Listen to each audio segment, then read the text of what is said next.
Good morning. I will call to order the January 9th, 2024 meeting of the Santa Barbara County Board of Supervisors. Madam Clerk, please call the roll. Supervisor Katz? Here. Supervisor Hartman? Here. Supervisor Nelson? Here. Supervisor Lavanino? Here. And Chair Williams. At this time, please stand and join the board, pledging allegiance to our flag.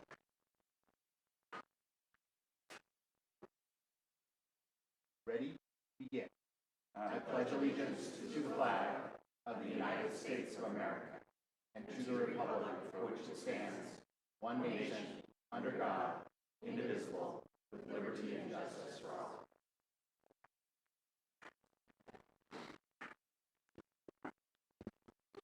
It is my pleasure to welcome you to the 2024 Santa Barbara County Board of Supervisors. This marks the 174th convening of the Santa Barbara County's highest legislative body. I will now accept nominations for the position of Chair and Vice Chair for the Board of Supervisors for 2024, who also sit at the Board of Directors of the Water Agency, the Flood Control and Water Conservation District, the Santa Barbara County Fire Protection District, the Lacuna County Sanitation District, and other special districts as appropriate. Mr. Nelson. Mr. Chair, I'd like to nominate Supervisor Lavanino for Chair and Supervisor Laura Capps for Vice Chair. Is there a second? Second. There is a first and a second. All those in favor, please say aye. Aye. Aye. And reminder to hit the button as well. Great. That's unanimous. I just want to make a couple remarks, close out, I think, what was a really important year for the men and women that protect our community and prepare for the future for our community in the county family. I am, as outgoing chair, I'm extremely proud of their work, and I think the whole board's accomplishments for last year and the county's work is something to be celebrated by the community. We prepared for and responded to multiple storm emergencies in January, April, and December. Broke ground on the Regional Fire Communications Center and Emergency Operations Center expansion, which is key to our goal of creating an integrated fire EMS system in which the closest available resource is dispatched to help you as opposed to the closest resource on your side of a border. We approved funding to expand temporary shelter beds with the La Posada project, which we will celebrate this Friday. And that was part of our long effort, which I think after years of diligent work really bore fruit last year of actually lowering the number of homeless on the street in the South County. We adopted a tenant protection ordinance and funded and completed emergency improvements to the Santa Maria River in Guadalupe. We adopted a housing element in the most substantive document in the history of Santa Barbara County, and it's a difficult issue. We approved the Montecito segment of the 101 expansion project, funded and approved a Northern Branch jail expansion, as well as diversion efforts from criminal justice and behavioral health partners. And in sustainability and climate, tackling climate change, we made more progress than ever before. Expanding our electric fleet of cars internally, trying to lead by example, building more chargers, and the approved Strauss Wind project was built and began delivering energy. And through C3CE, we procured a large energy storage project, a large wind project, and several other renewable projects, further living our values through our purchases and through our work. And I, as chair, just believe that if we continue to concentrate on some of the most basic needs of the people of Santa Barbara County, and we look beyond our differences, look beyond the politics of the matter, we will continue to do good work in trying to live our values. I also want to invite you tonight. It is the 9th of January, and it is the anniversary of the debris flow for my constituents in Montecito. And I want to invite you tonight to the Raising Our Light commemoration that we do once a year in the honor of the victims of the debris flow. And I just want to take the opportunity to read their names, because I do believe that their deaths, their tragic deaths, have an enduring effect on the work of our flood control, streets division, and the entire county family.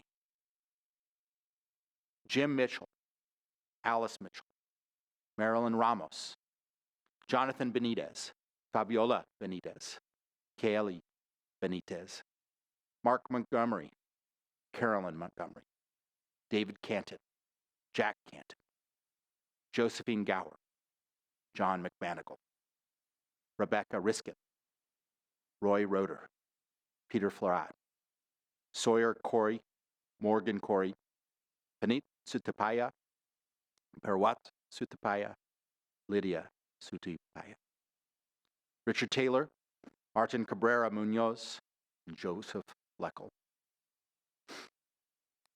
It is my honor to repeat their names, and that we keep their memory alive in our work to make sure that such events are less often and have less damage and less loss of life. I now have the honor to present the gavel and block to Mr. Steve Lavanino, our incoming chair for 2024 to the Santa Barbara County Board of Supervisors. And maybe even more important than this gavel, Steve, The emergency radio. the bat phone, which we tested last year, and we wanted to make sure that it worked. We didn't actually have to use it for the emergencies, thank God, but it is something that is needed to have. So there's the bat phone, and it is my honor to present you the gavel.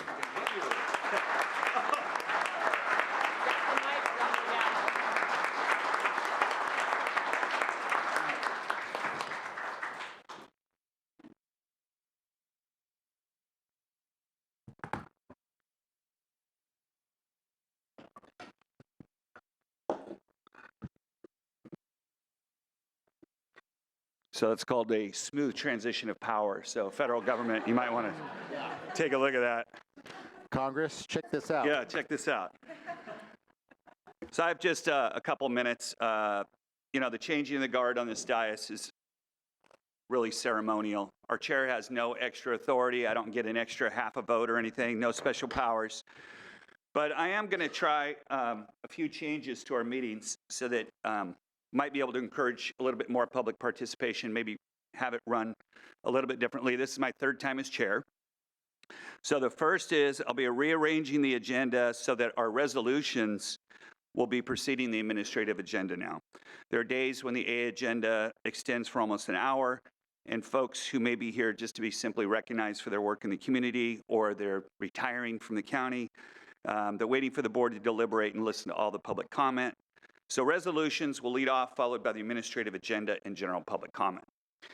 I'll also do my best, for those that know me, to define a lunch break, usually as close to 12:30 as possible, where the board will hear our closed session items. There's a joke that I tend to make poor decisions the later we go on in the afternoon if we don't stop to eat. On items with significant public interest and public comment, I'm going to work to provide a time certain so people aren't sitting here for hours waiting for their item. But we also have to remember we have a lot to get through each meeting. These agendas are very lengthy. Public commenters will generally be granted their full 3 minutes. However, there may be times when, due to sheer volume, we will ask to shorten your original script. I promise to be as fair as possible with the clock, but I want to let you know right now, whether it's 1 minute, 2 minutes, or 3 minutes, I don't like for people to go over. And the reason for that is I just don't think it's fair to the other people that have to make their point within the allotted time.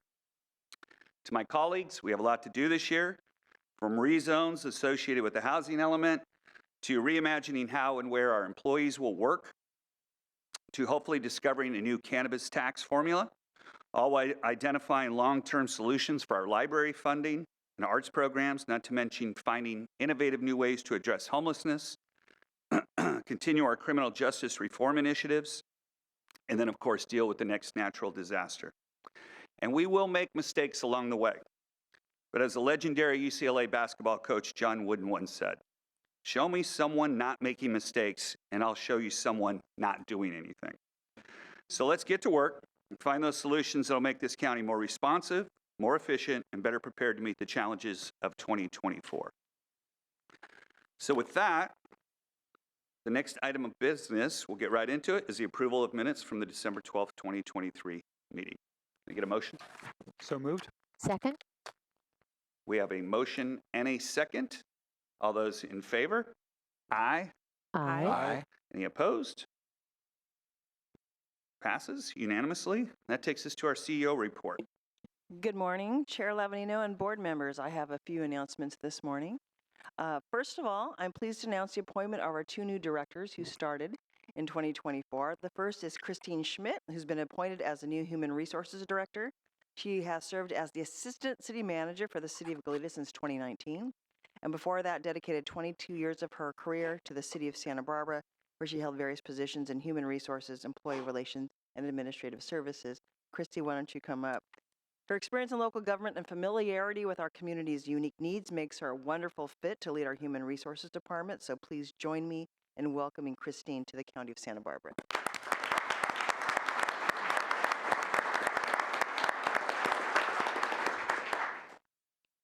If you could just say a few words. Thank you for the warm welcome. I feel immensely privileged to be able to assume leadership of the Human Resources Department here at the county. I've been impressed with the dedication, the resilience, and the commitment that's been demonstrated by your Human Resources staff and by staff throughout the county. And I'm grateful to Assistant Director Yvonne Torres for keeping things moving quite well during the interim.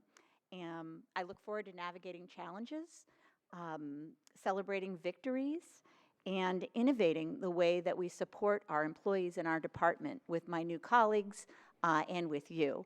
And thank you again, and I look forward to the year ahead.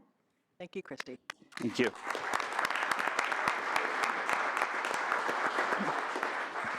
The second director I'd like to announce is Meta Richardson, who was appointed as the new Child Support Director. Meta, why don't you come forward?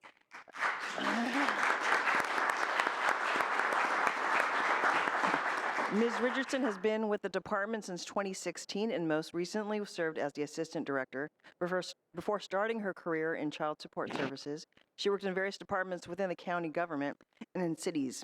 She also served as the Finance Director of the City of Grass Valley. She's proven herself as a dynamic, forward-thinking professional, and we look forward to her tenure as a Child Support Director. Meta.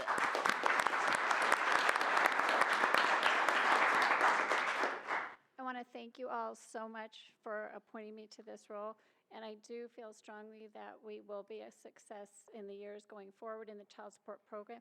And the main reason is who you can see behind me are several of our child support employees. So I'm just thrilled to be able to lead this really strong team and to move forward with some of the innovations that we've been working on for a number of years. And I'm really excited to start the new year this way as the new child support director. So thank you very much. Thank you, Meta.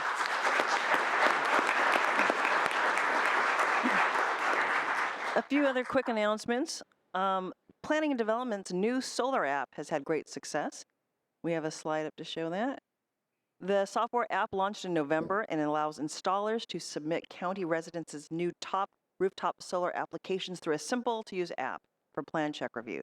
So far, more than 110 permits have been issued using this streamlined process with a county inspection turnaround of just 1 day. A link to the application can be found on the county website. So please, residents and community members, please look at the website and feel free to use the app. The second thing is that a big milestone has occurred for clean energy, and that is the Strauss Wind Energy Project near Lompoc went operational at the end of December and is now delivering power to the state electrical grid. It is composed of 29 wind turbines that are up to 490 feet tall, spread out over nearly 3,000 acres. It's capable of producing 98 megawatts of power, which is the equivalent of powering approximately 40,000 homes. So we're glad that this project is finally up and running. Lastly, this is just a reminder to our residents that the Santa Barbara County residents who experienced storm damage from the storms of December 20th to 21st, 2023, now is the time to complete a storm damage report if they sustain damage. The information will assist public safety officials in understanding the extent of local impacts and advocate on behalf of the community for state and federal assistance. So if anyone had suffered damage from the December 2023 storms, forms can be found on the Ready SBC website. And that concludes my report. Thank you. Thank you very much, CEO Miyasato. That takes us to our clerk announcements. Madam Clerk, are there any announcements or changes to our agenda today? Yes, Chair Lavanino and members of the board, I do have a couple quick announcements this morning. We received requests from the departments to withdraw 3 items from today's agenda, administrative items number 6, 14, and 15.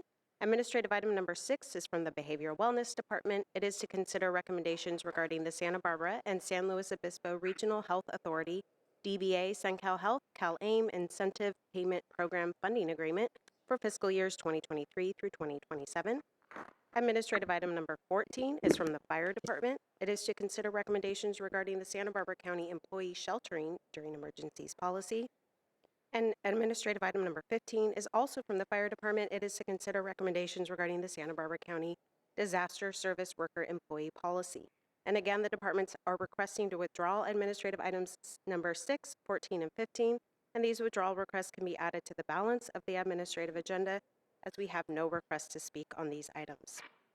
Okay. Additionally, for the Board of Supervisors' methods of public participation and to provide public comment on general public comment or an item on the board's agenda, please see page 2 of the agenda. Individuals that would like to provide verbal public comment may do so via Zoom by registering in advance via the link available on page 2. If you have any questions, please contact the clerk of the board's office at area code 805-568-2240. Again, that's 805-568-2240. And lastly, just a friendly reminder, while the board is in session, all persons shall preserve order and decorum. Any persons making personal, lewd, or slanderous or profane remarks, making disruptive noises, or becoming disruptive in any manner may be removed at the chair's request. So this is your friendly reminder for today. I know we have a couple important items during our departmental agenda. There is no booing or clapping during our items. If you are interested in something, we do a silent little clap. Wave, I guess. And that concludes my comment. All right, great. And that is after resolutions. You're more than happy to express your appreciation for people by clapping, but once we get into our deliberations and we're talking about our agenda items from our departments, then we ask that everybody, if you agree with the person, give it this. We don't allow for booing or yelling or anything like that. So would any board members like to pull any items from the administrative agenda? Supervisor Hartman. I just had, the administrative agenda, we're entertaining withdrawal requests for A6, A14, and A15. Correct. And then A26 was a continuance. Did we need to vote on that? Chair Lavanino and members of the board, that is correct. A26 is a request for a continuance from the department, and we did receive that request in advance of publishing our agenda, so that is indicated on our agenda on page 18. The department is requesting a continuance of the administrative item number 26 to January 23rd, 2024. And just for information for the public, this is from the Public Works Department. It is to consider recommendations regarding rescinding Resolution 18150, related to ceasing burial of residuals and solid waste at the Tahigas landfill when the landfill reaches permitted capacity, and to seek other residual disposal options, and this is in the 3rd District. So we're going to make a motion about the balance once we get through who's pulling which items. Does anybody else have any items that they wish to pull? Madam Clerk, any members of the public request to pull any items on the administrative agenda? Chair Lavanino, members of the board, we have no requests to speak on the admin agenda from the public. Okay, so I'll now entertain a motion to approve the balance of the administrative agenda with the items that were announced. Second? So moved? Item's been moved and seconded we're all figuring out this new system here, so bear with us a little bit. So all those in favor? Aye. Anybody opposed? So that motion passes unanimously. And that takes us to, we'll come back to the administrative agenda. So now that takes us to our resolutions to be presented. Administrative item number 1. Chair Lavanino and members of the board, administrative item number 1 is sponsored by Supervisor Williams and Supervisor Capps. It is to adopt a resolution proclaiming the month of January 2024 as Human Trafficking Awareness Month in Santa Barbara County. And joining us here in person today, we have Ileana Onda and Megan Riker-Reinschild. And if you can please join us at the podium.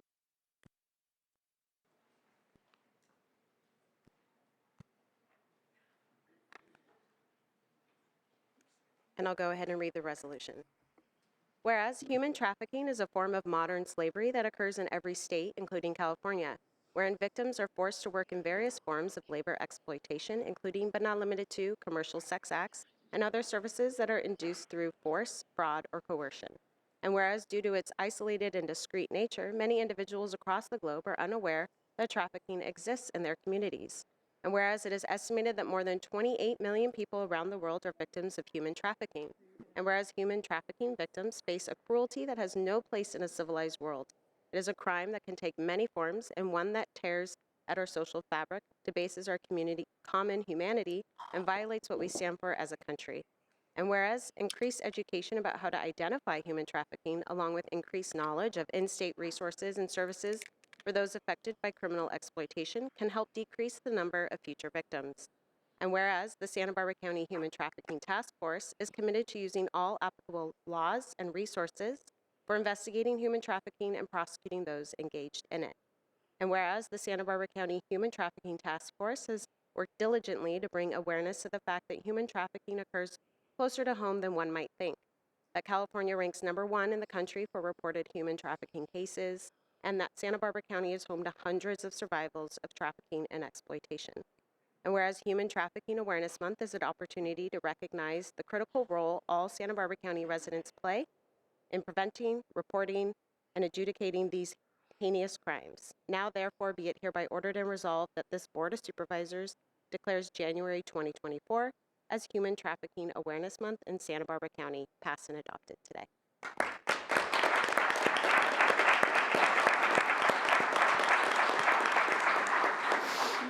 Good morning, Chair Lavanino, Supervisor Capps, Supervisor Williams. Thank you for supporting this resolution for Human Trafficking Awareness Month.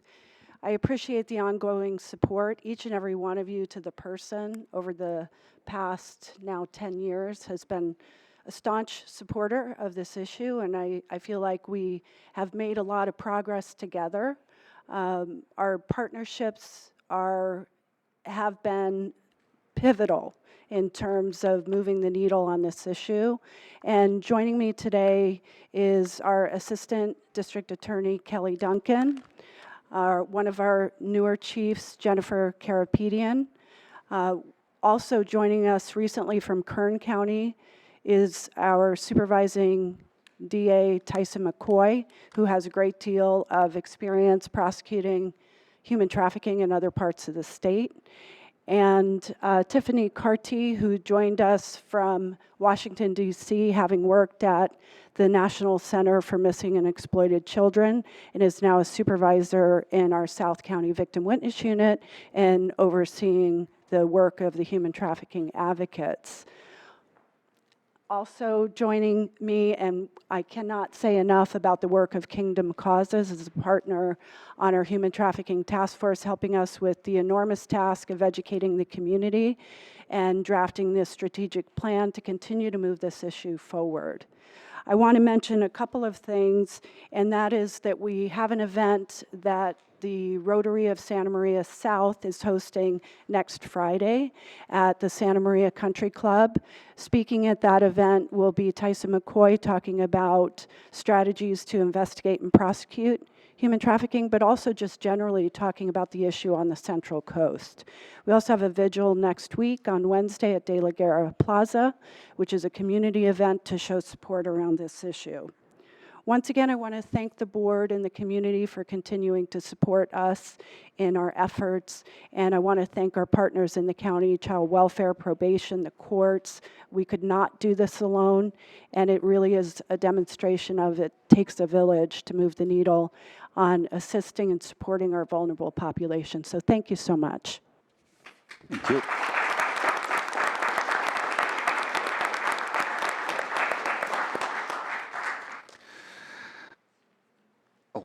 Supervisor Capps.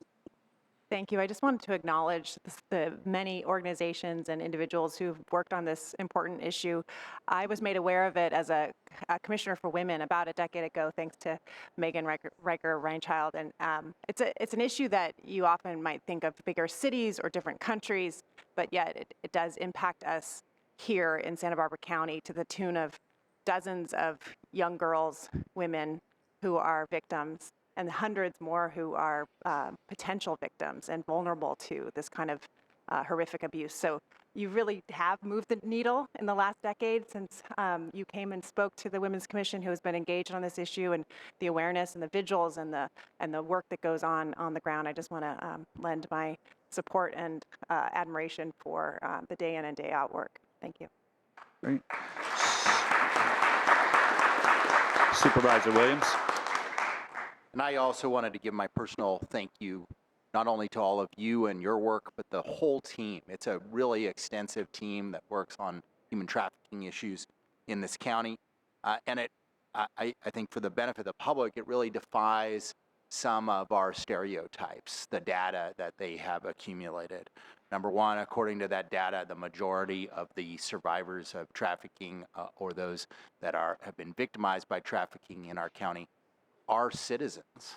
And though there are undocumented folks in that group as well, and they deserve our protection, that defies a lot of the stereotypes that we see about this. And of course, the other is the biggest one that Supervisor Capps touched upon, which is that this is not just a big city problem, that we, unfortunately, are one of the centers in the state for trafficking. And because of our geographic proximity, or we're right in the middle. And so this is a problem for our whole county to fight, and I just want to express the board's commitment to continuing that fight. Excellent. That takes us to administrative item number 2. Thank you very much for being here today. Chair Lavanino and members of the board, administrative item number 2 is sponsored by Supervisor Lavanino. It is to adopt a resolution of commendation honoring Florentino Lopez of the Planning and Development Department as the January 2024 Employee of the Month in Santa Barbara County. And joining us today, we have Florentino Lopez and Lisa Plowman, our Planning and Development Director.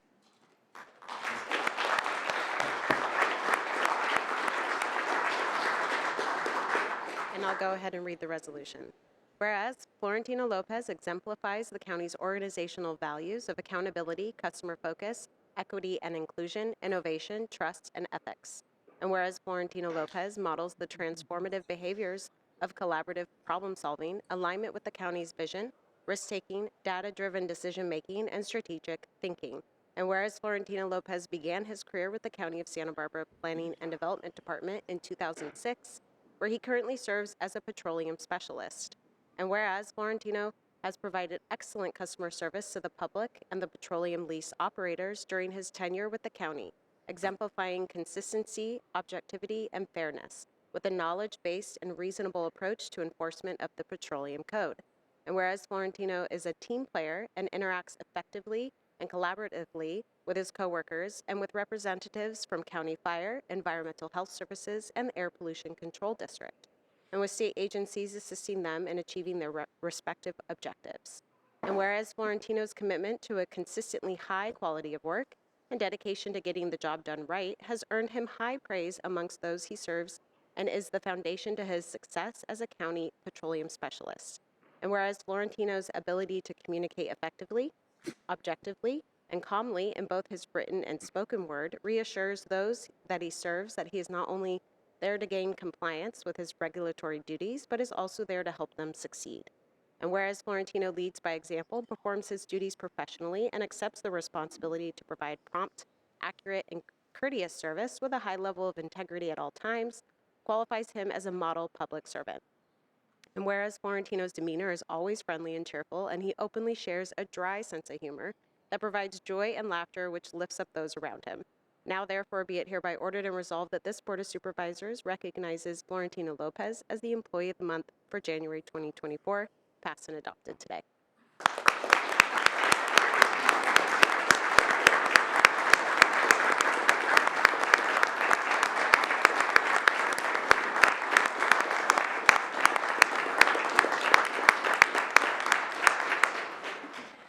I just wanted to, I'm not sure I can add much more to that because it was very comprehensive and accurate. But I did want to say that Florentino really stepped up when we had a situation where we only had one inspector. And he did a lot of inspections on his own. And he didn't complain. And he did an incredible job. And we're really proud of him. And we're very happy to have him on our team. So congratulations, Florentino. Thank you.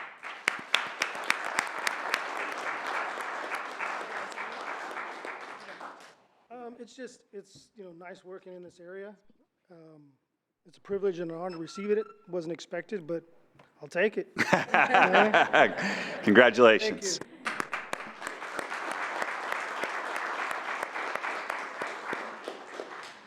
All right, that takes us to item 3. Chair Lavanino and members of the board, administrative item number 3 is sponsored by Supervisor Williams. It is to adopt a resolution of commendation honoring Claire Gottstanker for her service on the Montecito Board of Architectural Review. And if we can please have Claire Gottstanker to the podium.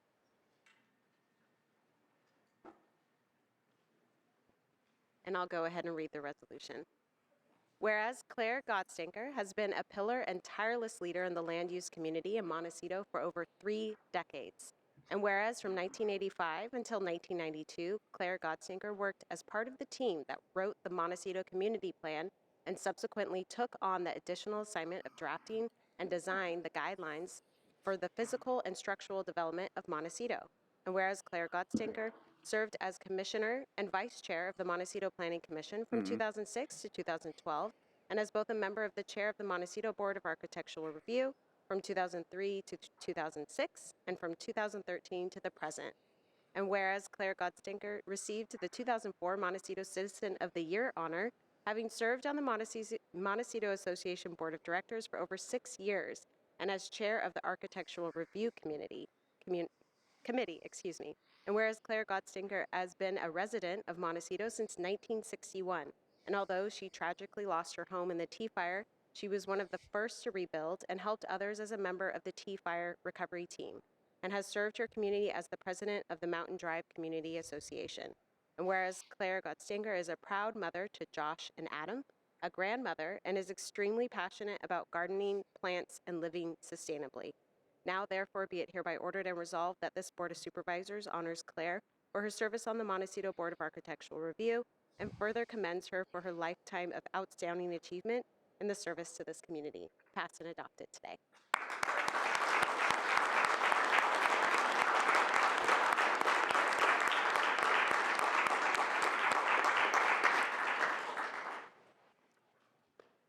Well, thank you. And all there is for me to say is it's been a privilege. It's been an extreme privilege of my life to actually serve Montecito. It's the only place that I've ever lived. When I first came to Santa Barbara, I went to UCSB, and 2 years into UCSB, I rented a room in Montecito. That building actually got wiped out in the floods, but the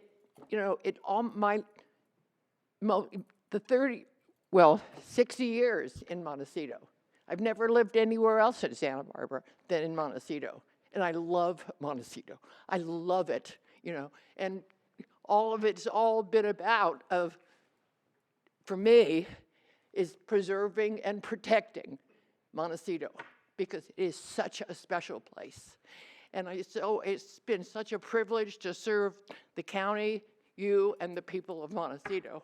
And I really thank you for this. I'm 84 now, and this is kind of a completion of part of my life, and I just really appreciate this. You're honoring me and continue to help me do what I like in life. Thank you very much. Thank you, Claire.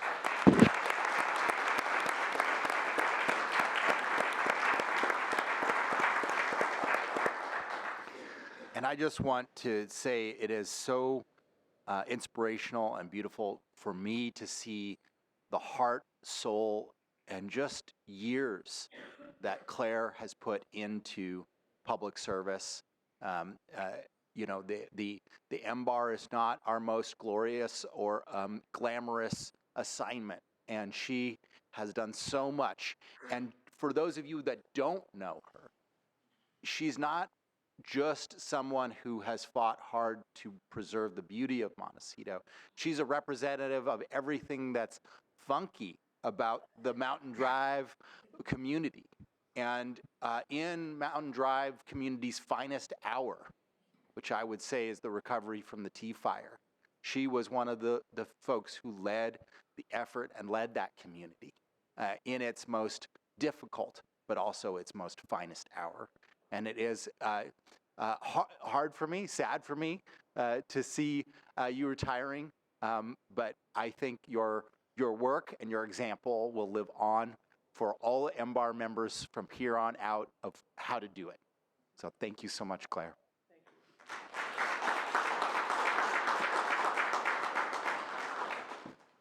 All right, that takes us to item A4. Madam Clerk? Chair Lavanino and members of the board, administrative item number 4 is sponsored by Supervisor Nelson. It is to adopt a resolution of commendation honoring Joni Maiden, upon her retirement from the Child Support Services Department after 30 years of faithful and distinguished service to the citizens of Santa Barbara County. And if Joni can join us at the podium, I'll go ahead and read the resolution. Whereas in her 30 years with the County of Santa Barbara, Joni Maiden's commitment to serving the families and children of Santa Barbara County never wavered as she advanced through all positions from a child support officer to her current role as the director of the Department of Child Support Services. And whereas Joni Maiden is a respected leader who infused the office environment with flexibility, thoughtfulness, and the pursuit of excellence and continuous improvement, who led the department fearlessly through the pandemic and who spearheaded customer-focused innovations too numerous to count, including Lobby Central, Instant Zoom, a virtual receptionist, and multiple systems conversions. And whereas Joni Maiden's devotion to public service was evident as she supported numerous county and statewide initiatives and efforts, including the 2020 Census, United Way, COVID-19 vaccination pods, Emergency Operations Center EOC activations, Bridging the Digital Divide, Veterans Stand Down, and chairing the Child Support Directors Association, CSDA, Membership Development Committee. And whereas Joni's exemplary knowledge and devotion to the staff of the child support program shone through on the daily basis, whether it was checking in on staff well-being, developing customer complaint resolution procedures, or assisting with the most complex child support cases. And whereas Joni Maiden will be concluding her career with the County of Santa Barbara when she retires on January 19th, 2024, leaving her time for adventures with her family and beloved son Dylan, and long walks with her intrepid dog Bernard. Now, therefore, be it hereby ordered and resolved that this Board of Supervisors commends Joni Maiden for her commitment and distinguished public service to the families in our county, congratulates her upon her retirement, and wishes her many years of continued good health and happiness. Passed and adopted today.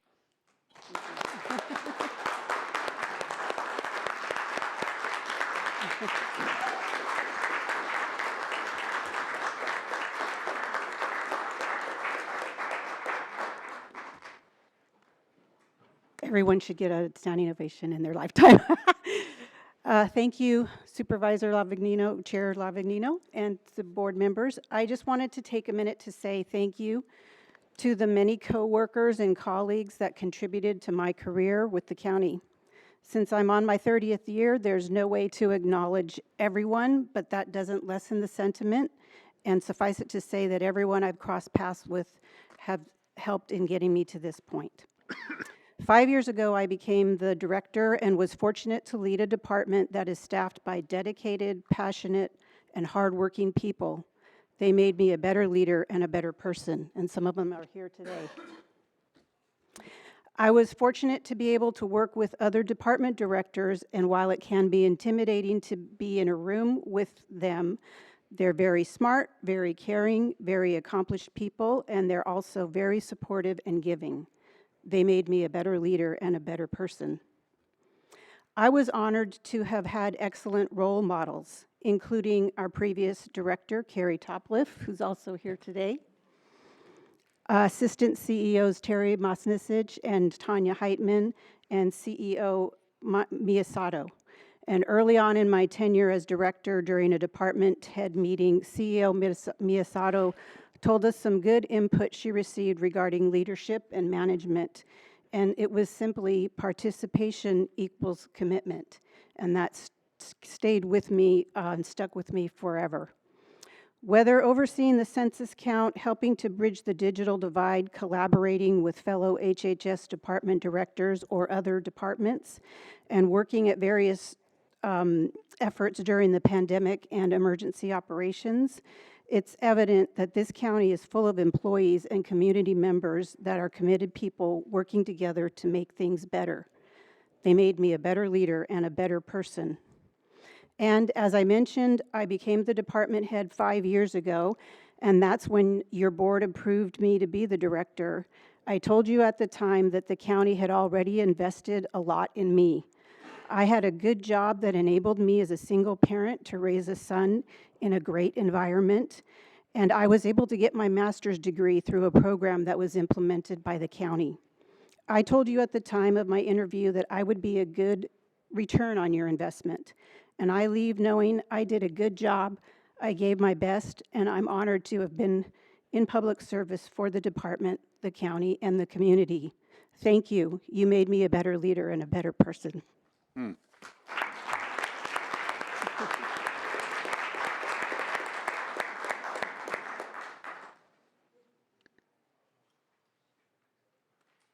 Netta.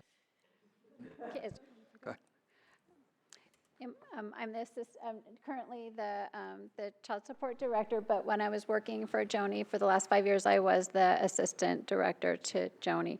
In my time at the county, I've come to learn that the county means different things to different people.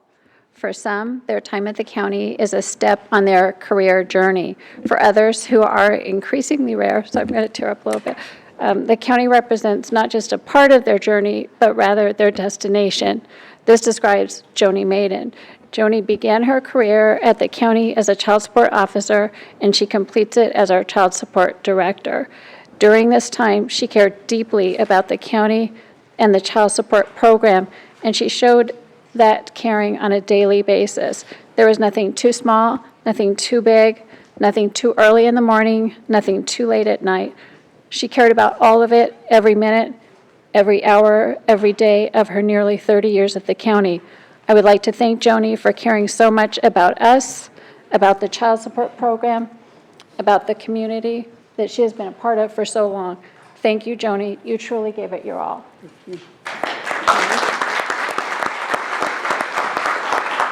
Supervisor Nelson. Yes, thank you, Chair Labanino. It was my honor to be able to sponsor this resolution for Joni. You know, there's 22 different departments in the county, and child support services is also often lost in everything that goes on here, but they've been really such a successful department, and that's based on the leadership at the top, ongoing leadership and the team that they've created. And again, that starts with Carrie, it's continued with Joni, and we're really looking forward to Meta in that role moving forward. That continuity speaks a lot to all of you. Not only have you cared deeply for your clients, your team, but your team. Joni, you've not only been a good return, but you've been a great return on investment, so thank you. Supervisor Hartman. I just so much remember that interview where you made that statement. I just wanted to add that you have been a model employee in the county. I started my career in the academic world, and my mentor said there are department people and university people. Well, for the county, there are department people, and there are, one county, one future people. And you have shown how to really be for the whole county. And I've seen you working on the census and in COVID and in emergencies. It's been really extraordinary. And you have been a great return on investment. And the only thing that really is consoling as you leave is that you've created a wonderful, top-notch department, and we all have confidence that you've created the kind of leadership and culture that will continue even after you're gone. And that's what all leaders want to do. Thank you. Thank you.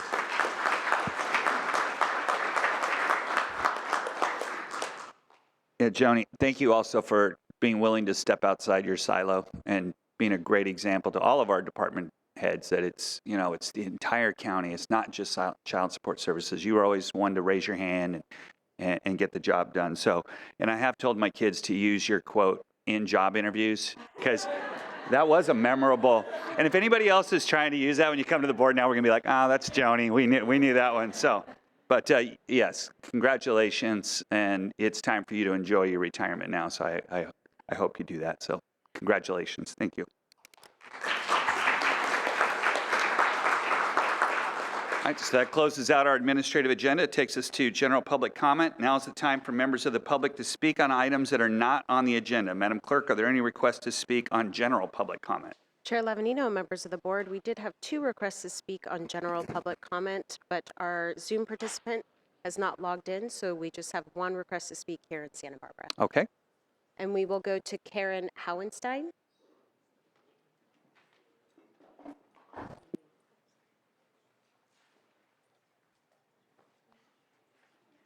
Morning.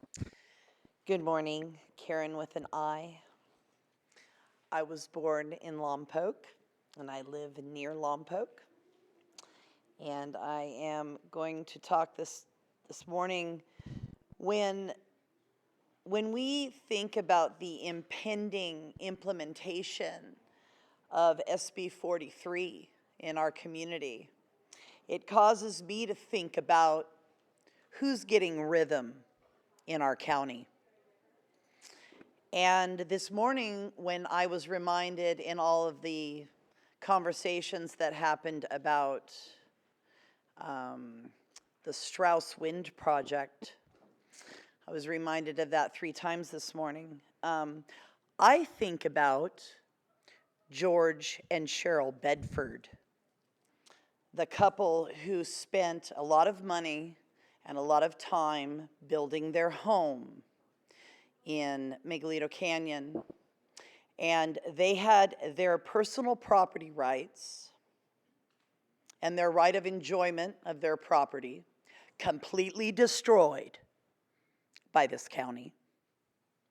So when we think about who's getting rhythm in this county, we need to be reminded of George and Cheryl Bedford, who now cannot enjoy their home that they built because of the Strauss Wind Project, which is also an eyesore. That's the comment about that. How much time do I have left? Okay. 1 minute, 18 seconds. Then I am also reminded of the words of Brian Rosen, who has spoken to you many times about the conservatorship fraud that happened to his family.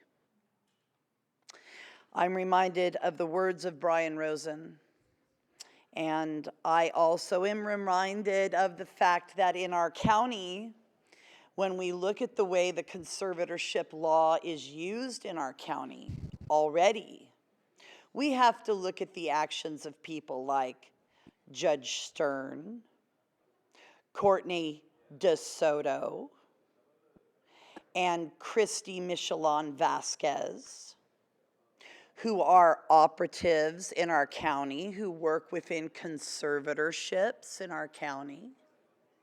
I know about these people because Christy Michelon Vasquez decided that she wanted to tell not the truth to Judge Staffel about me. And that's going to be the subject of a complaint to the Bar Association about Christy Michelon Vasquez. You've been informed. Thank you very much. Thank you, Karen. Madam Clerk, Zoom speaker, are they on? Yes, Chair Lavanino and members of the board, we have Parissa Bazay available on Zoom. Parissa?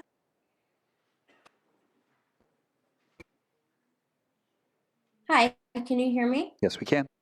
Please proceed. Okay, awesome. Thank you. My name is Parisa Bazai, and I'm a resident of Santa Barbara's 2nd District.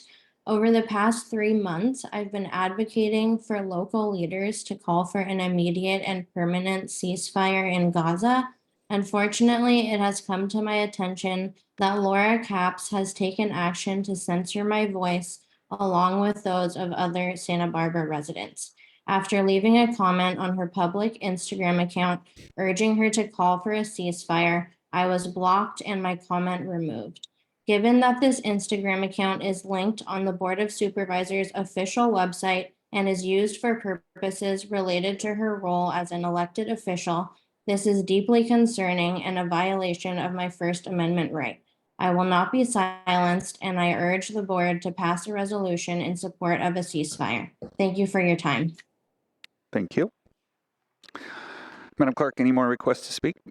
General public comment? That concludes general public comment. Okay, we're closing public comment. We're moving to departmental item number 1. Madam Clerk?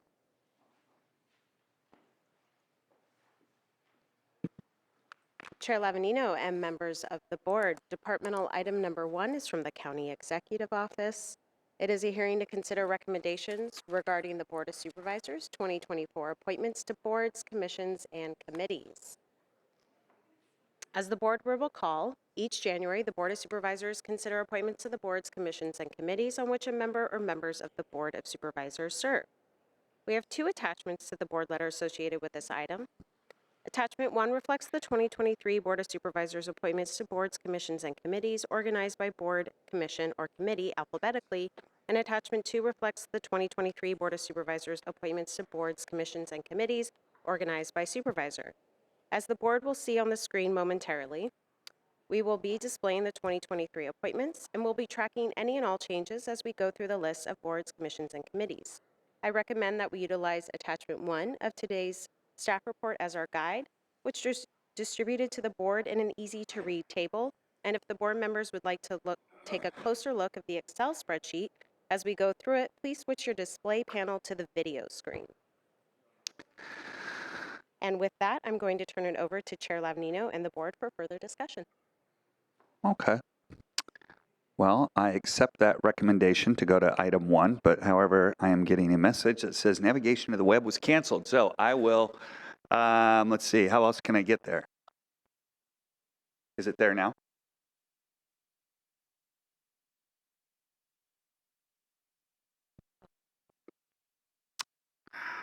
He didn't tell me. Got it. All right. I told you there's going to be some bumps along the way. Thank you very much, Jacqueline. So, okay. So we're going to, should we just run through these alphabetically? Adult and Aging Network, Supervisor Williams, Supervisor Hartman. Both good? Yes. I'm happy to continue, but I would also be happy to surrender that if someone else wants to crack it. If I might say, it's very exciting right now because we're working on a master plan for aging in the county. There are resources from the state. This is a really critical issue, and I'm delighted to continue and would love to have somebody who's eager to work with me.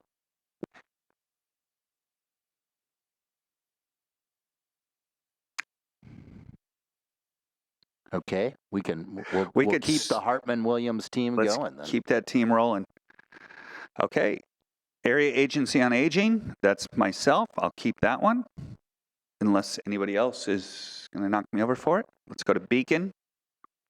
Williams, Capps, with Hartman and Nelson as the alternates. Looks like I'm the only one left out of that mix. Are we all good with that setup? Okay. Behavioral Wellness, Supervisor Capps. Okay. I'll wait for the, who's typing in? Okay, there we go. Just want to make sure we're caught up here. CSAC. We have Supervisor Williams as the chair and Supervisor Nelson as the alternate. Is that good? We're good with that? Okay. Well, I just would like to express my interest in the future. Okay. A little placeholder there. And we're all, on CSAC, we're all able to attend whatever we want, correct? Yeah, everyone can attend CSAC conferences and legislative efforts. It's essentially the representative that votes on the Thursday at the end of the conference. Chair Yes. Lavanino, I'd Yeah. be happy to let Supervisor Capps actually have that alternate spot if that's something she's interested in holding officially. If that works for you with the RCRC. It does. With all my work there with the RCRC, I'm on the executive committee now, so I'm very engaged up Great. there already with my other commitments. As long as you guys will send me back this next year for RCRC, but if that's okay, then that's an open spot for you to be more engaged up there in Sacramento, which I think is an important thing for all of us to be. Thank you. Great. Appreciate it. F, SenCal Health is Supervisor Hartman. Yes, and there's a revolution going on in healthcare, and I want to stay with it. Well, if you say revolution too many times, DOS is going to want it. So we gotta hold off the language there. All right. So Child Care Planning Council, Supervisor Capps, and then Supervisor Nelson is the alternate. I'm happy to continue. Continue on. As I am. Okay. Communify, which used to be CAC, is Supervisor Capps with me as the alternate. I'm happy to continue. Okay, let's go there. Community Corrections Partnership, Supervisor Williams. I'm happy to continue on that capacity. Got it. The Debt Advisory Committee, I'm the chair with Supervisor Nelson as the alternate. Good with that? I'm happy to continue as well. Okay. Elected Officials Committee on Regional Homelessness Solutions, Supervisor Hartman and Supervisor Nelson. I would love to continue. As would I. Good. First five, Children and Family, Supervisor Williams and Supervisor Capps as the alternate. I'm happy to continue in some capacity, but we could also switch who's the primary person if Supervisor Capps is interested in that. I am on a policy committee. My only thing is I would hope as alternate to be able to continue to serve on the committee. I would like to keep it as it is right now. I have a deep interest in this, but as you may recall, last year as the newbie, I got many, many committees, so I think I'm good. Got it. Okay, so let's go to 15, which is Golden State Connect Authority, Supervisor Nelson, and I'm the alternate. Yeah. I'm sure you haven't missed any meetings because I'm not really sure what that is. Right. So Golden State Connect Authority as well as Golden State Finance Authority are two subsidiaries of RCRC, Rural County Representatives of California. It is possible if any of you ever want to get engaged a little bit more with RCRC to take this spot so that you guys would have that opportunity as well. But I think right now, while I'm still getting my feet wet in that organization, it's important for me to keep those spots. Okay. Very good. I'm waiting for the scroll up here. Or do I do that? Oh, there we go. Okay. So that takes us to the Juvenile Justice Coordination Council. Supervisor Nelson with Supervisor Capps. Good on that? Yeah, yes, I sorry, this is a little bit of an audible. It's a North County and South County, and I know you've been also interested in some of the juvenile justice issues. I'm happy to keep it. I have a great alternate that goes when I'm not able to go. It happens to be in a conflict with the homeless meeting that we have in the county, so I'm rarely able to go, although I have a good relationship with Chief Benton, who lets me know when it's important for me to show up. So I'm happy to keep it, but if it's something you were ever interested in, I'm probably next year, this year, Chair of Board of Supervisors, Chair of SBCAG, and Chair of the Retirement Board. So I'm going to have my plate full a little bit. So let's go ahead and keep it the way it is, the Triple Crown, and I'll definitely jump on next year. Kids Network Policy Council, Supervisor Hartman and Capps, both shaking their head yes, that's good. The Law Library Board of Trustees, we have Supervisor Hartman. Is that something you're still interested in, or I have somebody also that might be interested? I'm very happy to continue. It is, though, the prerogative of the chair to appoint. It is, and I do have somebody in mind, but I don't want to take it away from you either. So if it's something you really want to do. They often look to me to have county knowledge. So if you have somebody with county knowledge who would like to do it, I'm happy to defer. So, Chair Lavanino, Supervisor Hartman, my appointee that I had when I was chairman was Jason Parsons, who had formerly been a staff member in my office before going off to law school and then working. So he was a great representative. He's interested in going back on there. He worked really well with Judge Ennerly and Mr. Cooney. So go for it. If that's something you're okay with, okay, we'll go Jason Parsons. Oh, but it's me. Okay, so yeah, so put me down as because then I can designate. So it'll be Supervisor Lavanino as the law library person. Legislative Program Committee, we have Supervisor Williams and Hartman. I'd like to continue. Still good there. Okay. Library Advisory Committee. Boy, let's all throw our hands up. Who? Your name's on there, Doss. I'd be happy to continue with that. Okay. LAFCO. Okay, we have terms. So we have Supervisor Williams terming out in 26, Nelson as the alternate in 26, and Supervisor Hartman as a member terming out in 27. So we're all good with those, correct? Okay, multi-jurisdictional solid waste task force. Supervisor Hartman and Caps, all good there. NACO, I'm the member and Supervisor Williams is the alternate. It's one of my favorites. I enjoy that. I'm just waiting for Yeah, for me to- someday for me to- me to come with you, or to Yes, okay. if you don't make it, I only can got a couple finally years left. get All my right. spot. And I And just then want to, yes. express future interest in that one. Yes, Thank you. absolutely. The Psychiatric Health Facility PUF Governing Board, it's myself and Supervisor Caps as the alternate. I don't think I missed too many of those. Be interested in continuing that. It's very interesting. Thank you for doing that. It's really important. It is really opened my eyes to the way maybe we should do things in other areas. It's- Chair Lavanino, Yes. I think it's great that you're doing it. I did it for 2 years as well, but that was supposed to be something that we eventually do rotationally. Okay. So we all get a chance, just Yeah. for everybody else to know that it's something you may want to consider doing if you haven't done yet or Yeah. haven't done it in a while. It is a really important thing for us all to understand with the future of behavioral illness in our county, especially this piece. It's important. I did it when I think we first started. Then I cycled out and I'm back in. But if anybody else is interested, it is it's an eye opener. So maybe in the future. SB SERS, the retirement board. I'm there till term ends in December 31st of 25, which I think is my last day anyway. So. Rural County Representative of California, RCRC, is Supervisor Nelson. I'm your alternate. Yes, please. Okay, sounds good. And then the Workforce Innovation Opportunity Act Board, the last one is Supervisor Nelson. You still good there?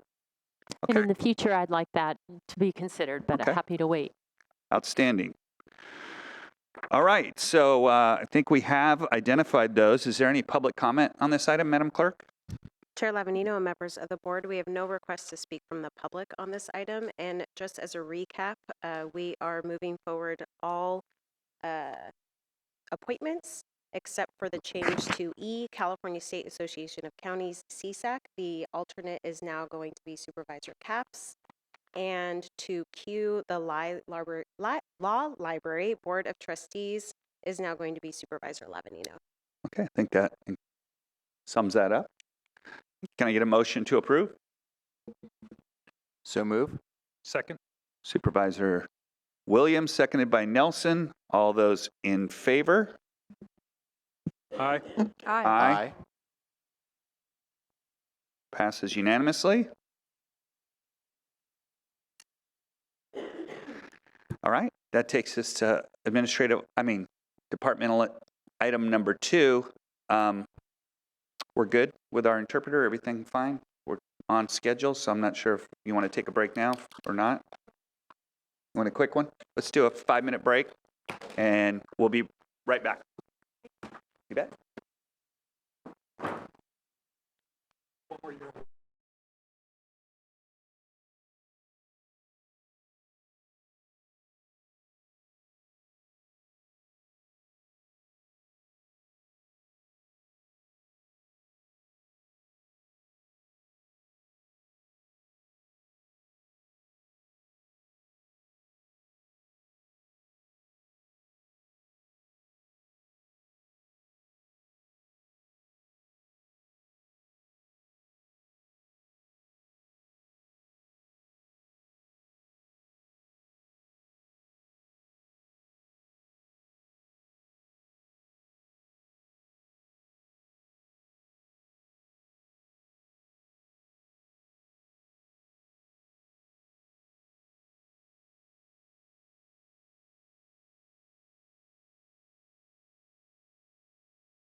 You ready? All right, I'd like to reconvene this meeting of the County Board of Supervisors. Madam Clerk, will you please read departmental item number 2 into the record? Chair Lavanino and members of the board, departmental item number 2 is from the Community Services Department. It is a hearing to consider recommendations regarding the County Percent for Arts program and process improvements. Morning, Sarah. Good morning, Chair Lavanino and Supervisors. Given the presentation today for Percent for Arts as our Executive Director of the County Arts and Culture, Sarah Rubin. Excellent. Thank you. Good morning, Chair Lavanino and members of the board. We are here today to request your guidance on how to improve the implementation of the county's Percent for Arts ordinance. So this ordinance. No, there we go. That's much better. I think people listening at home will appreciate hearing that too. All right. Good morning, Chair Lavanino, members of the board. We are here today to request your guidance on how to improve the implementation of the county's Percent for Arts ordinance, which is our mechanism to allocate funding and our commitment to our communities to ensuring that everyone has access to more welcoming, vibrant, and accessible public spaces. For this presentation, I'll give a brief overview of what a government Percent for Art policy entails, how ours has been exceptional, and some of the challenges that we are currently facing. To resolve these challenges, staff has developed 3 different options for board consideration. Option 1 is oriented toward making the process clearer and more effective. This includes clarification of policy terms and identification of a timeline. Additional considerations for this option include a provision to offset program management costs and updating the budgetary threshold requiring board discussion. Option 2 would include elements from the first, as well as policy expansion options to improve the program's reach and sustainability. Option 3 would use a more streamlined process to arrive at a similar allocation figure, but much more efficiently. And for reasons that I will detail later when I go through these further, this is staff's recommended option. Before we go into the weeds of arts policy verbiage, I wanted to stop and check in about why it matters. There are lots of really great statistics about the benefits of public art, increased public safety, higher property values, promoting tourism, civic cohesion, and it just makes places look and feel nicer. But a daily privilege of my job is seeing arts community impact firsthand. One of my favorite stories was in 2019 when we installed the tiny libraries outside of the actual libraries around the county, and Guadalupe was our last stop. When we went to put the books in, a little boy would take each one immediately off of the shelf after we would put them on. And it turned out that he had an e-reader at home, but he didn't own physical books. And the idea of having one to keep was delightful. He came back later with his friends. There were lots of selfies from Guadalupe with those libraries. Santa Maria Public Libraries called to complain when we had to take theirs back and decided to commission a new one. Anyway, I think that really speaks to why this can be important and meaningful. So, what is a Percent for Arts policy? Well, governments began adopting these in the 60s, and new ones are still being established today. The premise is that during capital construction or renovation, between 1% to 3% of a project budget is set aside to include artwork for community betterment. Policies can apply to public and/or private development, and for instance, the County of Santa Cruz has both. Over the past few years, we have reviewed many Percent for Art policies and policy briefs and discussed the process with colleagues around the country to figure out how to best support ours. Common goals include promoting equity and ensuring opportunities for disadvantaged and isolated communities to also host vibrant public spaces, aligning art investment with economic conditions for capital investment, streamlining processes so that leadership doesn't need to allocate project by project, and of course, supporting communities to connect and share their cultures. In Santa Barbara County, I think we've all seen art bring us together and bring hope in some of the hardest times. And as you think about this presentation and conversation today, if there are those special places or moments in your communities that should be commemorated, this program is for that.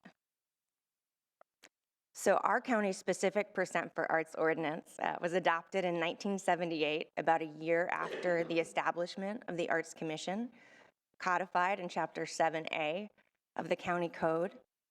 When departments bring requests over $100,000 to the board for capital appropriations, 1% of the estimated project cost must be included for community public art. Allocated funding is deposited into the County Arts Trust and stewarded by the Arts Commission and community. The art can be an integral part of the structure or exhibited in other public facilities. And per the most current ordinance, projects generating over $75,000 require board discussion. So our program has been remarkable. Over the past 45 years, we've created almost 100 site-specific projects spanning each supervisorial district. Our murals in Santa Maria, Guadalupe, and Lompoc are recognized internationally for their equity principles. And community leaders are up there who will never be in textbooks or painted on walls, are painted on those walls. But in addition to creating permanent structural art, these funds allow us to exhibit local artists in North and South County galleries, display collections, and pop up temporary sculptures. Staff have been able to bring in about a 3-to-1 match from philanthropic and government sources. And now I'd like to briefly touch on what public art can be, because I think that's helpful context. In my experience, people think about art as paintings on walls, and that's true. Definitely part of our program. In fact, the Arts Commission invested percent monies to establish a gallery in the Batavia Administration Building so that we could have galleries in North County and South County. And I've seen so many wedding ceremonies right in front of that art. And apparently, statistically, 1 per day. And I think we all agree that people deserve to have a space they can be proud of to get married, and that we're able to offer that is something I'm proud of. So the majority of our percent projects combine form and function, and maybe not look like art that people recognize immediately as such. So the process goes that after funding's been allocated, we work with the capital project manager, identify needs like outdoor shade, and then we work with staff who use the space, the Arts Commission, community to develop the artwork. And you probably recognize some of these examples, but it spans playground equipment, stairs and walkways, pedestrian bridges, railings, light posts, crosswalks, and it goes on. These projects require the same industrial grade materials like wiring as any other county construction. And we also need to conduct seismic and structural engineering review. Thanks to Public Works for help with that. And afterwards, staff has to monitor the artwork to ensure good condition and maintain public safety.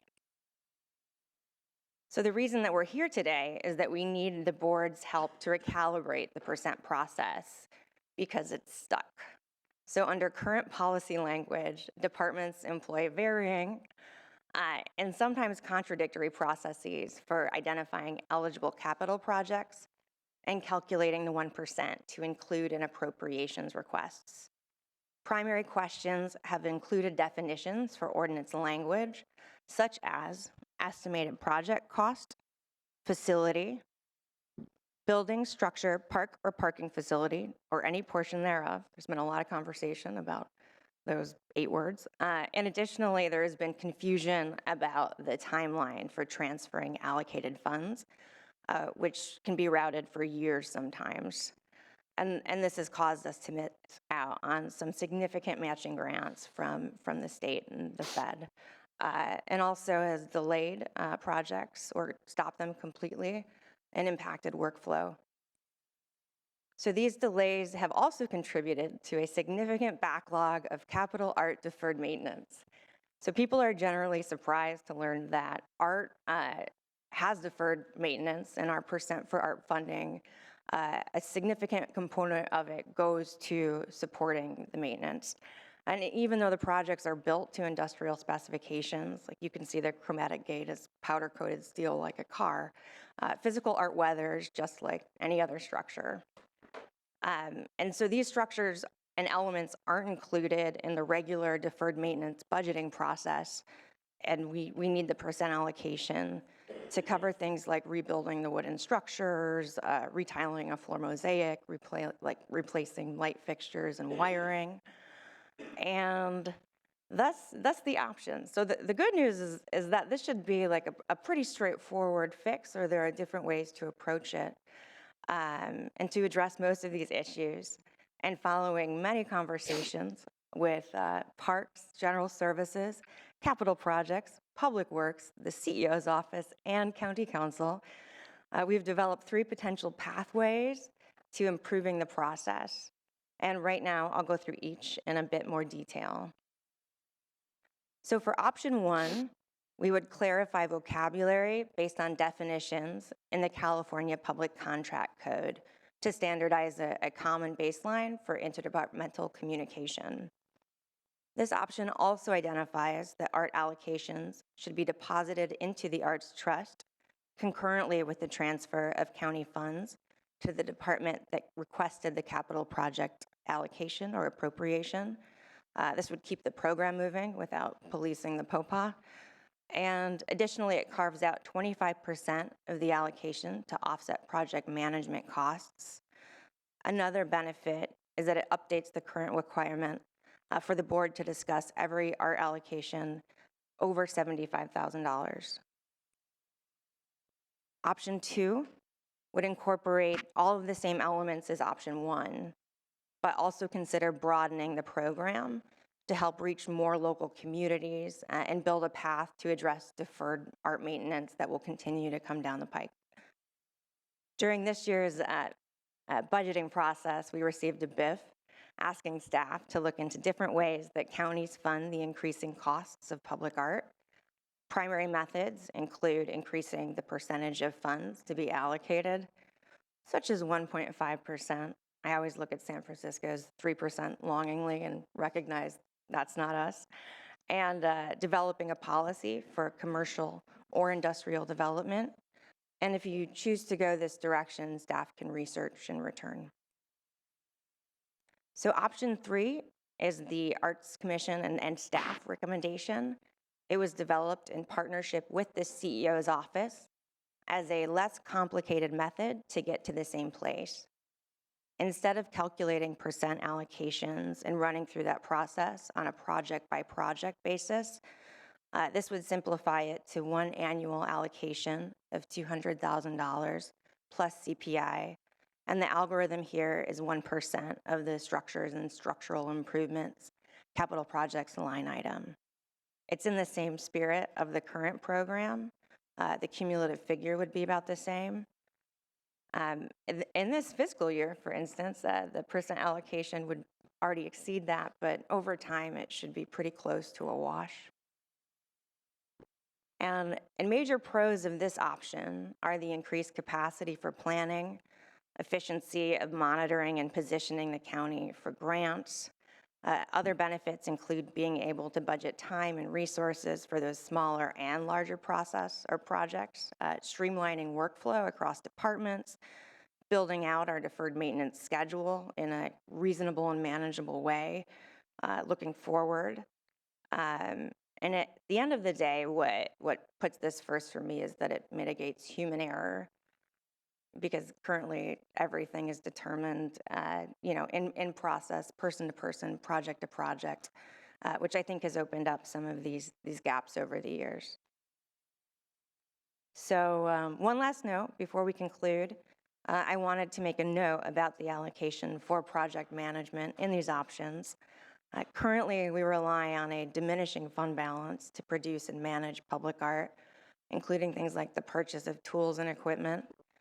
The percent's restrictions which precludes those things, are similar to most legacy programs that we administer, like the Santa Barbara Bowls Art Subsidy, and the funding is passed through without a provision for administration. So we'll return during budget hearings to discuss this overall structural deficit, but we wanted to make a note now because these options could be one lever to building out that more sustainable operating model. So in conclusion, we would ask the board to give direction on which of these presented options you would prefer, or additional direction, also how you best see this program serving your communities, and anything else you'd care to ask or know, and we'll return with a draft red line ordinance for your review. Thank you for your time. All right, thank you very much, Sarah. Supervisor Nelson, questions? Yes, thank you, Chair Lavanino. I was intrigued by the idea of deferred maintenance with art. It's amazing how that term's gotten popular over the years.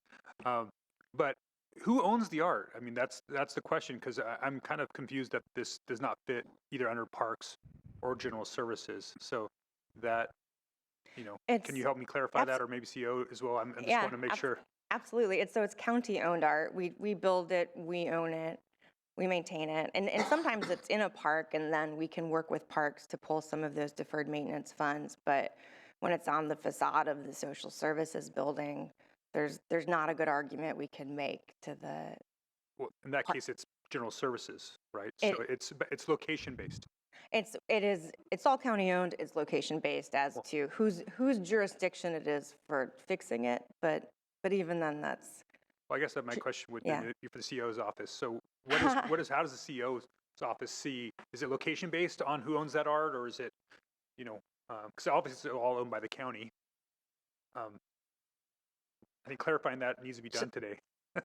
So one thing, just and I'll let ACO Horton answer some of that question since he oversees general services as well as CSD. But I think we can answer your question, Supervisor. But I also want to echo what Sarah said, that a lot of the art isn't just standalone art. It's integrated into the structures. It's integrated into the building. So in those cases, it would be CSD's parks as part of their normal maintenance, or general services. But there are instances where there are standalone artworks, I'm assuming, that have to be maintained. But for a lot of the things that she's talking about, play structures, integration of art, into bridges, et cetera, it becomes part of the capital project and is then the responsibility. There's no separate arts fund to help to maintain those. Anything more to add? So if I can continue along that train of thought, my understanding right now is the 1% potentially is being done, but it's not tracked as well, because it is going into capital projects. When capital projects have a component that might be architectural or artistic in its feature, and they spend additional funds to make those upgrades. Right now, we consider that satisfying the ordinance that exists now. Will that be changing here? And the reason why that's important is if that's incorporated into existing capital project, but at the same time, we're asking now for, at the beginning of the project, money to be moved over. Would it be moved over to the arts side and then move back to that project? I'm just trying to understand how that progression or that would work. No, Supervisor, there would be a direct allocation to the arts. So you wouldn't have the funding, each project funding an arts project. It would come right off the top of the capital project. So right now, if you have 5 projects, 1% that qualify, 1% of each of those 5 projects are going to the arts. This would simplify the process and take the relatively the same funding and provide it to the arts. So you're not processing it through each construction project. So what I'm concerned about is the unintended consequence of that might be that a project may not choose to incorporate some of the artistic things that we do with newer buildings now.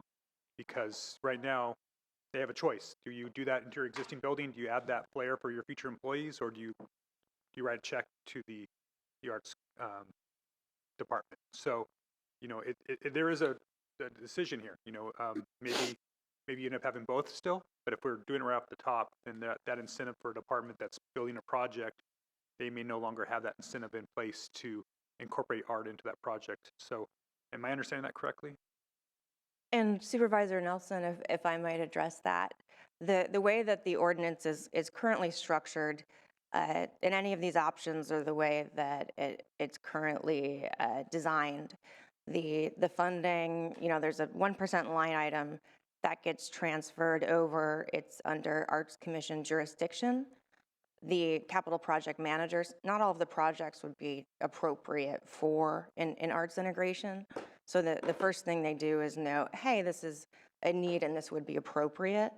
And then we look at, how do we get to that place in real time? Though that's also not happened because for the last few years, because the projects have been kind of stalled in allocating the arts or moving the allocated funds to the arts. But ultimately, the Arts Commission makes the decisions about where to integrate or put art. And some of it does go toward things like deferred maintenance. Some goes to the galleries to display art. Some goes to things like the tiny libraries or the camouflage house that was in Orchid. And so I do think over the years they've reached a really remarkable balance of some geographic parity, even though as written, it's not dictated. So my last question, and thank you. And these questions are I don't mean to be tough or anti-art here, because I really appreciate all the work that you, Sarah, and your team have been doing. But I do want to get my arms around this. I mean, because it is really about, it's your job to be pushing for this, so I do appreciate you doing that. But for us, we have to prioritize that against other interests. So that gets to the budget impact here. The option 3, where it has a $200,000 of general fund contribution, is that a budget expansion? Is that what we're looking at? Supervisors, in effect, I'm going to answer that in two ways. In effect, yes and no. So the $200,000 was what the team came up with based on historic use and what they would think the general fund contribution would be. So, for example, your board would have been looking at projects and the cost of those general fund capital projects and adding on some amount to cover the percent for arts because it's all general fund. So having said that, so that's in theory how we believed it would work. We've been talking about this presentation and trying to resolve this issue for probably over a year now. And since then, Paul Clementi had brought to the board our 5-year forecast, which shows that we don't have any ongoing general fund in the immediate term. So the plan would be, it would be an expansion, but we would fund it with one-time dollars, just like we would fund capital projects until such time where there was ongoing general fund to support this, if this is the board's desire. Okay, thank you, Chair Miyasato. So before we get too far into the deliberations, because those were just my questions, I'll just float out that one of the ideas that I had here was really looking at maybe some type of revenue source that wasn't general fund, maybe some type of assessment on activities that happen at county facilities, something similar to the Santa Barbara Bowl. Some of those revenues, potentially revenues, then feeds into the arts program, so that kind of makes more sense than actually grabbing general fund dollars that might compete with road maintenance, law enforcement, other critical issues. If there's a way for us to connect that, that's some place where I would get a little bit more comfortable with that, because I do want to find some sustaining revenue for you. It's just, the general fund, as we hear, there's going to be a lot of other departments and a lot of other needs going into this over the next few years.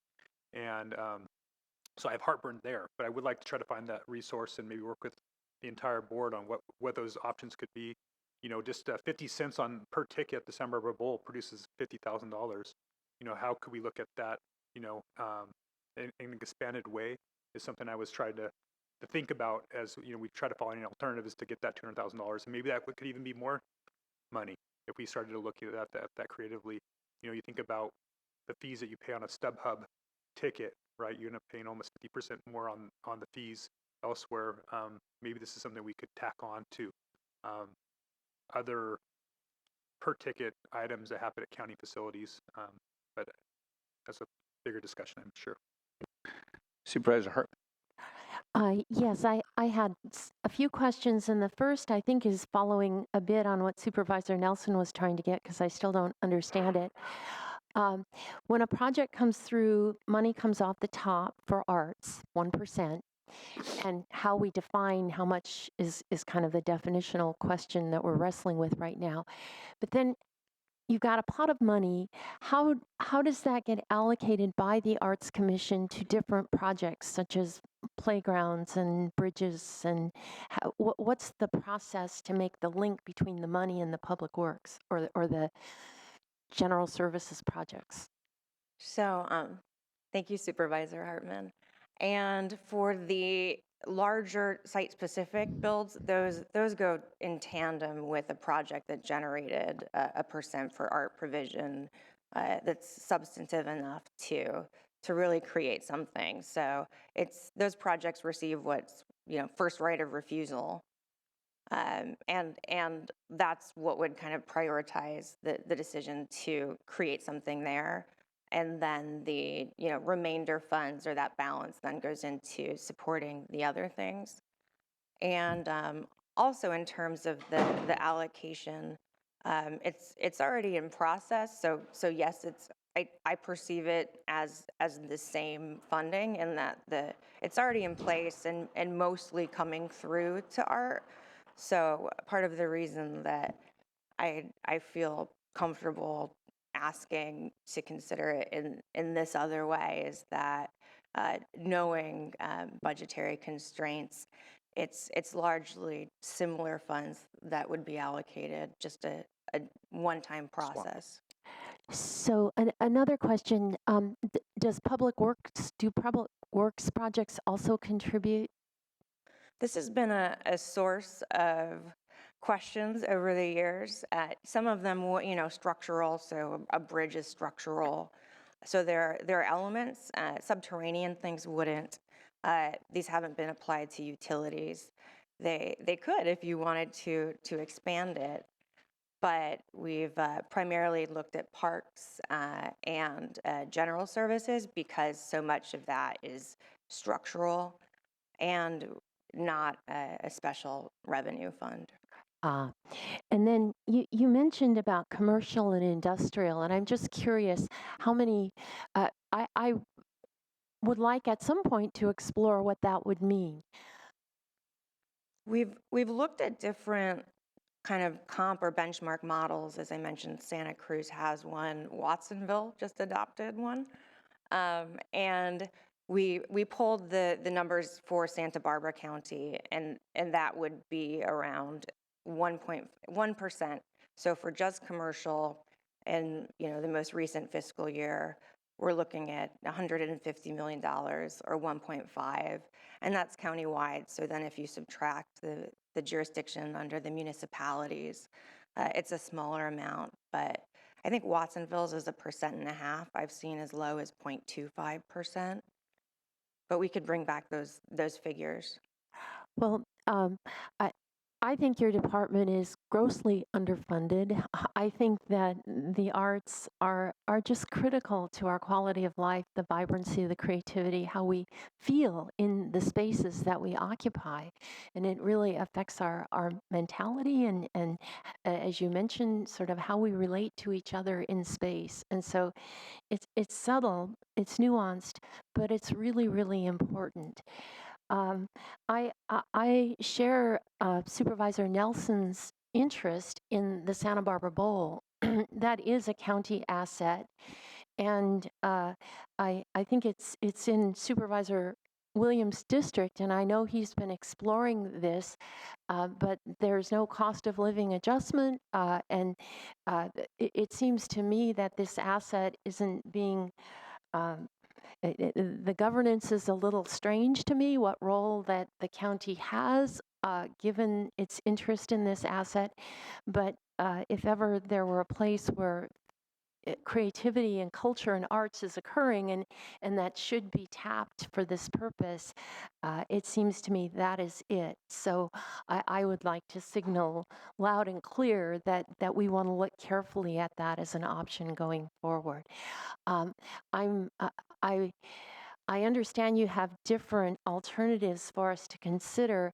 The definitional question doesn't go away, though, even if we go with the third option.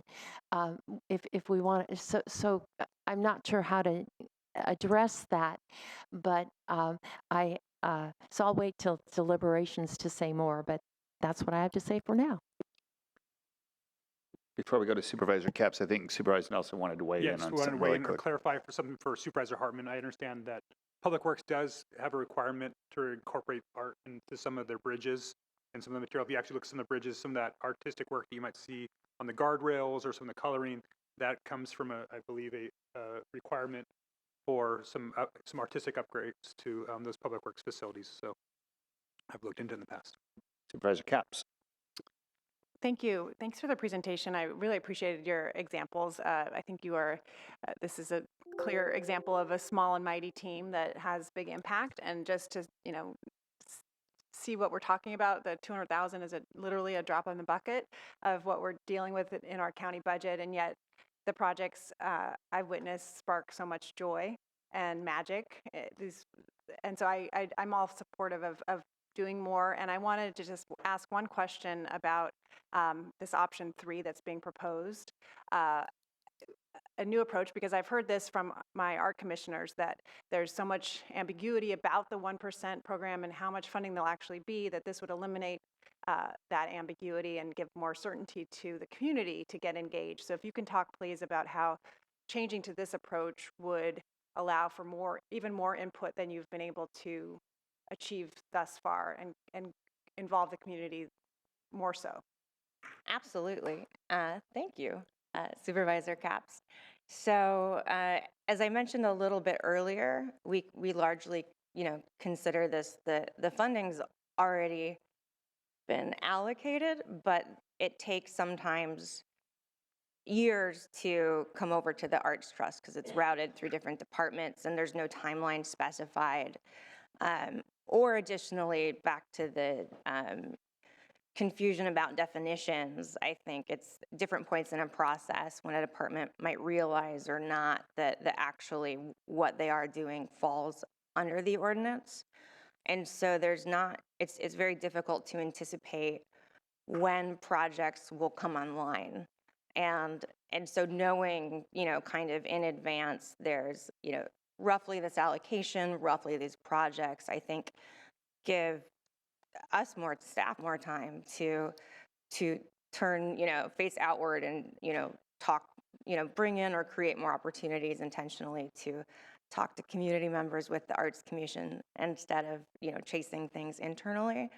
But also I think lets us workshop ideas in real time with them to see, and I'm sure each of you have ideas for what could be great in your districts, and to really bring those out and have those conversations in a way that's much more manageable and actionable than the vague, down the line, we should have a thing coming here for you. Let's talk about that then. Does that get there? Okay, thank you. Okay. I just have one question. So what is the department now of arts and culture? Like or the Office of Arts and Culture? So not department, but that's you.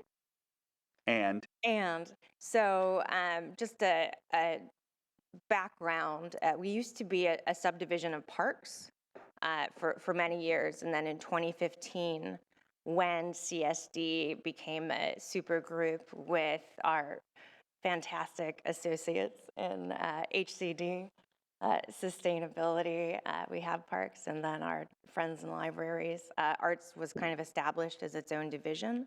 So there's 3 full-time employees, 3.5, and then extra help support.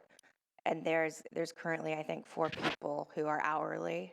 so I guess that answers my question. So what I was trying to figure out is, are you funded through the 1%? But there's no way that we could fund 4 employees through the 1%. Yeah, So. and currently there's not a provision for staff funding through the 1%. So we're, staff time is funded through, there's a 170 general fund and contracts. Yes, Supervisor, the general fund, the ongoing general fund contribution for the art program is $261,600. Okay. And as Sarah's mentioned, the capital money they get through 1% for arts, it's for these different projects or programs. All right, thank you. Okay, yes, Supervisor Hartman. Thank you. Just a quick question.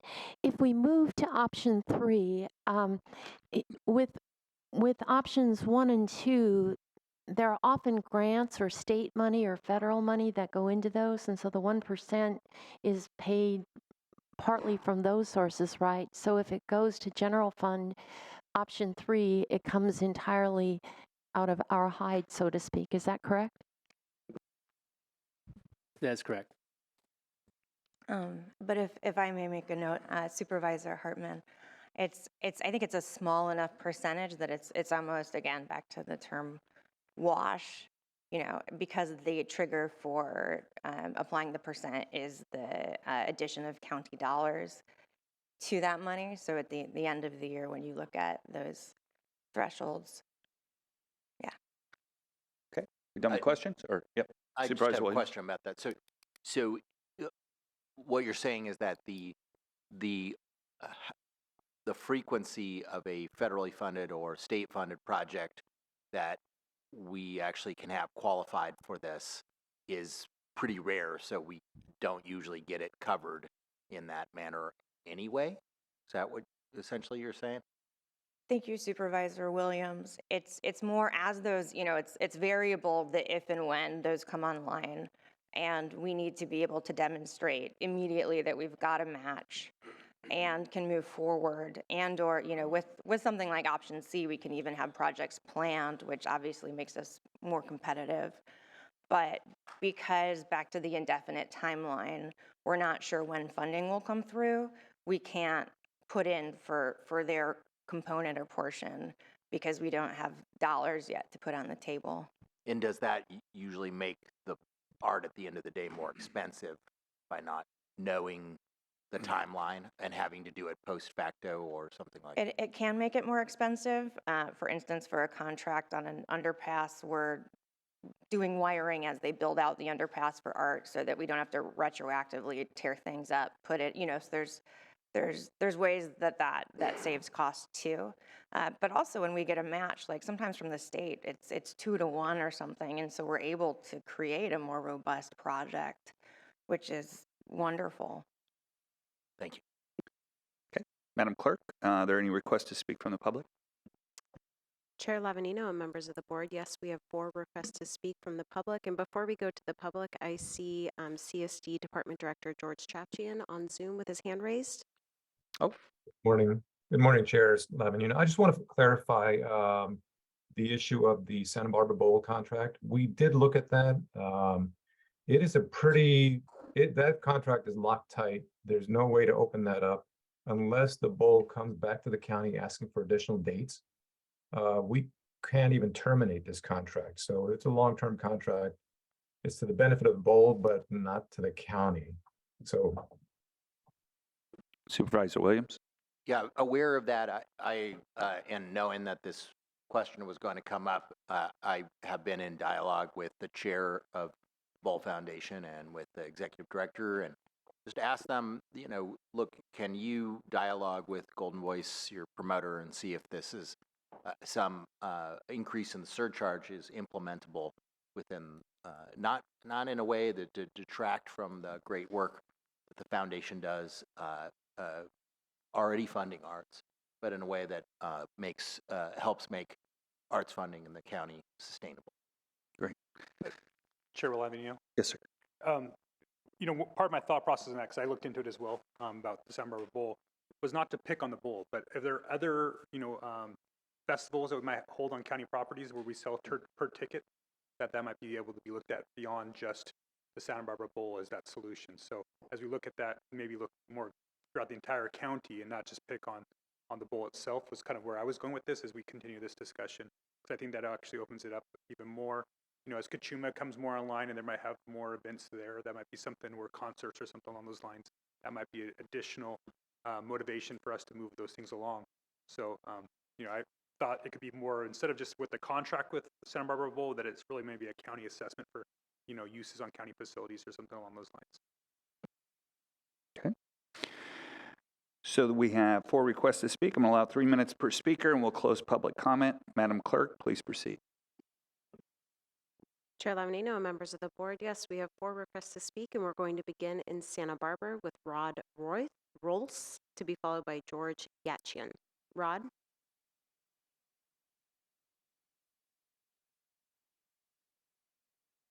Good morning, Supervisors. Good morning. My name is Rod Roll.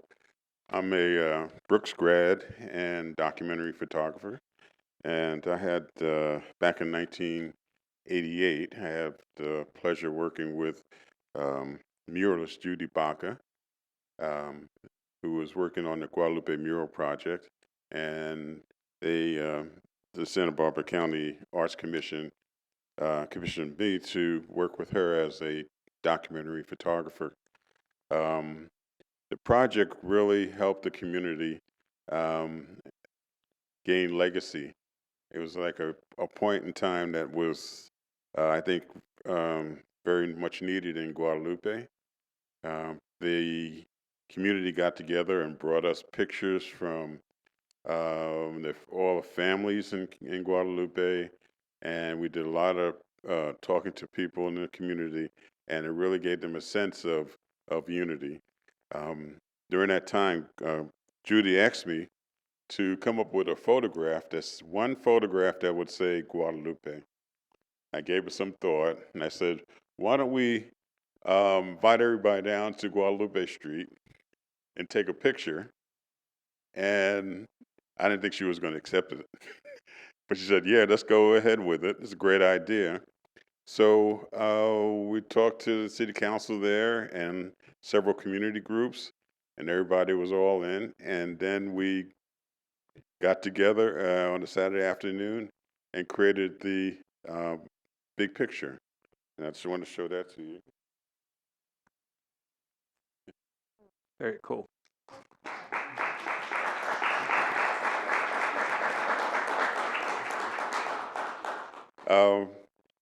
To this, it was interesting.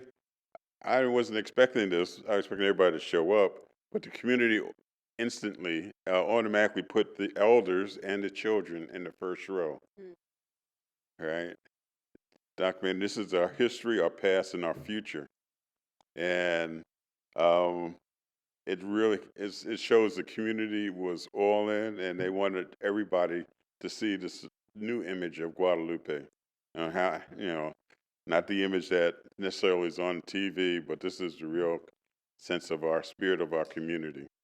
So I'm all here to speak in favor of the percentage for art increases, because projects like this create legacy, and the Guadalupe murals are up at City Hall up there in Guadalupe, and the photos are actually downstairs in the garden atrium.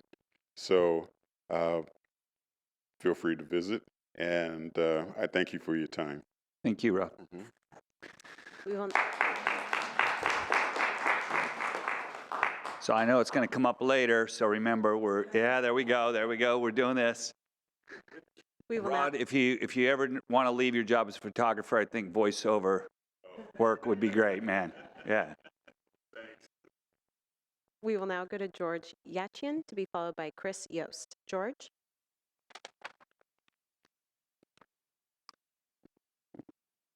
Good morning, County Board of Supervisors. I'm George Atchison, and I'm here to recommend the county support arts funding transparently, conveniently, and most importantly, generously.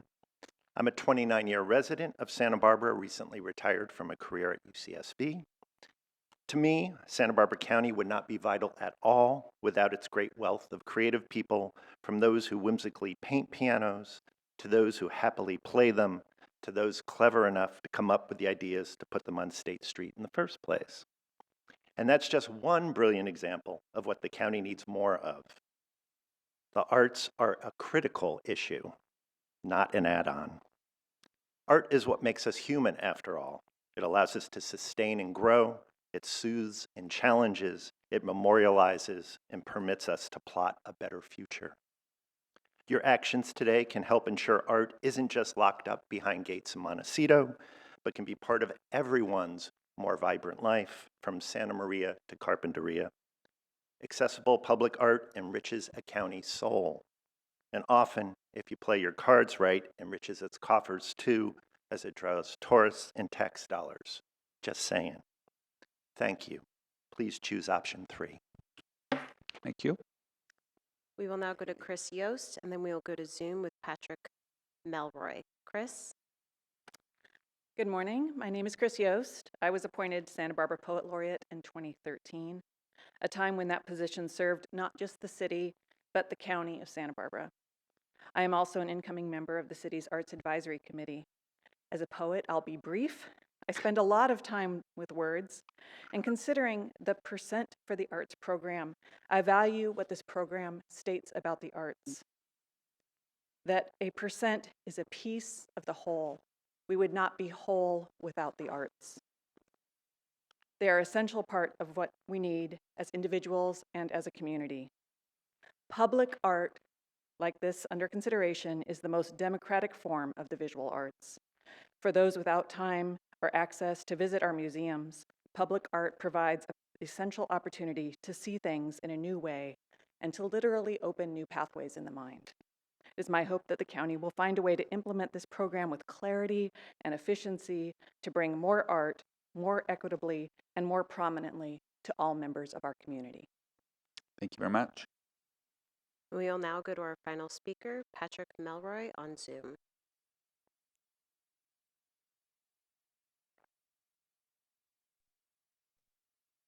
Hello, supervisors. Good morning. Morning. I live and work in Santa Barbara County. I'm the parent of a 6-year-old, and we spend an enormous amount of time seeking out public art in our community. The tiny libraries, as was mentioned, are a huge part of my kids' childhood. Public arts, we believe, is key to us identifying as a culturally significant region. When we speak about significant places around the world, we often describe the art of the place first. Public art reflects who we are as a community. Art in public can also activate or stimulate conversations around who we are now and who we want to become. I encourage you to utilize the guidance of your staff. They're unbelievably knowledgeable and beyond committed to what's happening here and what we do in this community. And they are the first layer of stakeholders.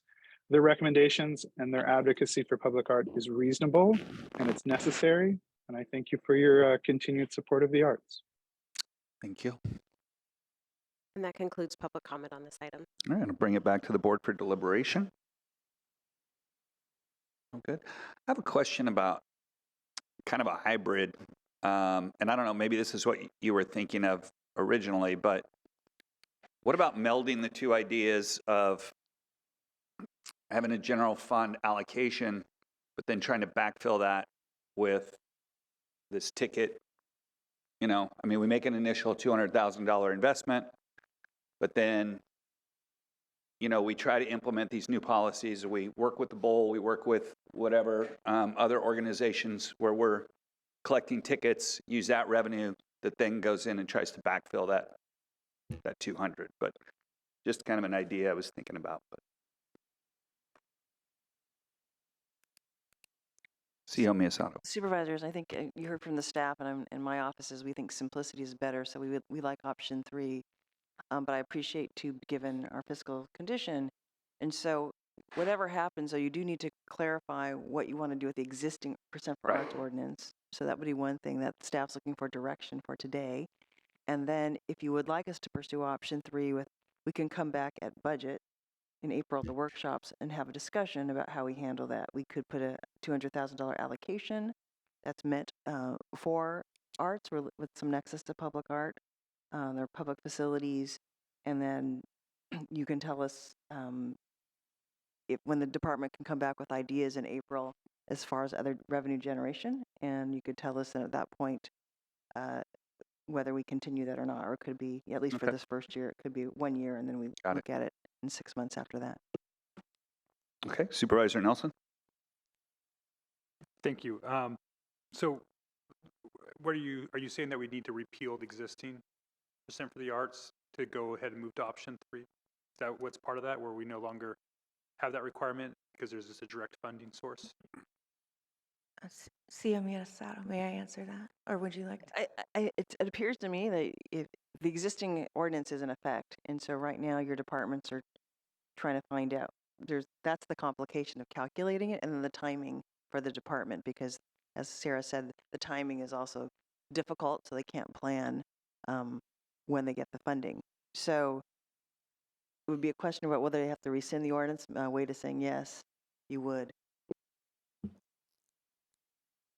Or I don't know, in the county council, if you could hold the ordinance in abeyance. I don't know if that's possible while we pilot this new process. Mr. Chair, members of the board, I mean, you could amend the ordinance to make it clear. You could rescind it.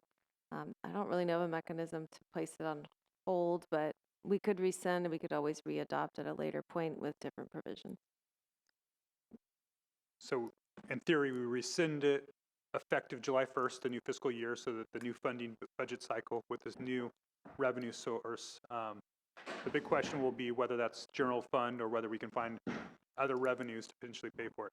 I'm not ready today to absolutely commit general fund. Yeah. I want to still explore these other options before I make that commitment, but I'm interested in this simplistic step forward. And I guess, and then therefore rescinding, once that is in place, the current ordinance. So is that option 3 then? Now I know why this was so confusing for you for so no, long. it's just, I would say if your direction is that you'd like us to proceed conceptually with pursuing option 3, and that we would come back to the board with how we would accomplish that, and the timing of when the existing ordinance could be rescinded, and then for CSD to come back in April at budget workshops to talk about other revenue ideas in line with Supervisor Nelson had said. So moved. But Wait, Sarah has a question first or input. Thank you. So I just wanted to clarify that the provision for option 3 would be as an amendment to the ordinance.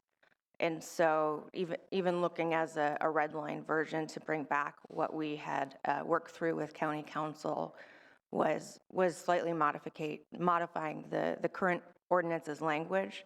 So it wouldn't be, I believe, in the amendment process that you rescind first, but rather that we'd bring the draft red line amendment for review, tweaking, and approval. But I also know that the Arts Commission and I would be concerned about losing a codified indefinite support of the arts if it were just to be a one-off with the ordinance rescinded. Honestly, I don't understand all that, but let's. I don't know if our Yeah. I'm going to be honest. It was pretty clear to me before Okay. that. So yeah. The question of whether you amend, rescind the ordinance, et cetera, county council has given her response that you could amend it, you could rescind it, but if we're not going to do a 1% for arts calculation and change it with something else, my recommendation would be to rescind the ordinance. And if Sarah, if you need more definitions still applied for how the funding is spent, we could come back with an ordinance to say that. And hoping that would suffice and looking at you. clear as mud. Go ahead. You want to make a motion? Have at it. I was just going to make the motion essentially as articulated by the CEO that we conceptually approve option 3 and that we return with the department articulating the funding, options for making that sustainable beyond the first year.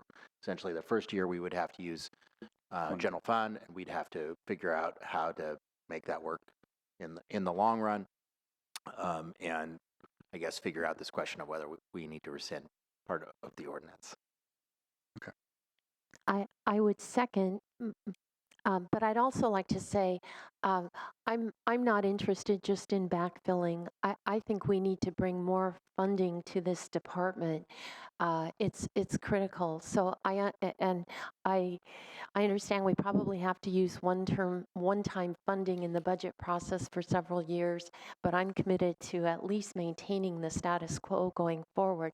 But I'm intensely interested in finding other sources of funding, and so I think the bowl is important. I'm trying to think what other things we know. I can only come up with one that sells tickets, but I think that that's an intriguing idea. And then I would also like to know, for industrial, commercial, are there other options? I know that cities do this, and again, I think it's critical to the vitality of our community, and so we need to make it front and center. Thank you. Supervisor Capps? Yeah, I agree with the motion, and I just wanted to add, you provided some examples of other jurisdictions, what they do, but I know in the past in conversations you had highlighted San Diego as being, San Diego County, I believe, is having a strong program. Putting you on the spot, can you speak to that now, or as we move forward in the years to come with budget process, if you can help enlighten us on how other jurisdictions handle funding arts? Thank you, Supervisor Capps. Something that San Diego does that other jurisdictions do, which I think could also be complicated here. They do lots of the things that we do. They have a percent program that's robust and beautiful and incorporated into the public spaces, but they do also work with the enterprise programs to incorporate their which is common and technically could be a use of funds with provisions, but I think that's part of the reason that it is more robust. But we can certainly research and come up with a kind of a clear definition of some of their work that's aspirational for us. Thank you. I agree with Supervisor Hartman that I'm fine with this motion, but hope that we're not just trying to achieve status quo, but actually looking for creative ways of building on this program. Thank you. I would agree with that, but we shall see in April when we talk about every other department and everybody else and all the other competing interests. So, so we have a motion and a second.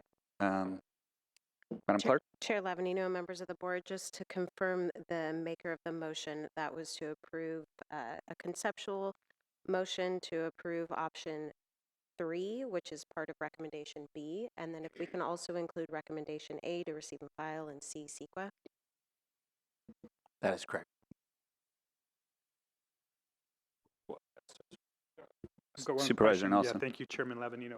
So we get to budget hearings and we realize that there's too many commitments out there. You know, what is our fallback? There's too many what? Too many other commitments. Okay.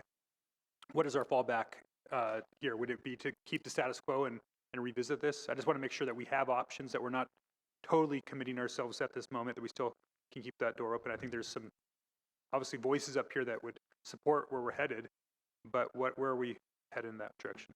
Supervisor Nelson, through the chair, you always have options to keep what we have. As far as budget is, we know we'll have one-time money of at least $200,000 to support this endeavor, and for a year, and then we'll see where we are in the future years. But you could always tell us at that time to go back to status quo. Okay, thank you. All right, and before we vote, Mr. Chapchian, I believe you still had your hand raised. Yeah, thank you. Thank you, Chair.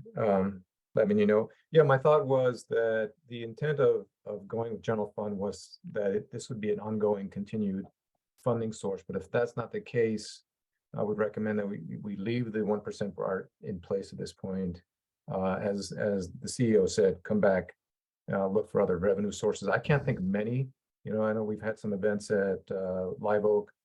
We had the powwow, but that's moved now to the Chumash site. But maybe there are others I can't think of that staff can come up with, but I can't think of many revenue sources, potential revenue sources for concerts or public events that can bring in revenue. So I would say, you know, leave the ordinance alone at this point so that at least there's that funding source available. I would just say that my motion stands. I think we should try this. I think the status quo should be our backup if we can't pull this off. Okay. So we have a motion on the floor with a second. All those in favor? Aye. Aye. Aye. Aye. Any opposed? Motion passes unanimously. Just for a little bit of agenda management now, we are going to hear item 3, and then we were going to break for closed session. So if you're here to talk about the rezones, that will be after lunch and after closed session. Okay? Thank you very much. And we do appreciate all those that have been here. This is how these meetings go, so they take quite a while to get through. So if you've been sitting here all morning, we appreciate your patience, and it's time to read item 3 into the record.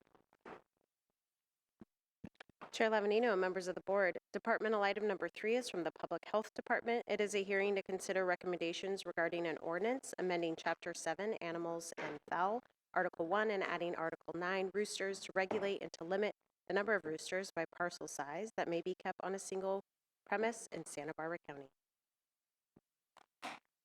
All right. Got a full house over on this side this morning. Good Dr. Martin? morning. Good morning, Mr. Chair, Board of Supervisors. Borrowing the phrase from the famous British comedy Monty Python, and now for something completely different. You might be the first Monty Python quote, you know? So that's good. I'm happy to be here with my colleagues, Lars Seifert, who is our Regulatory Service Division Chief, and Sarah Aguilar, who is our Animal Service Director. And this morning, we bring before the board a presentation on an ordinance to amend Chapter 7 of the Santa Barbara County Code as it relates to rooster keeping operations in Santa Barbara County. The proposed ordinance would, in part, limit the allowable number of roosters that may be kept on properties in the unincorporated areas of Santa Barbara County and would be enforced by our Animal Service Division through the Director. We have a short presentation, and then I'm sure this will be followed by a very interactive discussion. With that, I will let Ms. Aguilar take us through the presentation. Good morning.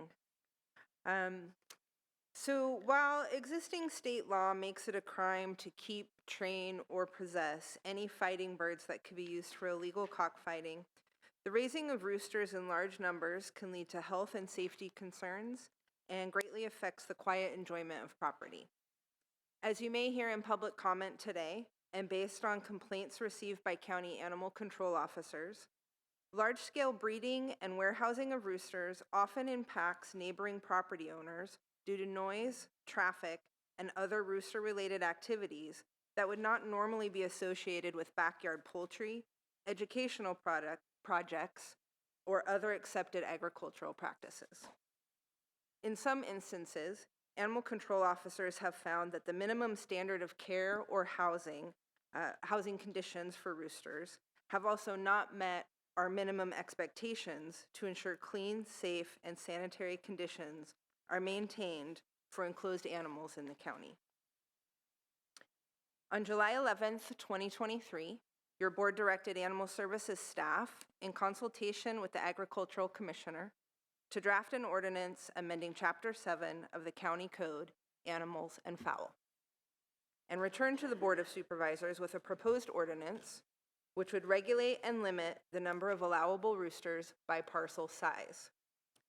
The board action requested that Santa Barbara County follow other counties like Ventura, Los Angeles, San Diego, Solano, and Monterey that have successfully implemented animal services ordinances to regulate the number of roosters allowed on properties. In the development of the proposed ordinance before you today, stakeholder presentations were provided to the county's Agricultural Advisory Committee, or AAC, on September 14th and October 12th to seek early input and feedback on setting appropriate limits for rooster keeping operations in Santa Barbara County. At the October 12th public meeting, the AAC members supported by majority vote to establish rooster limits by property sizes as indicated in this table, and that these limits were consistent with legitimate agricultural uses and the quiet enjoyment of properties in the unincorporated county. As recommended, a property owner with 10 acres, for example, would be allowed to keep up to 5 roosters on their property without a permit from Animal Services, or up to 20 roosters if it was a larger parcel greater than 20 acres in size. Smaller agricultural properties from 1 to 5 acres would be limited to 2 roosters without a permit. If a property owner wished to maintain additional roosters on their property, a rooster keeping operation permit from Animal Services could be obtained for up to a maximum of 25 roosters. If there were certain specified keeping standards and required setbacks to property lines were maintained. For purposes of this ordinance, just for clarity, roosters are defined to be at least 6 months of age with full plumage and capable of crowing. This ordinance does not limit egg-laying hens or any backyard chickens for food or to educational projects such as for 4-H or FFA, Future Farmers of America. And these limits would also explicitly not apply to any commercial poultry ranches for meat or eggs that are regulated already by the U.S. Department of Agriculture. As a basis for the recommended rooster limitations by property size, staff reviewed similar ordinances enforced by animal control officers in other California counties. There are a couple of unique aspects of this ordinance being considered today that I would like to highlight. One, Santa Barbara County would be unique in that there is a separate limitation or distinction made for large properties greater than 20 acres in size. Other counties, as demonstrated on the slide, have made the same limitation on roosters for any properties over 5 acres in size. Secondly, not all counties have an upper limit, such as Monterey County, or some counties do not allow additional roosters under a rooster keeping permit, such as in Solano County. And there's other counties, like our neighboring county of Ventura, that do not allow additional roosters beyond 5, but they do have a separate review process established from Animal Services that would allow up to a maximum of 25 roosters if it was for a 4-H or FFA type project, or specifically for poultry hobbyists. And that would be a determination made by the Agricultural Commissioner. In discussions with the Agriculture Advisory Committee, a maximum limit of 25 roosters with a permit was recommended for Santa Barbara County. In addition to establishing proposed rooster limits by property size, the Animal Services Director is authorized by your board to adopt standards for the proper care and comfort of animals kept in enclosures. The proposed ordinance for your consideration today would also extend that authority to rooster keeping operations and would identify basic minimum standards of care that could be enforced for roosters specifically.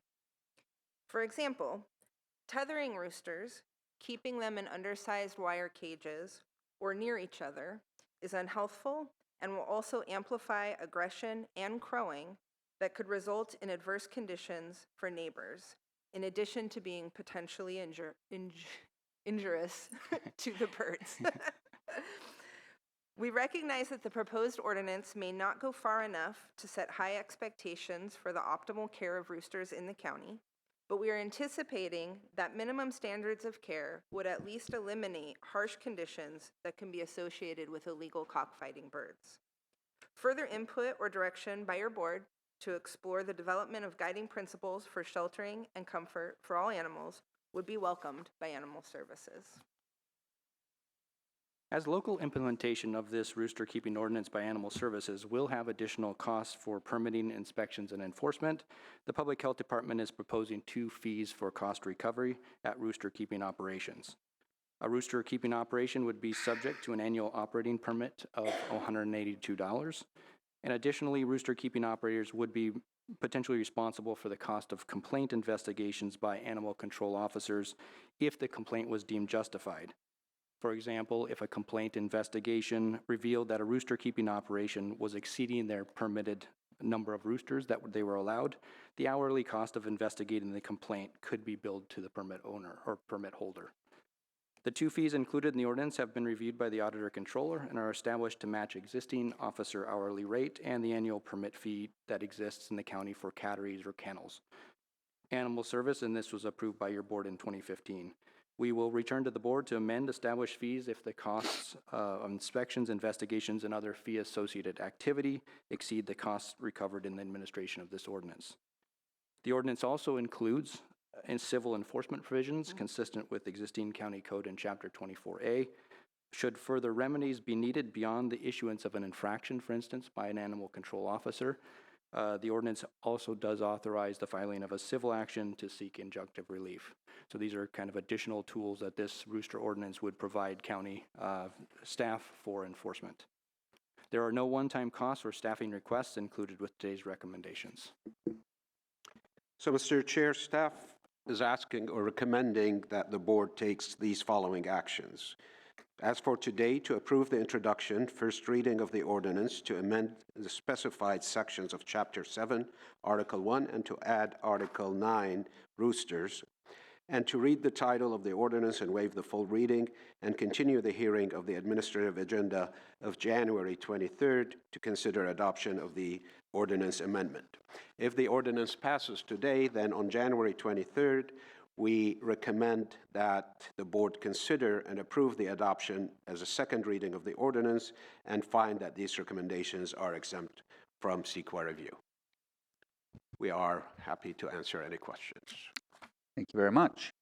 Any questions from the board? Supervisor Nelson. Yes, I have a few questions. Talked about the inhumane conditions or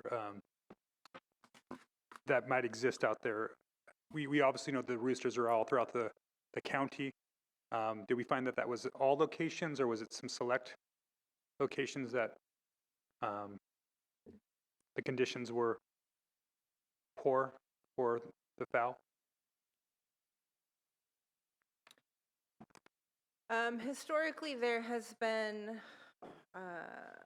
kind of a mix of results. Several of the properties where we know there are roosters currently, we have not had access to really evaluate the situation. So there could be some locations that are handling their animals in more humane condition. It's not necessarily across the board for all situations. Okay. Correct. I understand that the game fowl community is showing up today to speak on this item. Were they invited to the AAC meeting when this was discussed? Excuse me. We're not going to be able to, everybody's going to have your time if you put in a speaking slip, so we're going to try to keep it civil today. Go ahead, Lark. Supervisor Nelson, through the chair, they were not specifically invited to the meeting. We were not aware of their activities or representation here in the county. The AEC meeting, or Agricultural Advisory Committee, was publicly noticed as part of their agendizing of the item. Sure. However, there was not specific invitations provided to this group. Okay. And I guess the next question was about talked about the quiet enjoyment of property. Do we have a definition of what that is? Is that subjective? Do you guys have some, because roosters are not the only animals that make noises.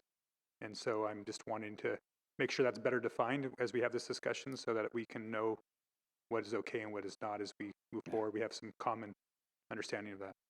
Supervisor Nelson, through the chair, we do not have like a specific definition for that. It was the directive and intent of the initial board action taken in July to consider that. However, we do not have a defined definition for it. Okay, thank you. I also have some questions for planning as well, because I understand that this is partly regulated through their department. If this is appropriate time, Chair, to ask some questions of planning. Sure.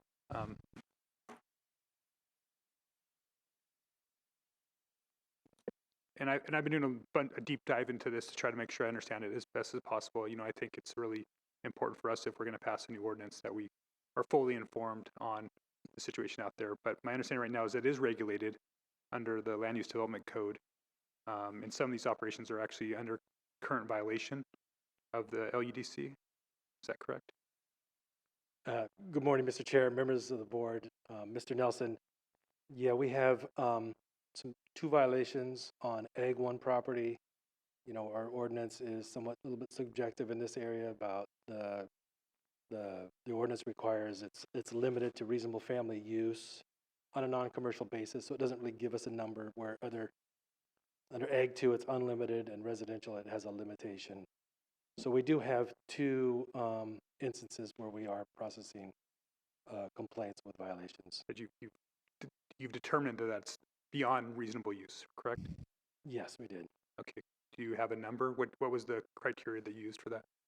So we did not, as you can tell, subjective. It's kind of a subjective ordinance. So we looked at it, and it's reasonable, limited to reasonable family use. And so that's maybe will help us here if this ordinance was adopted. In the two instances, when staff conducted their investigation, they found that there was approximately 140 fowl on the property. The majority of them were roosters, which were independently penned. And in another instance, we found, with the help of animal services, approximately 400 fowl on the property. A majority of them roosters, again, which were independently penned.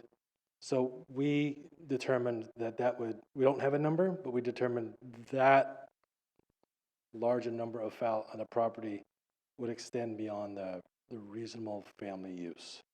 It's been the department when we have conducted investigations on agricultural property, reasonable family use would suggest perhaps, and it's not limited to this by all means, but you would have an area where roosters and hens could be penned together. Roosters are there to help protect the hens and whatever else.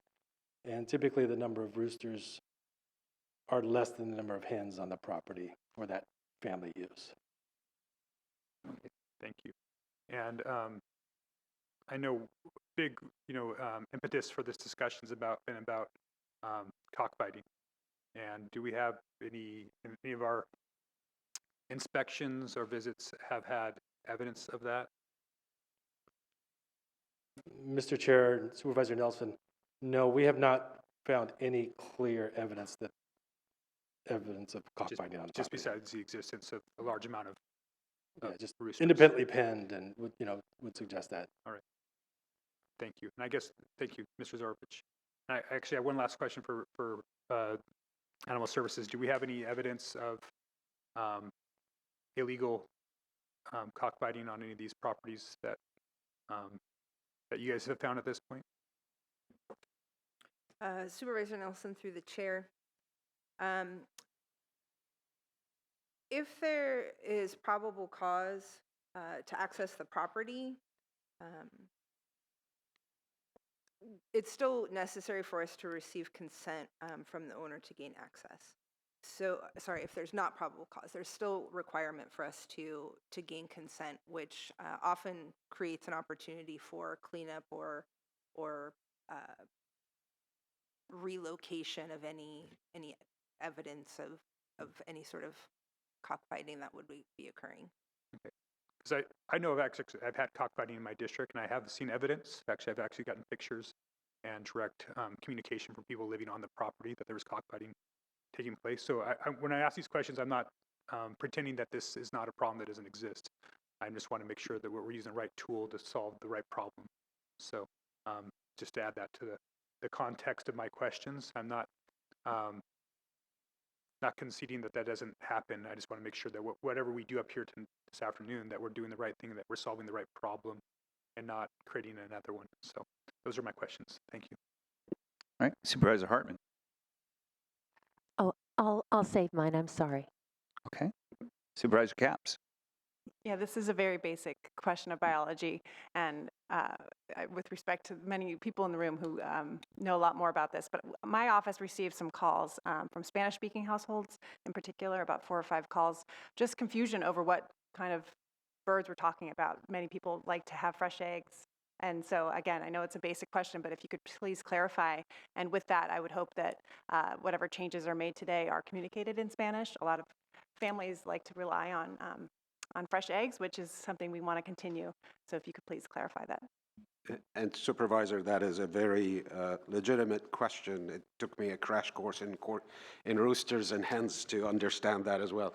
My understanding, and Sarah, correct me if I'm wrong, that roosters do not lay eggs. And you don't need a rooster for a hen to lay eggs. So we're not talking about birds that lay eggs. We're only talking about roosters that are 6-month-old and that are the ones that wake us in the morning. Thank you. I learned that by watching Seinfeld. You got the rooster, chicken in the head. All right, so that finishes up board questions. This moves us to public comment. Madam Clerk, are there any requests to speak from the public? Chair Lavanino and members of the board, yes, we have 18 requests to speak from the public on this item. Okay, with 18 requests to speak, we'll go to 2 minutes per speaker. And I will allow 2 minutes, and then we're going to close public comment at this point. So that means if your name's not in at this point, that you're going to miss out. Please, Madam Clerk, please proceed with our first speaker. We are going to begin on Zoom with Paula Kislak, to be followed by Eric Sakash. Paula?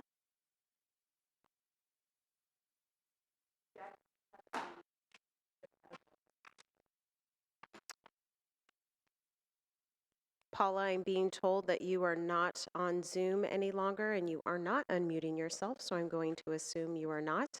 So we are going to go to Eric Sakash to be followed by Thomas Poole. Eric? Yes. Good morning, supervisors. I'm Eric Sakish. I am Senior Animal Law Enforcement Consultant with Animal Wellness Action and the Center for a Humane Economy. I have 45 years plus experience in examining illegal cockfighting, and I have appeared as an expert witness in more than 100 legal proceedings in federal and state cases. I've worked to interdict these crimes from San Diego to Sacramento. It remains, unfortunately, a rampant problem here in California in need of stronger local and state and federal policies. Cockfighting is a barbaric and unacceptable activity, criminalized in our state for more than a century and banned in every state and also at the federal level. I'm testifying today in support of a proposed ordinance to place reasonable limits on the number of roosters that may be kept on a single parcel in Santa Barbara County. Such an ordinance will help protect the public health, safety, and welfare while ensuring that roosters are treated humanely to minimize the potential for a public nuisance, illegal cockfighting, and the raising of birds to be used for cockfighting. Cockfighting is associated with illegal gambling, drug trafficking, illegal weapons, and homicides. Law enforcement has documented a strong connection between cockfighting and these forms of crime. The Drug Enforcement Administration has documented that cockfights are used as networking opportunities by drug traffickers. Please understand, cockfighting comes with social costs beyond animal cruelty. The presence of young children at cockfights is especially disturbing and promotes an enthusiasm for violence and lack of respect for the law. In Mexico, in a recent case of gang violence, 20 people were massacred at a cockfighting derby. Last year in Hawaii, there was a mass shooting at a cockfight that left 2 dead and 3 wounded. Finally, cockfighting is tied to the spread of avian diseases, with California dramatically affected. Gamefowl are high-risk vectors and reservoirs of disease because they are widely sold and Thank traded. you, Eric. That is your time. Okay. Thank you. We will now go to Thomas Poole to be followed by John Dorwin. Thomas?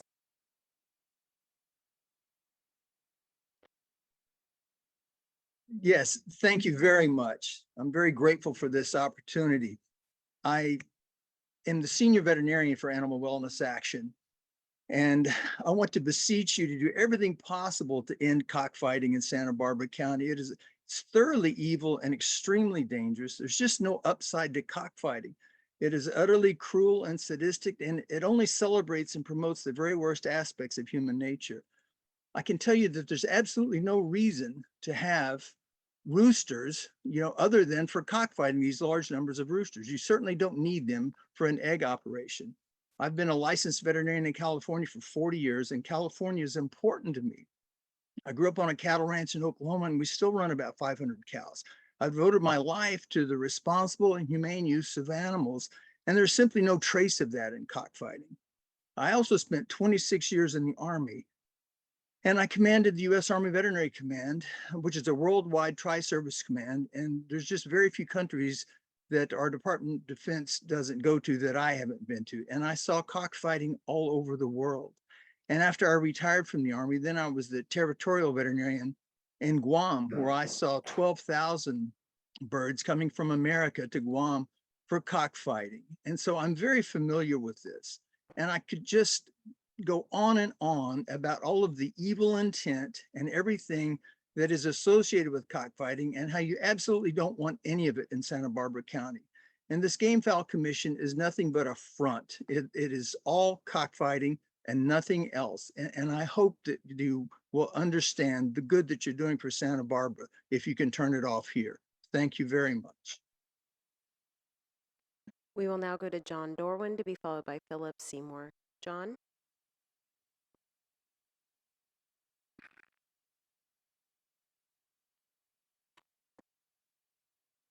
And John, we have unmuted you on our end. You will need to unmute on your end to provide your comments.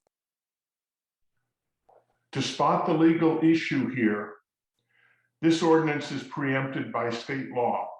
I will read you Civil Code Section 3482.5, subparagraph D. This section shall prevail over any contrary provision of any ordinance or regulation of any city, and county, or other political subdivision of the state. However, nothing in this section shall preclude a city, county, and county, or other political subdivision of this state acting within its constitutional or statutory authority and not in conflict with other provisions of state law from adopting an ordinance that allows notification to a prospective homeowner that the dwelling is in close proximity to an agricultural activity, operation, facility, or appurtenance thereof, and is subject to the provisions of this section consistent with section 1102.6A of the California Civil Code. So the statute in the Civil Code both limits and identifies the remedy for quiet enjoyment available to the board to comply with state law. The issue here will be facial invalidity due to the conflict of the proposed ordinance with the right to farm law contained within the California Civil Code. You need to rethink the legality of the proposed regulatory scheme so as to comply with the vested rights which have accrued under state law concerning animal husbandry. The law here is Thank clear. you, John. That is your time. We will now go to Philip Seymour, and then we will come to the Santa Barbara hearing room with Connor Keegan. Philip? Yeah, hello, honorable supervisors, Chairman Lavigno. First of all, I strongly support the intent of this ordinance. This is great. We don't need medieval forms of entertainment in Santa Barbara County like cockfighting, but even aside from that, it's good to provide some minimum standards. We all know that roosters don't have a whole lot of utility outside of being food. So we don't need large numbers of them around. I am particularly concerned with one aspect of the problem here. It's maybe different than other people's concern. I volunteer at the animal shelter, have for 30 years. We see roosters coming in there. The problem is there's been an explosion of people keeping small flocks of chickens in urban and suburban areas for the eggs or as pets. When they get chicks from some sources, certain number of those chicks wind up being males. So a few months after they get the chicks, they have a rooster on their hands. They have to, either because the neighbors complain or because the zoning authorities come around, have to offload those roosters. Some of them go to the animal shelter. Some we just don't know what's going to happen to them. But I would like to make sure that this ordinance makes provision for people who are willing to take on roosters and agricultural areas to be able to do that, genuine bona fide rescue organizations. The current wording of the ordinance is a little off. I sent you an email suggesting a change that would allow essentially anybody who wants to become a rescuer would make an agreement with animal services that would set minimum standards. An animal control officer could go out to the site to make sure it was appropriate and wasn't going to be a nuisance for neighbors. Thank you, Philip. And they would be exempt. Yeah, and we do have your email, Philip. Thank you. We will now return to the Santa Barbara hearing room with Connor Keegan. I'm sorry, Supervisor Hartman had her microphone on. I just had a question for Mr. Seymour. He is an attorney and he has a lot of experience in this area. And so I just wanted him to explain a little more the wording change that you're requesting in the definition and why. Right now, the way the ordinance is written, it seems to have been copied from somewhere. It says that animal welfare organizations would be exempt from the permit requirement if they have a humane officer. But none of the private nonprofits in this county have those. In some counties, they do have, by statute, they can engage. The county is contracted with a humane organization to do animal services type work. We don't have that here. So the tweak is necessary to essentially create a mechanism by which we can, actually have real animal welfare organizations operate. So in Just other doesn't. words, we would switch out animal welfare organizations and put in the animal services director instead of the humane officers? Yeah, I think the specific wording was having these people could operate under agreement with the animal services director. Thank you. All right. We will now go to Connor Keegan to be followed by Marcus Marino. Connor? More nervous than I thought. Thank you for your time. I'd like to take this opportunity to present a slightly different point of view about the potential effect of an additional rooster ordinance would have on the community. Quick background about myself. I'm a native of Santa Barbara County. I only left the area to pursue a college education. I have bred, raised, and shown exhibition poultry in the San Ynez Valley for the past 35 years. With regards to this topic, my unique area of expertise is in purebred exhibition poultry, where I am a licensed judge by the American Poultry Association and the American Bantam Association. For those that you do not know, the American Poultry Association is the oldest livestock organization in the United States and is currently in our 151st year of existence. Our organization recognizes over 500 breeds and varieties of purebred poultry. We host shows throughout the country at both local and national levels, supporting local businesses such as hotels, gas stations, restaurants, and feed stores. Our shows are in the hundreds when it comes to youth entries, giving people of all ages opportunity to participate in a hobby that does not take up much space or quite as much money as a dog show or horse show that I've had to kids in horse shows.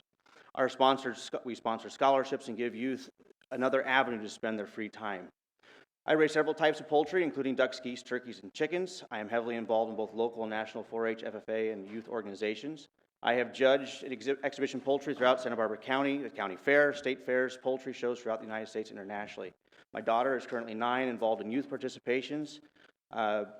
I would be happy to meet with your aides or each of you to discuss this further. I have plenty of responses to some of the comments that have been made. I'm sure I can enlighten you on my hobby and how that would affect our local businesses, myself. I do not participate in any sort of illegal actions. I have all my support of all my neighbors for the birds that we do raise. I do not keep 100 roosters. I probably have 5 or 6 roosters out there right now. And I have that many in order to keep genetic diversity so I don't have a family wreath within a couple years. So if you have the time, I certainly would offer my services to you, my expertise, 40 years in exhibition poultry, licensed judge, and I thank you for your time. Thanks. I got a question. Chair Lavigno. No clapping. Do you agree with them?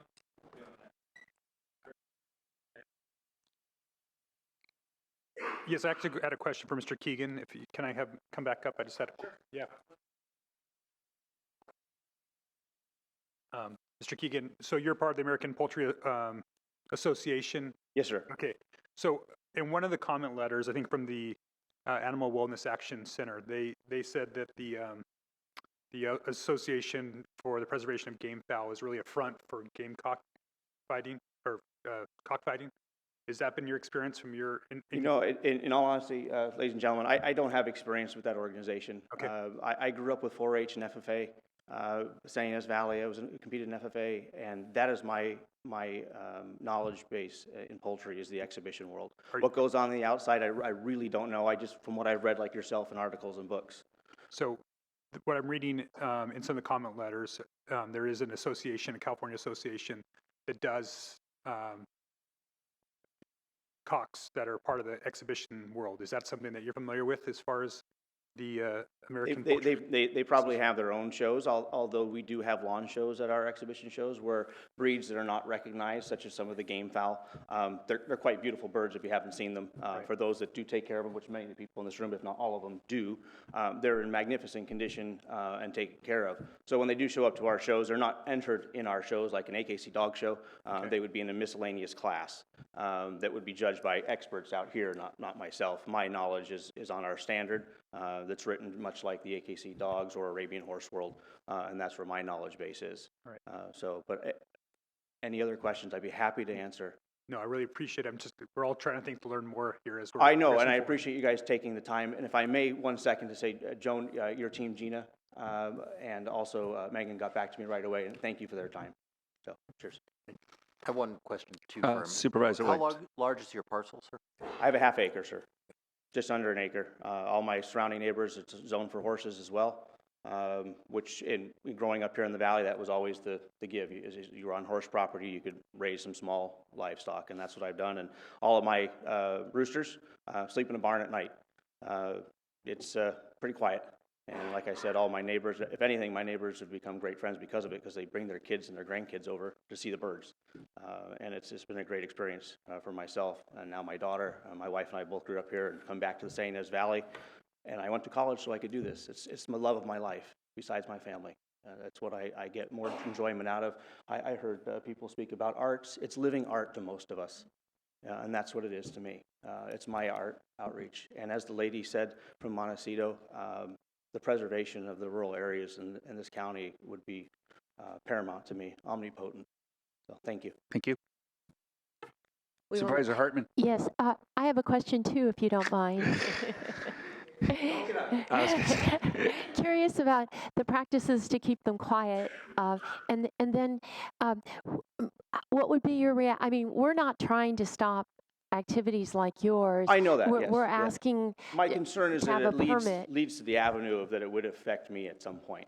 And that's when, with the verbiage that's written there, I would be out of compliance in having 5 roosters, would I not? As it is, like I said, I'm surrounded by horse property. As far as keeping them quiet, sure. Like I said, I have a barn. They have a door that they can go out to their outside runs. Those birds don't come out of that barn until daylight hours, and that helps. I plant lots of plants. My enclosures are planted with bamboos, along with other shrubs around the exterior. I'm situated in an area where I'm against a hill, so the noise comes back at me. There's lots of ways we can do it, obviously. I also have heard of rooster collars for those in the exhibition world. I've never used one. Like I said, I've never had a complaint. In 35 years living in St. Inez, I've never had someone come over and say, can you shut that rooster up? I understand. I don't want them in the San Roque Valley or San Roque area. I understand that. We don't want them in the city of Solvang. I understand that. But for the outlying horse properties, this would certainly be detrimental to the 4-H and FFA. I get no greater enjoyment than going to the county fairs and sharing this hobby with them and what I've had the opportunity to learn. And I hate to see the next generation not have that. And I think that's what this will do in the long run. Any other, did that answer your question, Ms. Hartman? Well, I disagree. I don't think it will do that, but we certainly don't want to. That's the point. Won't do what? I'm sorry. Hinder 4-H and legitimate show activities. I hope that's not, I know that's not the intent. When reading this, though, that is my concern, that maybe we could work on tweaking this, or we could work together on verbiage on how to address the problem. Go ahead. That's okay. We're good. Thank you. Thank you very much. Appreciate your input. Next. We will now go to Marcus Marino, to be followed by Janet Fisher. Good morning, everyone. And first of all, congratulations to the new chairman. We're hoping to be working with you in the near future. Absolutely. Thank you. Okay, so you want to regulate and to limit the number of roosters by parcel size. The county of Santa Barbara is a municipality. Our corporation, and most important, is not a branch of government. The county codes enacted by municipal corporations, which only exist on paper, cannot be enforced or regulate against private property the city or the county does not own. This could be a violation of California Constitution Article number 11, since our private properties cannot be categorized as municipal affairs. The limit of roosters on a single premise is claimed for your county to protect the health and safety of the county's residents and the quiet enjoyment of their homes by minimizing public nuisances. Under the California Civic Code 3482, it states it protects any pre-existing agricultural enterprise from being declared a nuisance to anybody.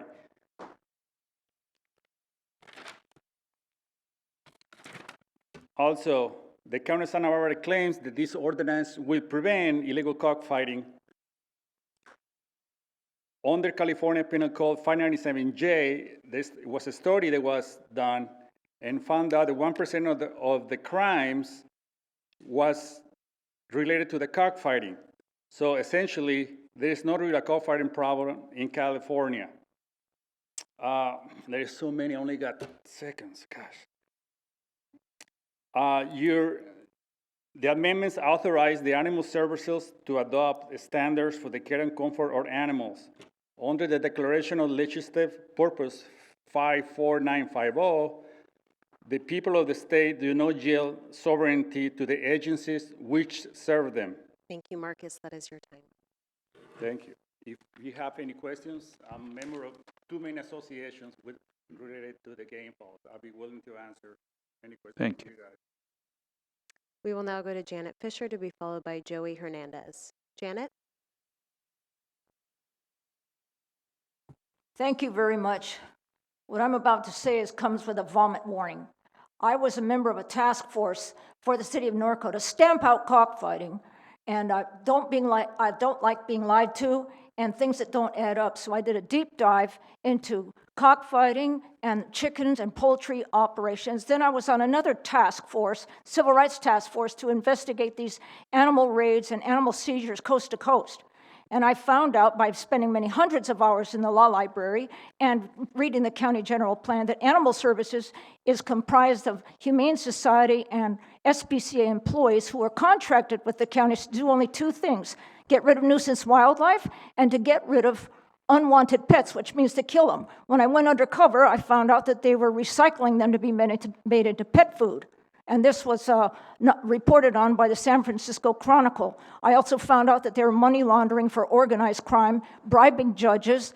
We did a deep dive on the demographics of all these animal raids, including cockfighting raids, and I found out that it was impersonating an officer, illegal search and seizure, transporting stolen property, laundering stolen property, and bribing judges, just like Al Capone, disguised as rescue and adoption. Chickens, by law, are defined as agricultural commodities. They're property, they're items in interstate trade, and they're war materials and national defense materials. I gave handouts to you so you can absorb this. So there's no expiration date on the takings clause of the Fifth Amendment.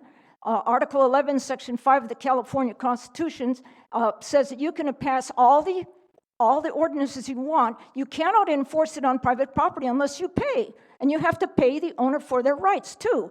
Just like the state of California had to pay the Pacific Lumber Company $480 million when they took their land and their rights to harvest their own trees, which trees are defined the same as law as chickens. If you have any questions, I'm very knowledgeable. I've been on this task force for 33 years, and I have a lot of information, which is almost impossible to dispense in only 2 minutes. And thank you very much.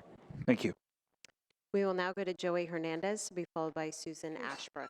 National Geographic magazine. Okay, ma'am. I'm sorry. Everybody has to do their time. I'm sorry, is Joey Hernandez here? Right here. Oh, fabulous. How you guys doing, panel? Doing great. All right, let me know when you want me to start. Please proceed. Action. All right, thank you very much. And I am a musician, so I do know how to make a performance. Listen, the bottom line is what I'm hearing here is a constitutional nightmare. The Constitution was very clear on chickens. And we asked our forefathers why. What was in the rules that chicken was so dominant within the rules of our Constitution? What the establishment wants to do is violate people's rights and their homes. We know one thing, that you could not go and tell somebody in their property where the deed belongs to them what they can do in their property. Because when push comes to shove and the Constitution's involved, it violates. What these individuals want to do by their ordinance and all this fines and getting people to extort money out of their wallets and their accounts is violating constitutional rights and giving the liability to Santa Barbara community because they will be open for lawsuits. And if it goes to the highest court, They have no choice but to honor the Constitution. We are a federal republic. Our Constitution oversees all of the other stuff. It's not to be infringed. We understand it's under attack. But we are, by definition, living in revelations, and what is being revealed is the darkest of society. Now we talk about pedophiles. Well, we got something coming where the explosion of all these criminals who create the system of law yet break it. Be warned that this could be a huge lawsuit for the city and for the community, and you guys are to represent the community in the best interest and not violate constitutional law, guys. God bless each and every one of you. Thank you. We will now go to Susan Ashbrook to be followed by Jesse Ortega. Susan? Thank you so much for your time. A few months ago, I read about the Ag Advisory Committee meeting and attended it. They weren't aware of the rooster problem, where 100 roosters can live on one parcel without any poultry oversight and the possible illegal related activities. Afterwards, 2 members thanked me in the parking lot after I shared my story of what it is like living next door to a breeding facility. Today, I am thankful a proposed rooster ordinance has reached the Board of Supervisors and support these initial steps. There is still much work to be done for all animal welfare. I live in Sabata Canyon, where we are used to the sounds associated with Ag 1 properties. We have horses, a few cows, goats, but nothing prepared us for the 24/7 sound of roosters. This has become a nuisance, especially in a residential area like an EDRN. 2 neighbors finally gave up and sold their homes at reduced values after calling rural crime, the county, and animal services for help. One of those selling his home told us he couldn't walk out of his home without noise-canceling headsets. Also, the number of people and vehicles required to maintain the rooster business is alarming. More neighbors would have spoken today, but they fear retribution. If you've read some of the letters on public comment, you'll notice they had their names redacted because they're scared. We support the proposed ordinance as it will reduce the noise and potential crime in our neighborhood. Thank you. We will now go to Jesse Ortega to be followed by Dr. Lee Heller. Jesse?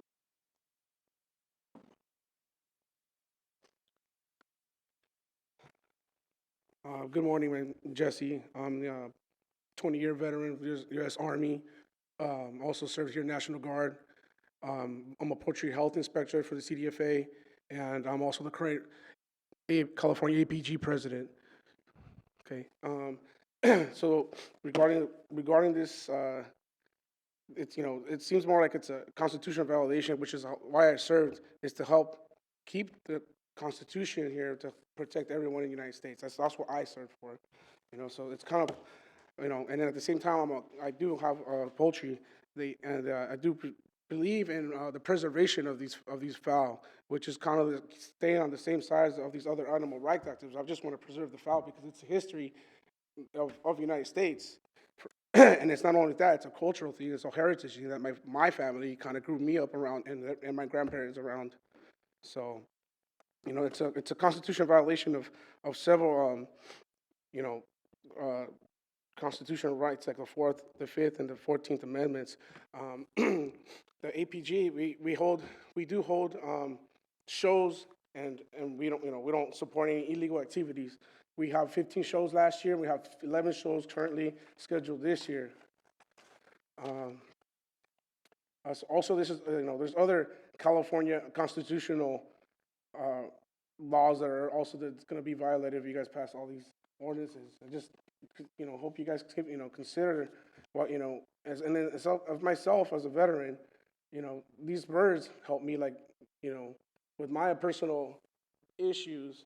With emotional support through other personal deployments, the military service that I had to suffer, right? So I just hope you guys can consider these type of things when you guys are have that stigma about these kind of bird, owners for these birds. We're not, I'm here to help answer any questions, because it's not just game fowl. We in the poultry shows, we have bantams as well, and those are all for all the kids. We just are a family-oriented poultry preservation organization and family, really, community. I think that's my Thank you. That Thank is you. your time. All right. We will now go to Dr. Lee Heller to be followed by Karen Howenstein. Chair Lavanino and members of the board, you know me as an animal welfare person, but I don't know if you know that I lived in agricultural land for many years. And to answer Supervisor Nelson's question, we know the normal sounds of farm life, machinery operating, the occasional crowing rooster, hens bugling when they lay, cows mooing. What is not normal is loud, consistent, sustained animal noise. That's a sign that animals are in distress. When large numbers of roosters are kept, the set itself is distressful. It is not natural, normal, commercial, agricultural enterprise to keep large numbers of male birds in close proximity, unless you're breeding for cockfighting purposes. The proposed ordinance would, in fact, include an exemption for commercial poultry operations, so that's not an issue, as well as, by the way, for FFA and 4-H, which is wonderful, the work this gentleman is doing. But what we do need to do is address these close confined conditions with large numbers of animals. This is really just preparation for them to be aggressive as a prelude to cockfighting. I would also like to point out that other animals do have number limitations. If you're a dog breeder, you're not allowed to have an indefinite number of dogs. You have to get a dog permit, a kennel permit. Same thing for catteries. So it doesn't make sense that those species would be exempt from numbers limitation and permit requirements, but not roosters. What I would say is that this ordinance does not really go far enough, that 5 should be the limit on anything under 20 to 40 acres, and that we would try to also have setbacks that ensure that adjacent property owners are not subject to the noise of up to 25 roosters kept in close proximity to their boundary. Imagine 25 roosters 150 feet from your house. There are a few other minor tweaks that I would suggest, requiring minimum space so that the birds can eliminate separately from their food and water and not have them on wire flooring. But overall, I think we can create an ordinance that does a better job of addressing the not natural noise of large animals, of large numbers of male birds kept close together, and protecting the quiet of neighborhoods, of people who still understand that they live in agricultural areas. Thank you. We will now go to Karen Howenstein to be followed by Eduardo Ramos. Karen? Hello, yes. Okay, this is an example, prime example of who's getting rhythm in the county. Because the lady who spoke earlier, who made implications that there is illegal activity on our property, has done that many times before. She's borne false witness to the district attorney's office. She got together and colluded with her friends and got me sued by Joyce Dudley during the pandemic. This person will go to the ends of the earth to see me and my family suffer. And you guys are now getting caught in the middle of it. When the chicken guys came to our property because of the flood that happened last year of the Santa Ynez River on Santa Rosa Road, I knew some of the chicken guys that ended up bringing their families and their chickens and their goats, and the roosters definitely are not for cockfighting. They are fertilizing eggs, where they actually raise the eggs and raise the chickens. That is the primary function of a rooster, not cockfighting. The fact that we are being assigned that as criminal activity is offensive. All of the animals are healthy and happy, just like they were when I was involved in 4-H and FFA during my entire rearing myself. And these are not residential areas. This is agricultural property. There are no CC&Rs, and there will never be an HOA. There will never be an HOA. Thank you, Karen. Ma'am, That I have is a your time. question for you. I'm curious, how many, could you estimate like how many roosters you do have on your property right now? I only know how many chickens total because we don't have any roosters void of chickens. All of our roosters have chickens with them. All of our roosters that have that are kept by my friends who got flooded out. No, I know, okay. Just was a simple question. If you don't know, you don't know. That's fine. I don't know the total number. Okay. But I count chickens and roosters together as And then fowl. how many chickens and roosters would you have together, do you think? Say we have at least maybe 250 Okay. on our Ag 1. Yeah.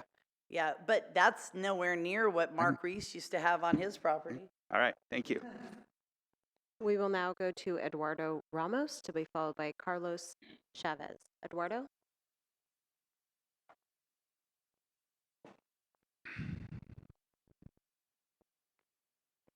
Good morning, everyone, and thank you. Thank you, Board of Supervisors, for allowing me to speak here. I also live in Cevada Canyon, or more 3121 Avena Road. What I thought it was going to be an accomplished dream is starting to turn into a nightmare. There are several people in the canyon that have a campaign going, and this has affected my family, my business, people that know me and know who I am. Those people don't know who I am. They don't. They don't even know how many chickens I have in the property because they've never been there. I encourage you guys to go and check my facility and see what's illegal about it. I go by state and federal laws. And my understanding is that my rights are being violated by some people here and some people that aren't here because they're cowards. They don't stand behind their beliefs. They don't. And I want to point that out. They hide behind you guys. They listen to them. That's what they do. They have their own dictatorship around the canyon. And let me tell you guys that that place wasn't given to me. I'm paying for it. It's not free. Just like I know the rights aren't free. We have to stand and fight for what we believe. And that's what I'm doing here. A lot of you guys don't know my facility. They don't even know who I am. But let me tell you guys that you guys violate federal and state laws, and someone has to pay for this. Thank you. We will now go to Carlos Chavez to be followed by Catherine Anderson. Carlos?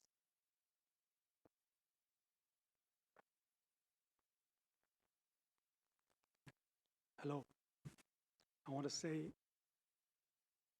what these people say is not true. I've gone to court 3 times. Sorry. I might not be able to talk, but I've gone to court 3 times. Ordinance can only have 1 rooster, 1 acre. I got 1 acre 3/4, San Bernardino County. Loud, foul, court again. And I still have my chickens there. The judge says I can have my chickens. They went in again to my property without my permission. Jumped in, went in there, looked at all my animals, said I had cruelty to animals, which I don't. And these people, that's all they do. They're violating all our rights. I didn't sue because I'm from Ontario. That's my city. I've been there for 27 years. I was there when it was all country. All country. Now that it's turning to city, they want me out. And by doing that, and I've already proven that I can have my animals. And my animals, since I was a kid, that's what made me. It's that and going to war and fighting for these rights. And I'll still go to war. I might be too old, but I can still be out there and helping. Because I believe in the freedom of this country, and it's being taken away every day, more and more. Now, if I raise 6 daughters, am I raising prostitution? Am I raising prostitution? If I raise 6 kids, 6 sons, am I raising gang members? They're accusing us of all these things because we're raising animals, because we're raising fowl. I have to breed 1,000 roosters to make crosses that I like for colors, for shows. And that's not going to stop. Thank you, Carlos. That is your time. We will now go to Catherine Anderson, and then we will return to Zoom with Paula Kislak. Catherine? Thank you, everyone, for the opportunity to speak. You may recognize me from Island Seed and Feed, and I have my own ranch operation, Blue Oak Ranch. I started showing poultry when Connor Keegan was a teenager. You may have heard of the slow food movement, which advocates the use of heritage and heirloom vegetables and livestock breeds and the preservation of flavorful, colorful foods and the genetic diversity of our food in the face of big agribusiness, monoculture, producing bland, tasteless crops better suited to transport trucks than dining tables. Roosters begin crowing at 3.5 to 4 months of age and begin growing adult plumage at 4 months, long before most traditional breeds are harvested. There are 3 main types of meat chickens: fast broiler chickens, which are like the white sandwich bread of commercial production; slow broilers, which are like the sourdough bread of chickens; and, and the males, the roosters from traditional egg-laying breeds that are dual purpose. They're meant for eggs and meat. Those are like the artisan, most wonderful bread you'd ever taste. Chicken flavored though. They're generally harvested starting at 5 to 6 months up to a year of age. They're much more flavor though, the ones that actually taste like chicken. I once had someone totally confounded and say, "Don't you know you can get chickens at Costco?" Like, that's not what I want to eat. The raising of traditional breeds of poultry for eggs and meat are integral to small farms, and maintaining healthy genetic diversity of poultry requires the keeping of roosters. Inbreeding is greatly accelerated by keeping too few roosters. Selecting the best breeding parents of the next generation requires evaluation of these individuals as adults, not juveniles. Quality requires quantity, and maybe only 10% of those grown out to a year of age will make the cut. An exception for 4-H or FFA students is proposed under this ordinance. However, where are they going to obtain those birds if there are no breeding flocks or show birds in the county? Again, quality requires quantity, and you can't get these birds from a commercial hatchery. I can think of no other instance in California where farmers are required to obtain a permit to grow food, or that choice is limited to size of property. An ordinance such as this— that is your time. Okay. Don't make sustainable farming collateral damage. Can I just ask a question? How large of a parcel do you have, and how many roosters do you? 6.17 acres. I have had up to 40.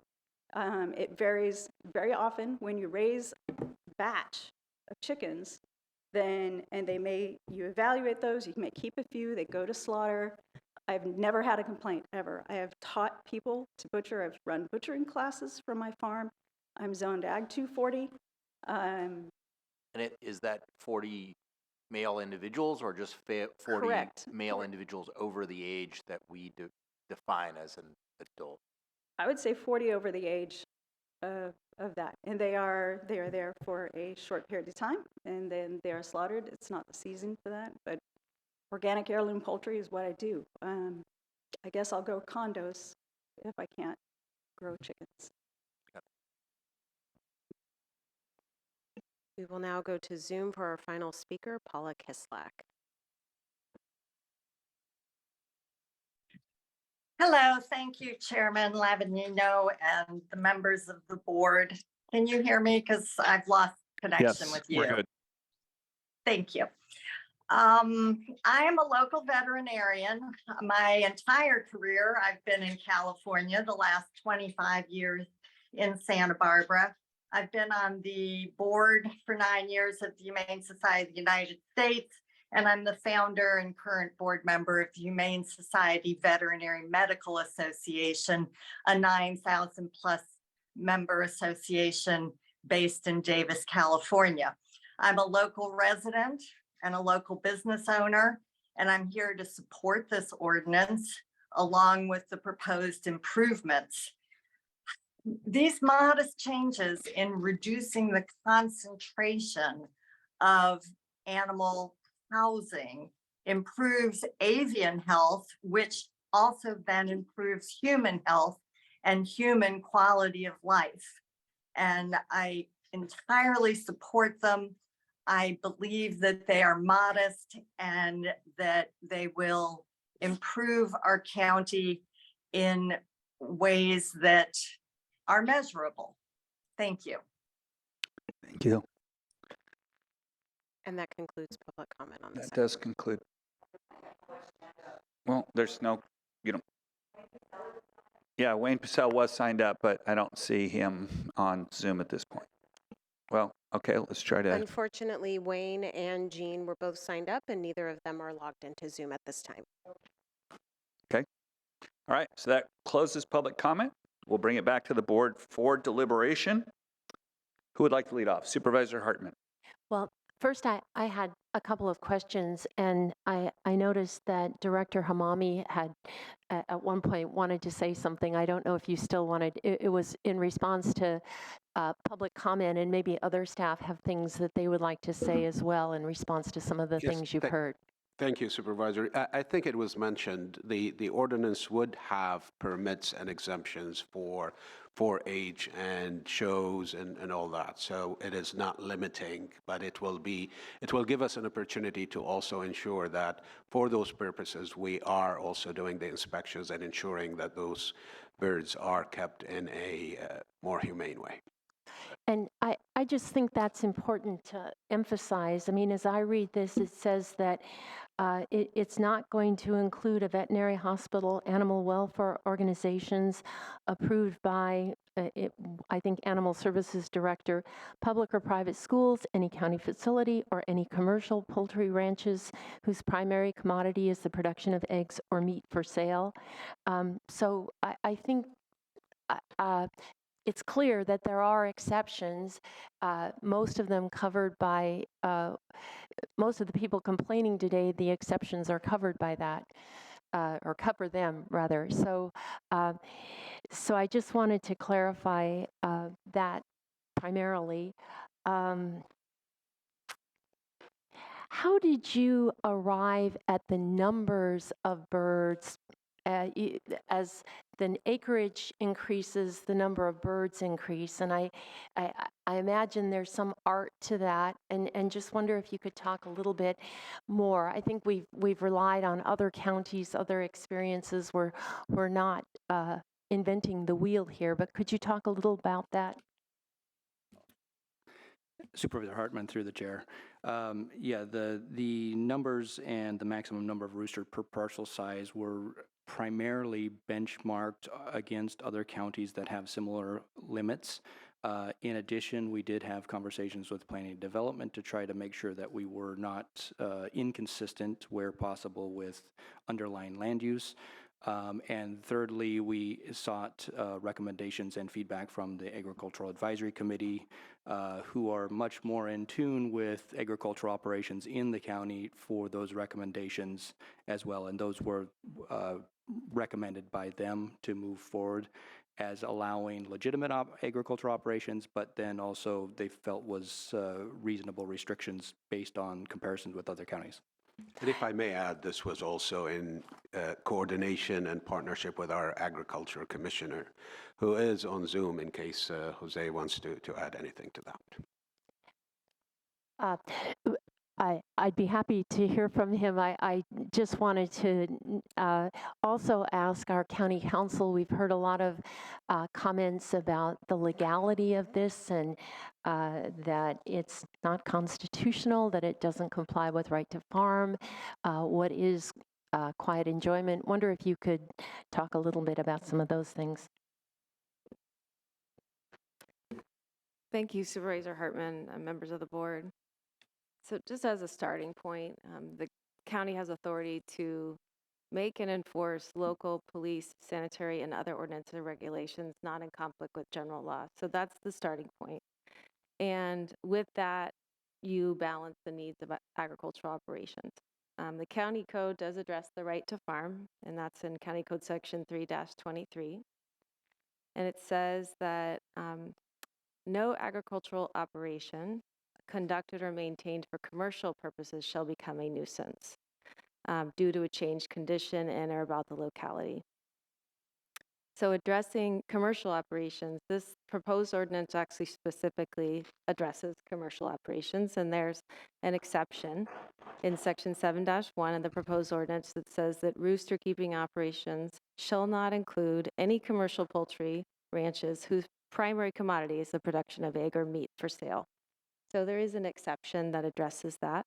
And then as you mentioned earlier, there also is an exception in the proposed ordinance for educational poultry projects. And so that was also addressed in public comment.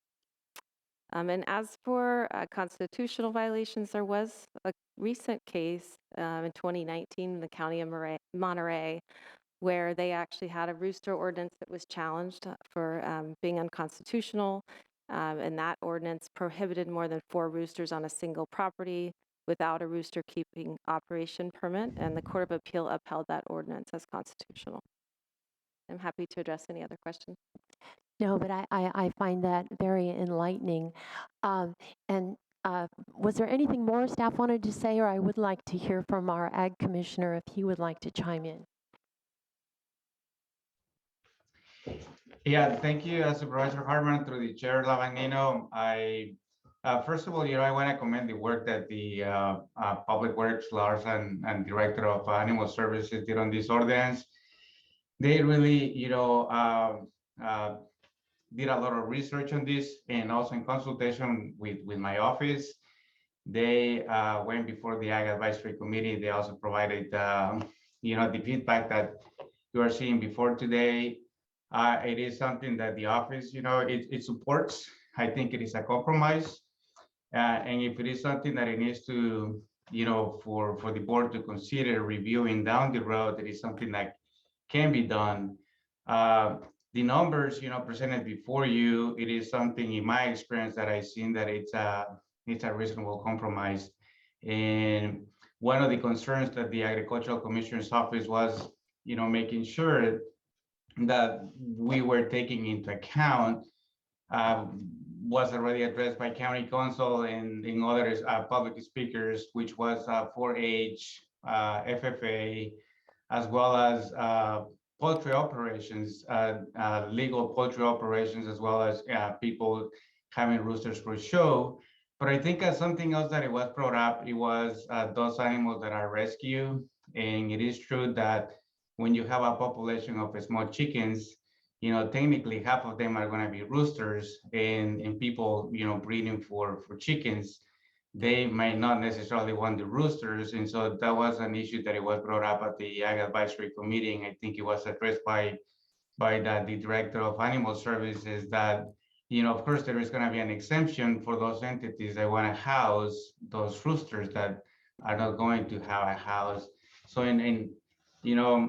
so from the perspective of the Ag Commissioner's office, I believe that this is before you and for your consideration, an ordinance that it has taken into account many different angles and has done a lot of different research. But just as importantly, the Ag Advisory Committee has looked at this ordinance and also, in consulting with other experts. It is a number that is compromised, but also, it's something, it provides options to those that want to have, more than the allowable numbers by the acreage. It can be with a permit, they can be up to a number of roosters, regardless of the number of acres. Thank you. Thank you. That is very helpful. Well, it was complaints in my district that prompted me to come to the board and ask if we could have this authority for this ordinance to be developed. And I'm very supportive of it. I'm eager to hear from my colleagues about exactly what, if they're supportive and what limits. But it seems to me that the exceptions pretty much cover many of the issues that we heard about today. that would allow legitimate operations to go forward. So I'd like to reserve the option to come back after you've commented. Supervisor Nelson. Yes, thank you. I appreciate the discussion. I've got another question. You said it's not limiting. So with the permit, you could have, is there a limit on it, what you can have with the permit? Yes, Supervisor Nelson, there is a limit on the upper allowance for a permit, and that'd be a maximum of 25 roosters. And that was also recommended by the Agriculture Advisory Committee when we had discussions with them. Okay, so it is limiting. It's, Yes. and so for some of the operations that we've heard from today, they would no longer be able to participate or do the activities that they're doing today. Beyond 25. Right, so, right. Right. That was it for questions. Anybody else? Supervisor Williams. So what, again, is the age cutoff for what constitutes a rooster in our current understanding and under this order? Supervisor Williams, through the chair. Currently in the proposed ordinance, a rooster would be a male chicken that is 6 months old or older, have full adult plumage, and is capable of crowing. Typically, we see broilers or marketable chickens at less than that age, and this is when a rooster would typically become of sexual maturity and start exhibiting more crowing and aggressive behavior. I think this is really important to highlight. I mean, many of the examples cited in the public comment are for having roosters for food, and and arguably for genetic stock. And the 6-month cutoff affords that opportunity, particularly for the former, since that would be the time that you would want to eat them anyway. I think that's extremely important. We do want to have an avenue for legitimate farming, and I do think that it's legitimate to breed chickens and raise chickens, and I would imagine that the ethics of that in Santa Barbara County is a lot better than massive factory farms, and I want to support that. However, it's inconceivable that it's necessary to have a large degree or a large number of adult roosters over 6 months in age to maintain a breeding stock.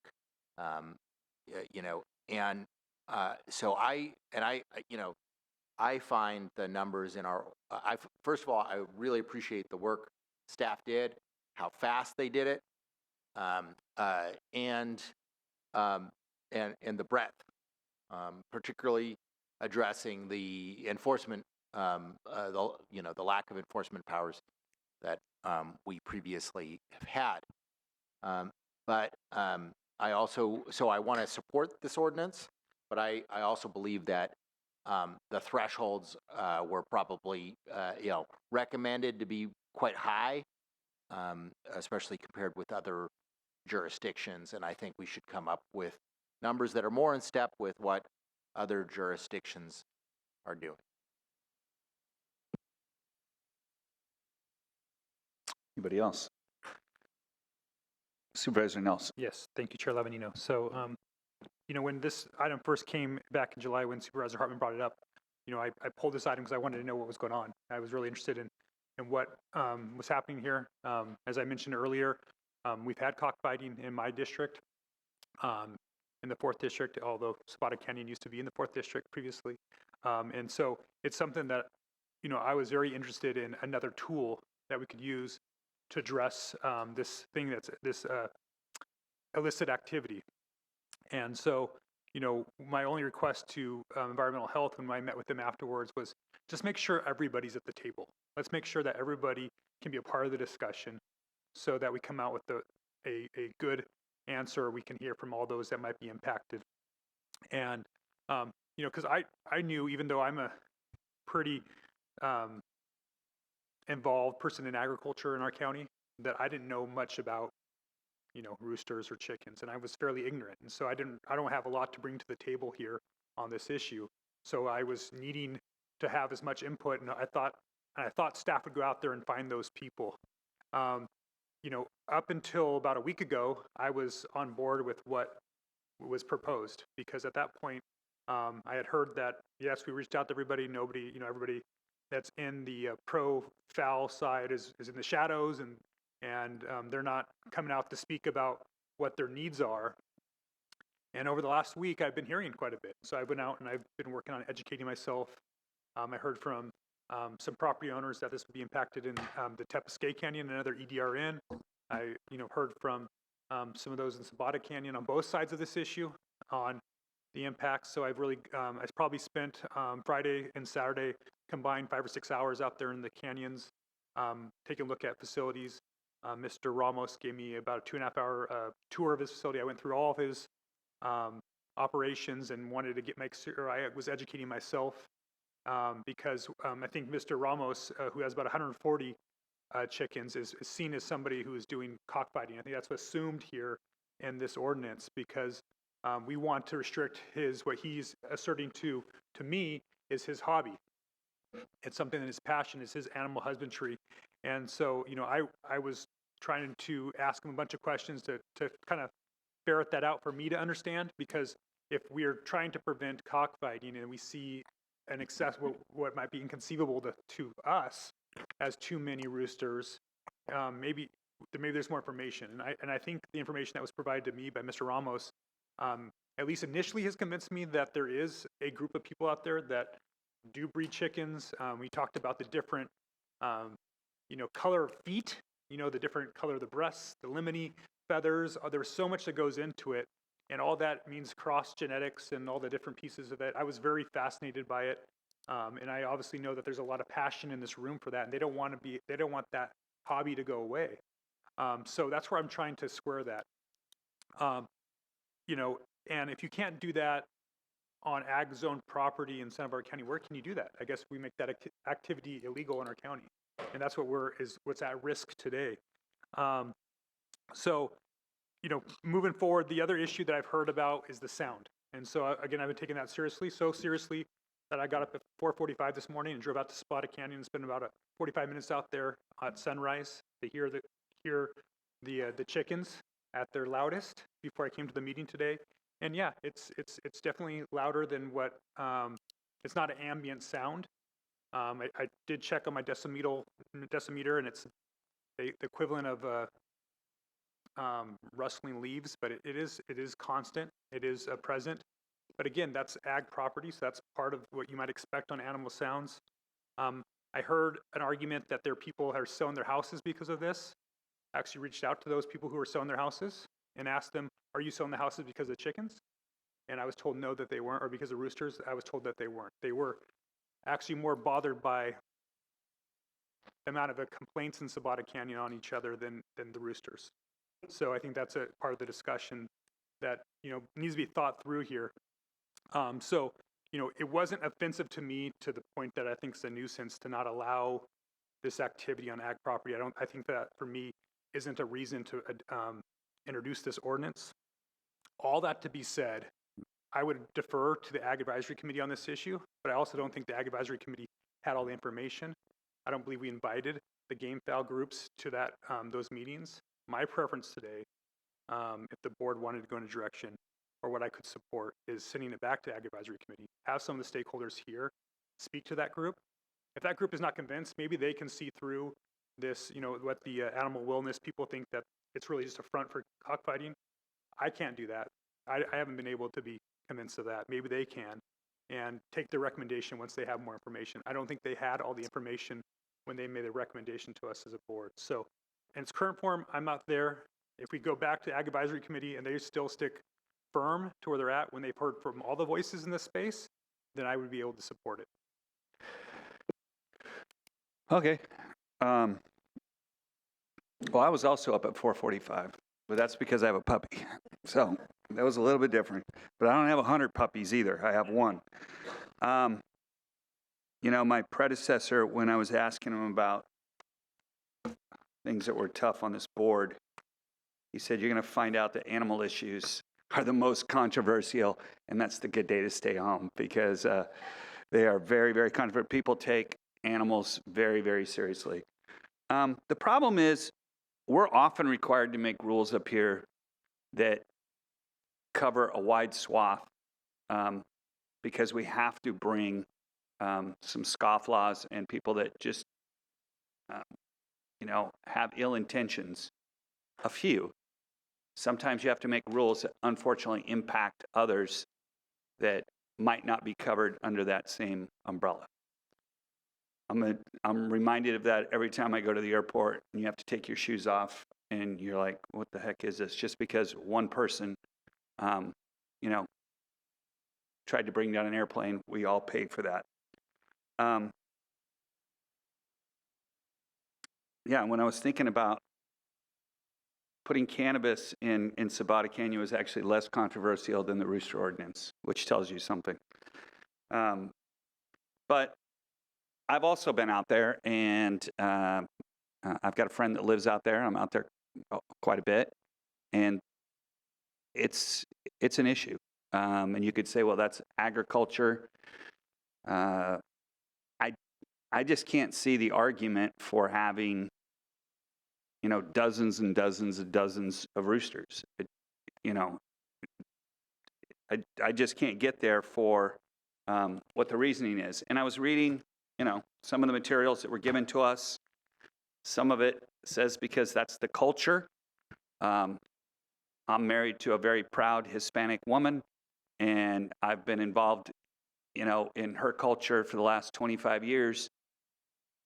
That's not part of the culture that I see. It might be part of the Hispanic culture in a certain area, but, the stuff that I'm reading here that basically is saying that we're racially profiling and discriminating, that was offensive to me. That's not what this is about. We're not going out trying to attack a certain segment of the population, okay? There's an issue out there. It needs to be addressed. I think this is a balanced approach. I think that there are plenty of exemptions built into it, because the first things I thought of was 4-H and kids that are trying to raise animals.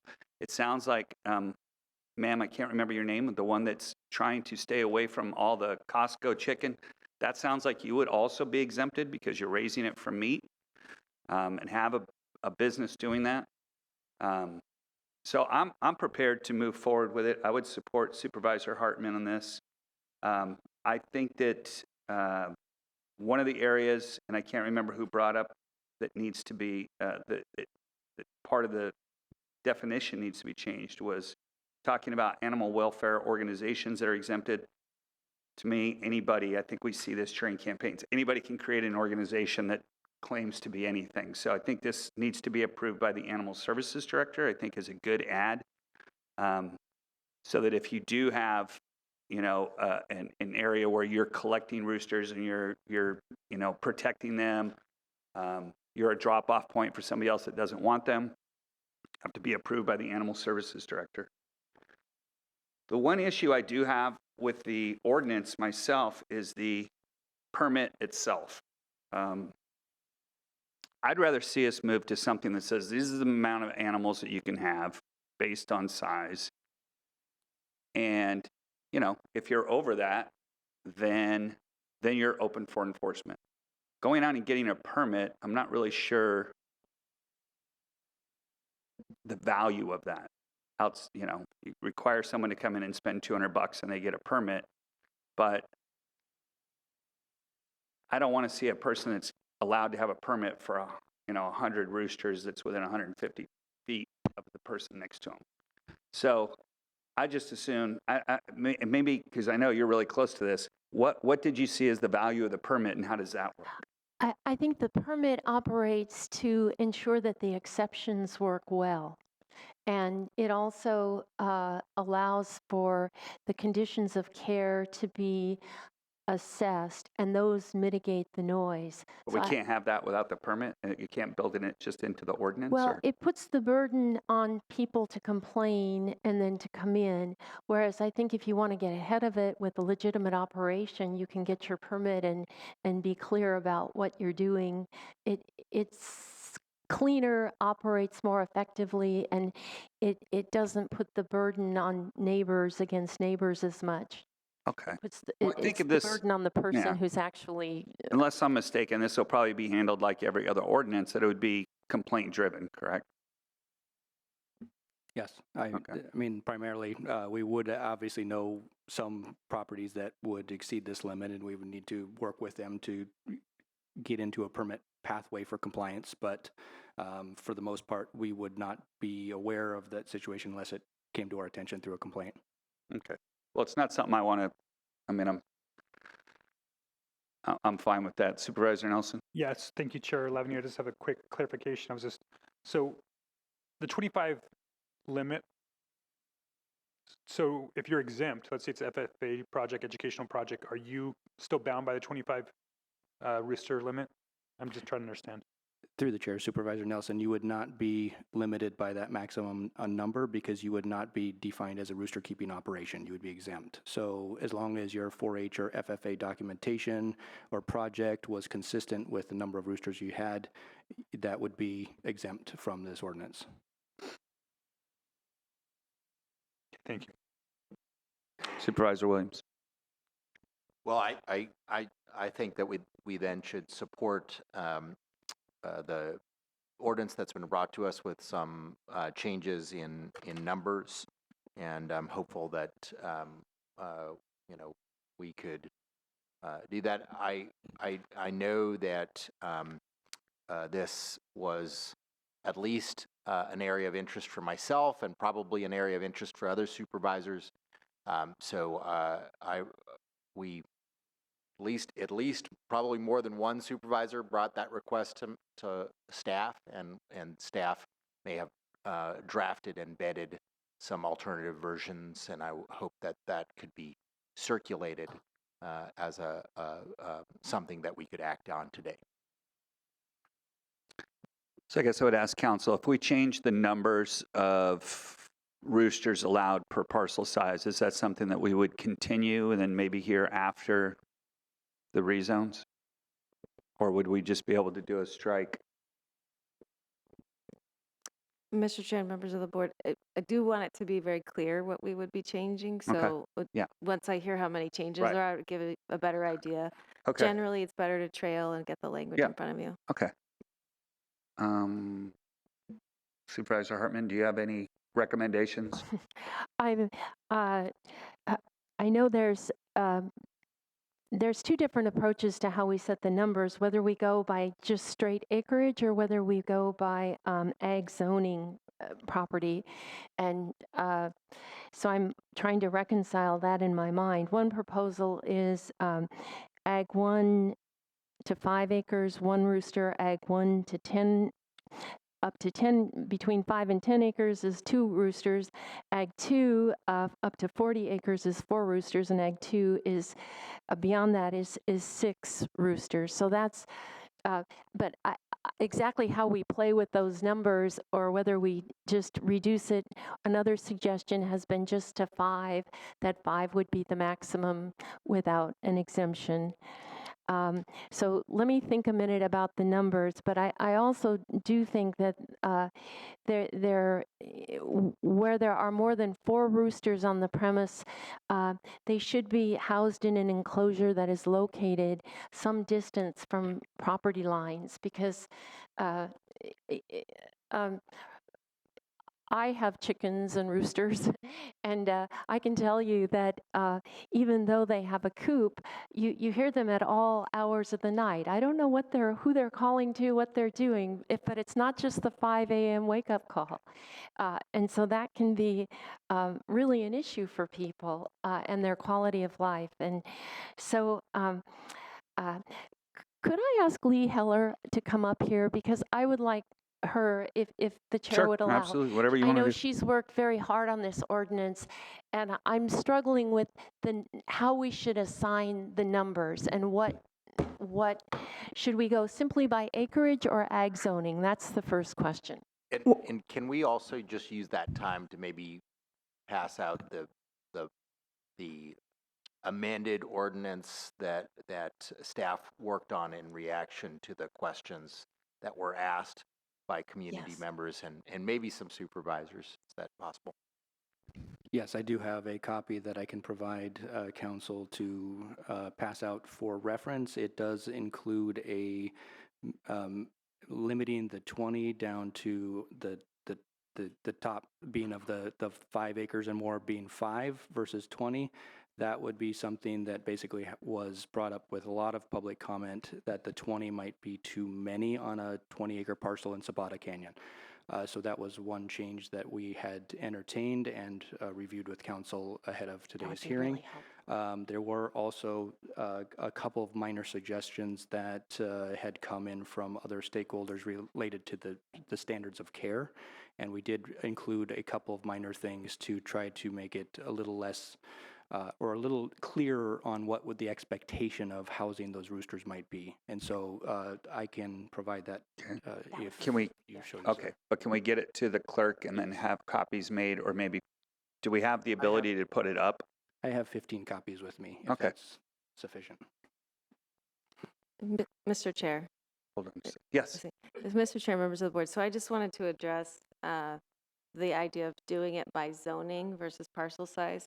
So I do have some concern of separating it out by zone type because that's a land use regulation, and we Okay. already have in the Land Use and Development Code regulations by zone.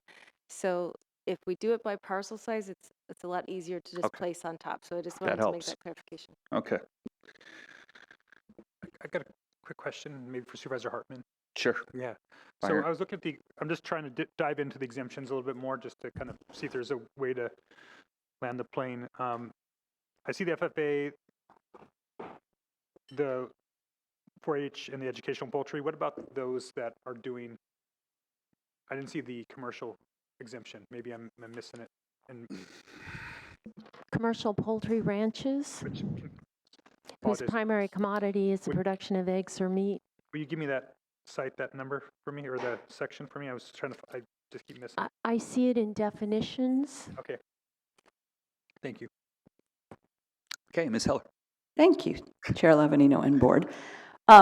So the feedback that I've been getting from people who live adjacent to these properties, and based on my own experience as well, is that, and we will separate this from zoning parcels and talk about property size, is that you max out on the number of roosters permitted without a permit at 5 roosters at the acreage described in the ordinance that was already given you. That doesn't prevent people from applying for a permit for up to 25 birds. What we do suggest is that you not permit those operations on smaller parcels. I want you to think about 25 roosters on 20 acres, because they're not going to be kept 1 per acre. They're going to be kept in closer quarters, and that's noisy. So the recommendation would be that you cap unpermitted rooster numbers at 5 acres and above, or over 5 acres, and that the permit allowing 25 roosters be limited probably to the equivalent of Ag 240, so that you have these noise buffers.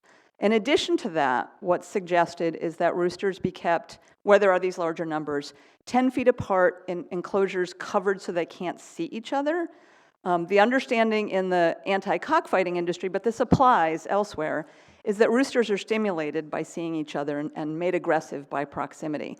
Part of why I can't offer you sort of an official recommendation based on national standards is that people do not nationally farm roosters the way that they farm broilers and laying hens. So making recommendations based on USDA requirements for rooster housing is just not possible. I did the research because this is not a normal way that roosters are kept. So having some minimum standards to reduce noise and also ensure minimum standards of care for roosters, that their enclosures be large enough that they be able to eliminate separately from their food and water, and that they not be kept on wire flooring. These are minimum standards as well in poultry care more generally, and also to adopt Phil Seymour's recommendation that you amend the requirement that animal welfare agencies not have to hire a humane officer, but that this be at the discretion of the Animal Services Director. The one last recommendation is that where there are rooster permits for 25 birds, that the property and dwelling setbacks be increased by probably a factor of 4.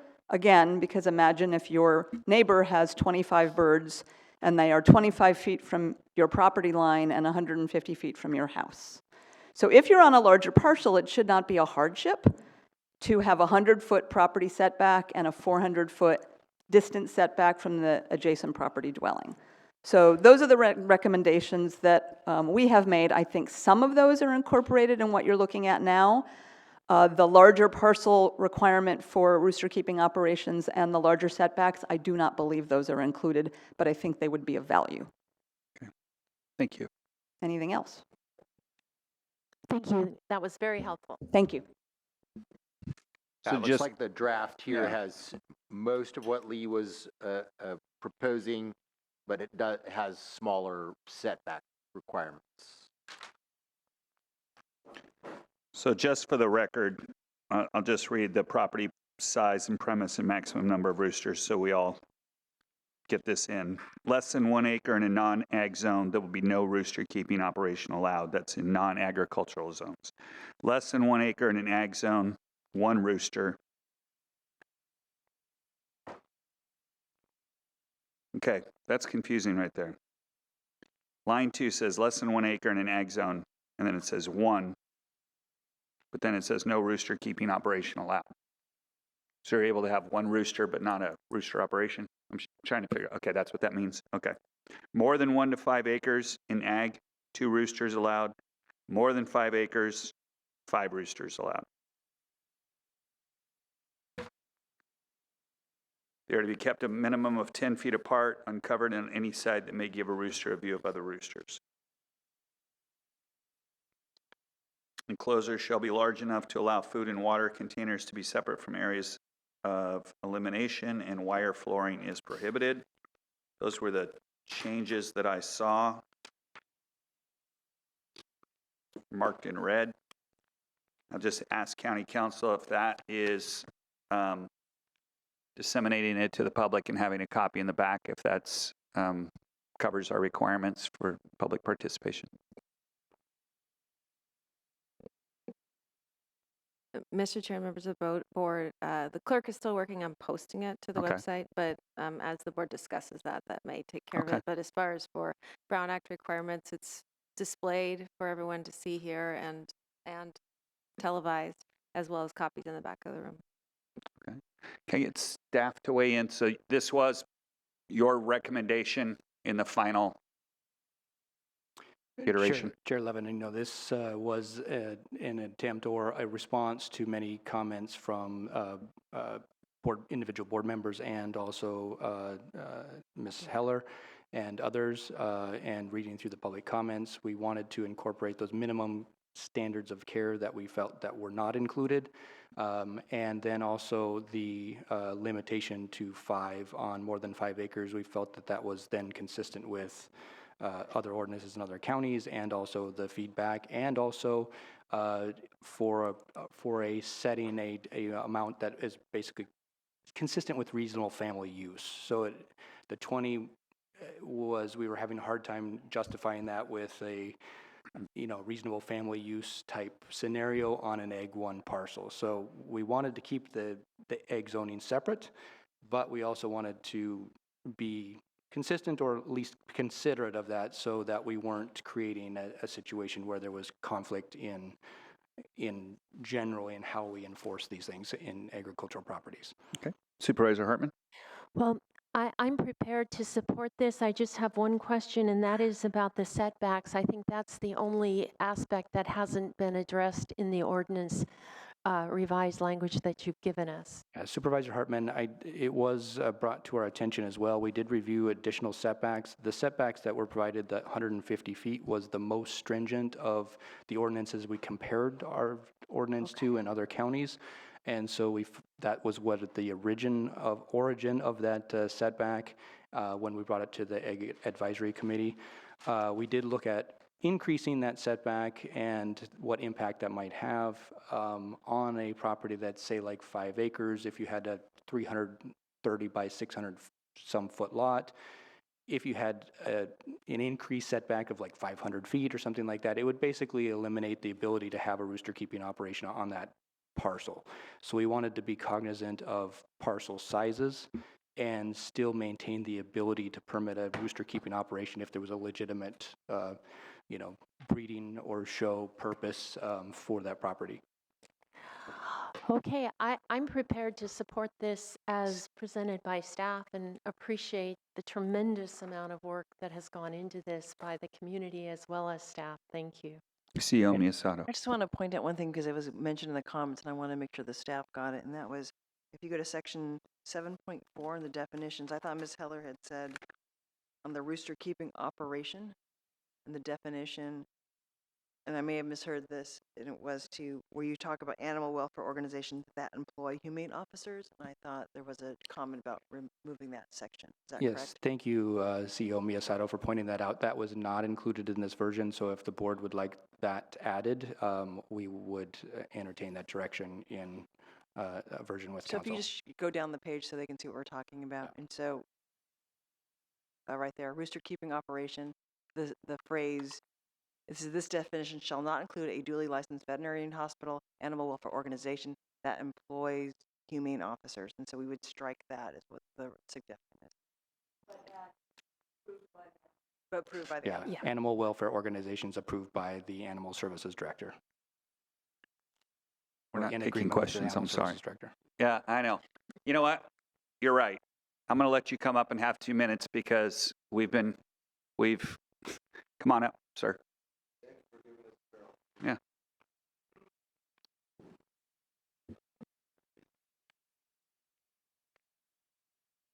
Thank you again.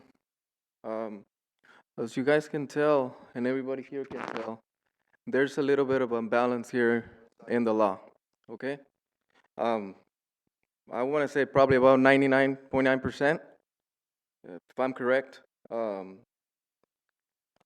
I mean, you're basically having a conversation with these ladies already talking about an existing law. Now, I forgot to mention one thing. I'm getting harassed by the county, by code enforcers. I'm getting my permitting for buildings, they stopped them. I have information on harassment. I have information on putting a hold on the permit. They're basically, you guys are withholding my permits, delaying the meeting for me, for my hearing. Now, I know exactly who is on top of this. I have names, I have ways of proving this. I have documentation that states that I'm being harassed. I have information that there's communication between people living in Avena Road and politicians. Here, there's conversations, and I'm gonna request all the information's emails between you guys because the balance only states in one side. Okay, 99.5%, 0.9%.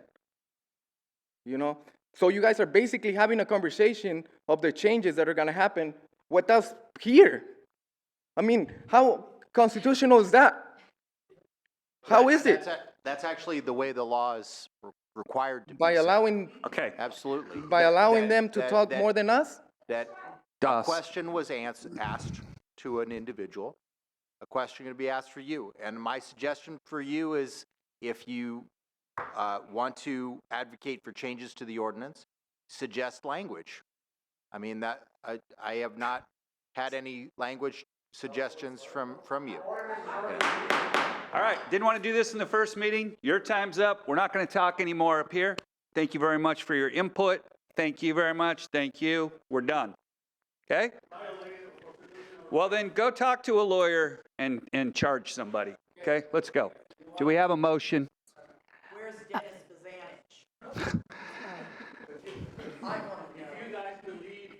Guys, order, order, order. Okay, that's all we're asking for. You can yell. You've shown. All right. All right. Thank you. Thank you. Thank you. Thank you.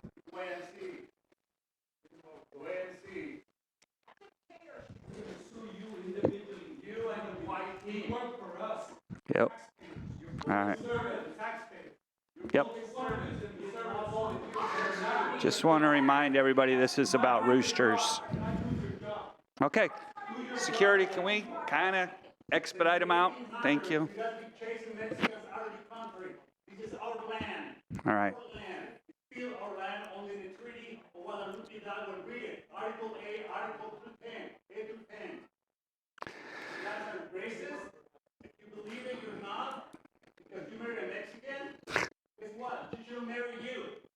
Nah. She's probably had a few days where she thought that. All right. So, Mr. Okay, Chair, so 3 hours in his chair and I've totally lost control. Here we go. All right. I knew you moved this meeting to this meeting so that, yeah. Supervisor Hartman. So, Mr. Chair, I would like to move the revised staff recommendation with the one change having to do with rooster keeping operation and substituting animal services director for humane officers as our CEO recommended. And Okay. Is there a second? No. Bob has a question on. Let's get a second first. I'll second. You know, the just so that we keep it really transparent when there's been a lot of confusion. That means if you wanted more than 5 roosters, you would have to get a permit, right? And it is possible to get a permit.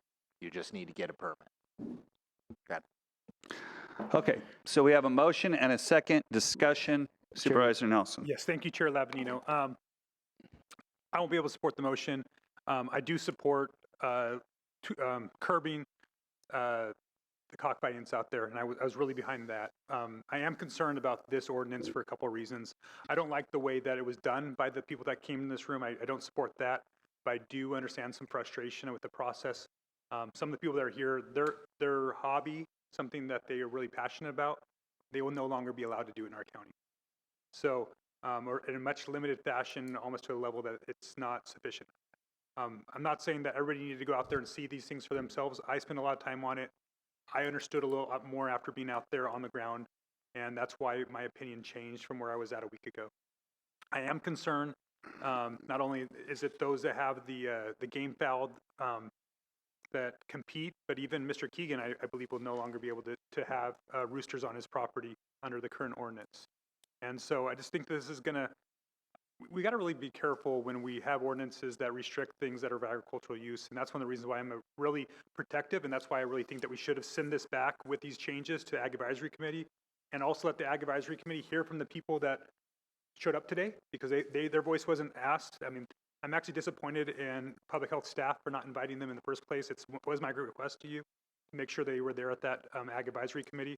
So I am disappointed that it did not take place, because I really would have been a lot more comfortable with what we had today based on that. So, I mean, and I'm not trying not to talk to Lars. I don't think Lars knew that some of them existed, so I will absolutely give the pass there. But that's what I was trying to get to here, was to make sure these voices were embedded so that we didn't do all this today that we saw here. So that would be my preference, to support something in the future, was it to be fully vetted through that committee, and then I could get there, but I'm not be able to do it based on the process we've gone through today. So thank you. So just to comment on that, is that this county, we do more public outreach than, and so now we're in trouble. I mean, when we look at it, you're like, okay, not only do we have a public meeting to discuss this, we sent it to an Ag Advisory Committee that probably very few other counties or decision makers do. We can't go to knock on every single person's door and say, we'd like you to weigh in on this. That's what this meeting's about. And I think we heard from both sides. I'm not sure that alerting those folks to go to the Ag Advisory Committee was going to be, not someone. It was probably not going to be very productive. But Supervisor Hartman? Can I? You're, can I- you, oh, no, can, go can ahead. I remind just us all, for need of transparency, that one of the exemptions is for any commercial poultry ranch whose primary commodity is production of eggs or meat for sale. Since that was a huge part of the debate here today, they are specifically exempted from it. So, you know, I mean, They got to get a discretionary permit. And that's another year and a half of the process. So that's the kind of unfortunate part. Okay. So Hold on just a second. yeah, I was all right. muted, but you need a minor conditional use permit, which we know how long it takes to get through a No, conditional we're use not. permit in our county. There's no more interaction. We have a motion. We have a second. I'm going to wait for the CEO to come back. And County Council, do you need to weigh in on anything? Yes, so Mr. Chair, members of the board, I just want, for clarification, since we're making a verbal change, on the rooster, so it's the modified one that was handed out, it's now posted online, but I believe we want the rooster keeping operation section to state animal welfare organizations as approved by the Animal Services Director. Yes. So just have the motion and second reflect that. Okay. So the motion maker, yes. The seconder, yes. yes. So we're good there. CEO Miyasato, do you have anything else you'd like to weigh in at this point? And now I just clarified with Lars that the gentleman that you spoke of that we talked about who's with FFA would be able to continue, and he said, yes, there is a path. Okay, excellent. So it'd be great for you to speak to Lars afterwards, sir, because there is a path to continue doing what you're doing. No, we don't. We're taking a vote. Let's do a roll call vote, please. Supervisor Williams? Aye. Supervisor Capps? Aye. Supervisor Hartman? Aye. Supervisor Nelson? No. Chair Levanino? Aye. Motion passes 4-1. Okay. So I have a script to read here. We'll now recess to closed session. County Council, please read the items for consideration today. Thank you, Mr. Chair, members of the board. In closed session today, we have 2 items of existing litigation, a County of Santa Barbara versus Regents of University of California, and American Medical Response West versus the county. Those are both Santa Barbara County Superior Court cases. We have 1 item of anticipated litigation, significant exposure to civil litigation, and that's based on a claim from Mr. Crable that's attached to the agenda. And then conference with labor negotiators. The employee organizations are SEIU Local 620 and unrepresented employee managers and executives. And our agency representatives are CEO Miyasato and Human Resources Director Christine Schmidt. And the time estimate is 1 hour and 15 minutes. All right, so that puts us at 2:30. So we will return as close to 2:30 as we can for the final item today.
Thank you, Mr. Chair, members of the board. The board met in closed session on 2 items of existing litigation, the county versus the Regents of University of California and American Medical Response West versus the county. 1 item of anticipated litigation based on the claim that's attached to the agenda, and conference with labor negotiators for SEIU and unrepresented employees, managers, and executives, and the board took no reportable action. Thank you very much. Moves us to Department Item number 4. Madam Clerk, could you please read Department 4, Item number 4 into the record? Chair Lavanino and members of the board, departmental item number 4 is from the County Executive Office. It is a hearing to consider recommendations regarding a discussion of criteria to consider when determining parcels to rezone as part of the 6th Regional Needs Housing Allocation, RHNA, cycle and the state mandated housing element update process. All right, thank you very much. Wade, take it away. All right, you bring the presentation up, please.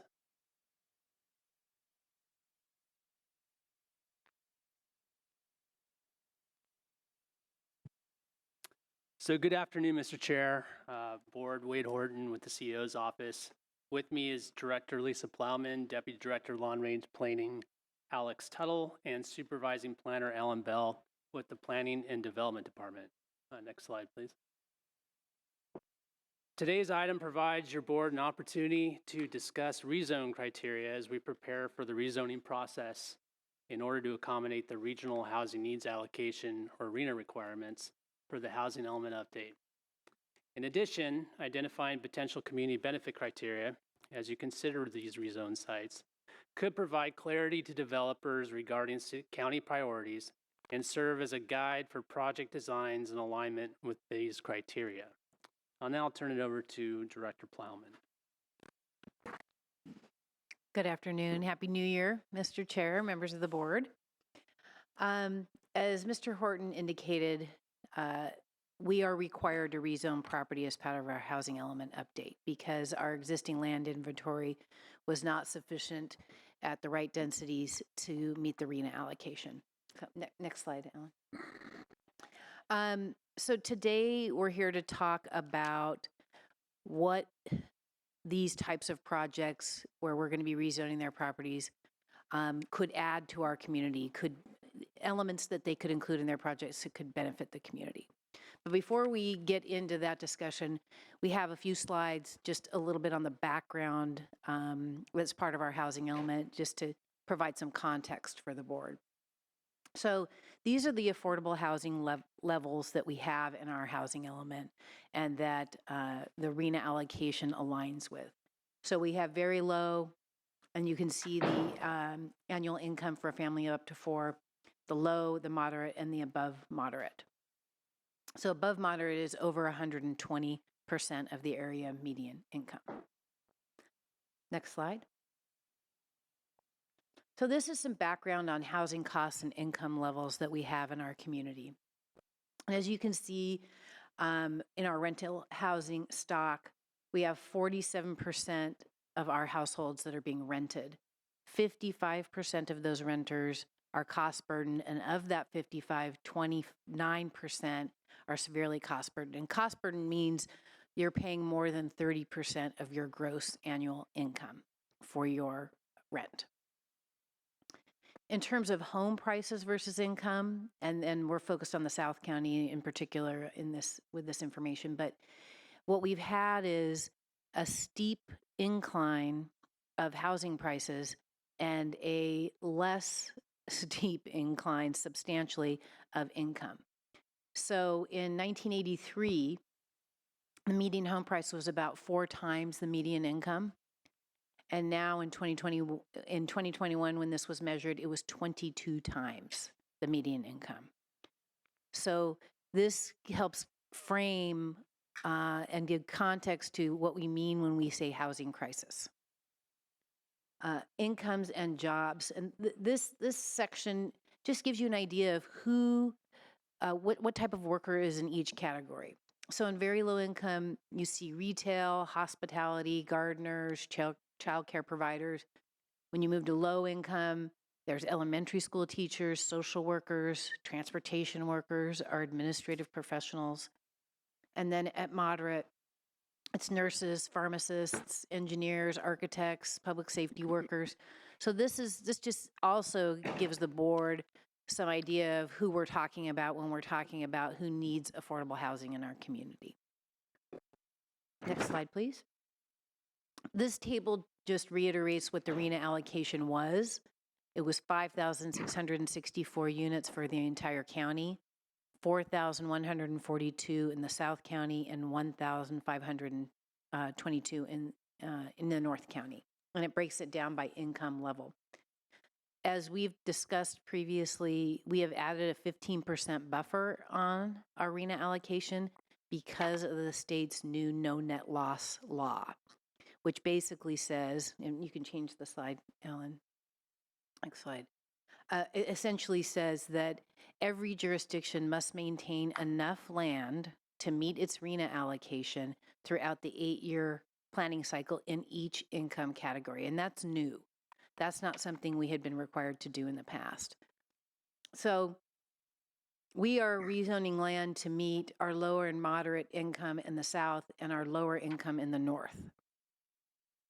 We have to, as I said, maintain and accommodate that RENA allocation through our 8-year planning period.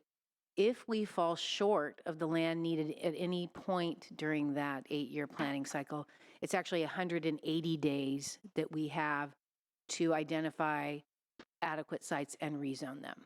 So that's not a lot of time. So that's why the 15% buffer is important.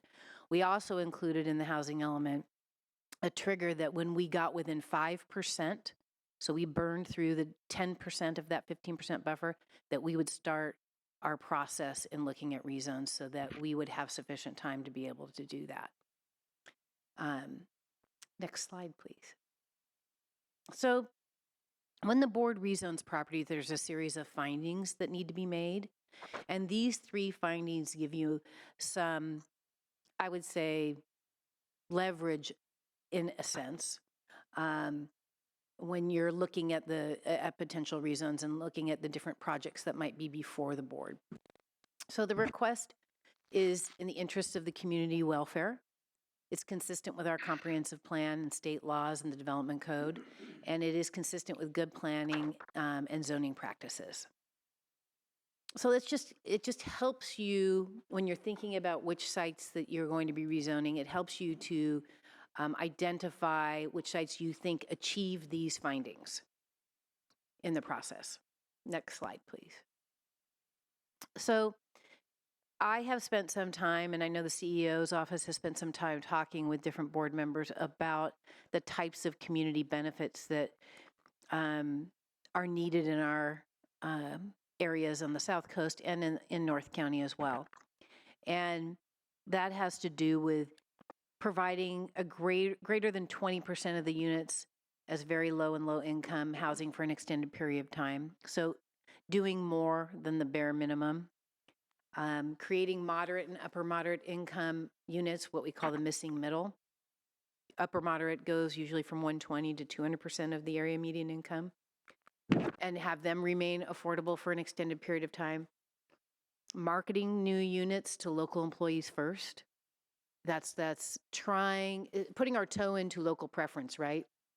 With making sure we try not to violate any fair housing laws. And so in this case, we could say to developers, for the first 60 days, we want these units marketed to our local businesses before you open up these units on a broader market.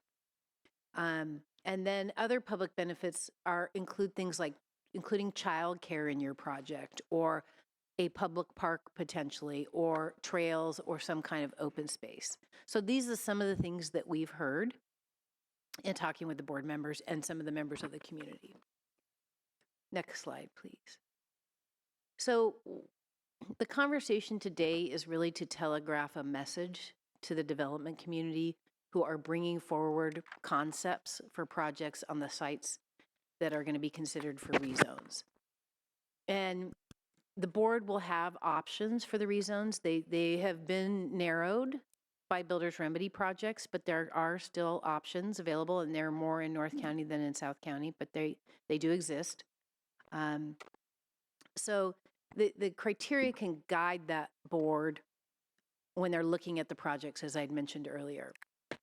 And this discussion, our belief is and our hope is that it provides some clarity to the development community about what the board's looking for and about what would be important to make their projects community assets.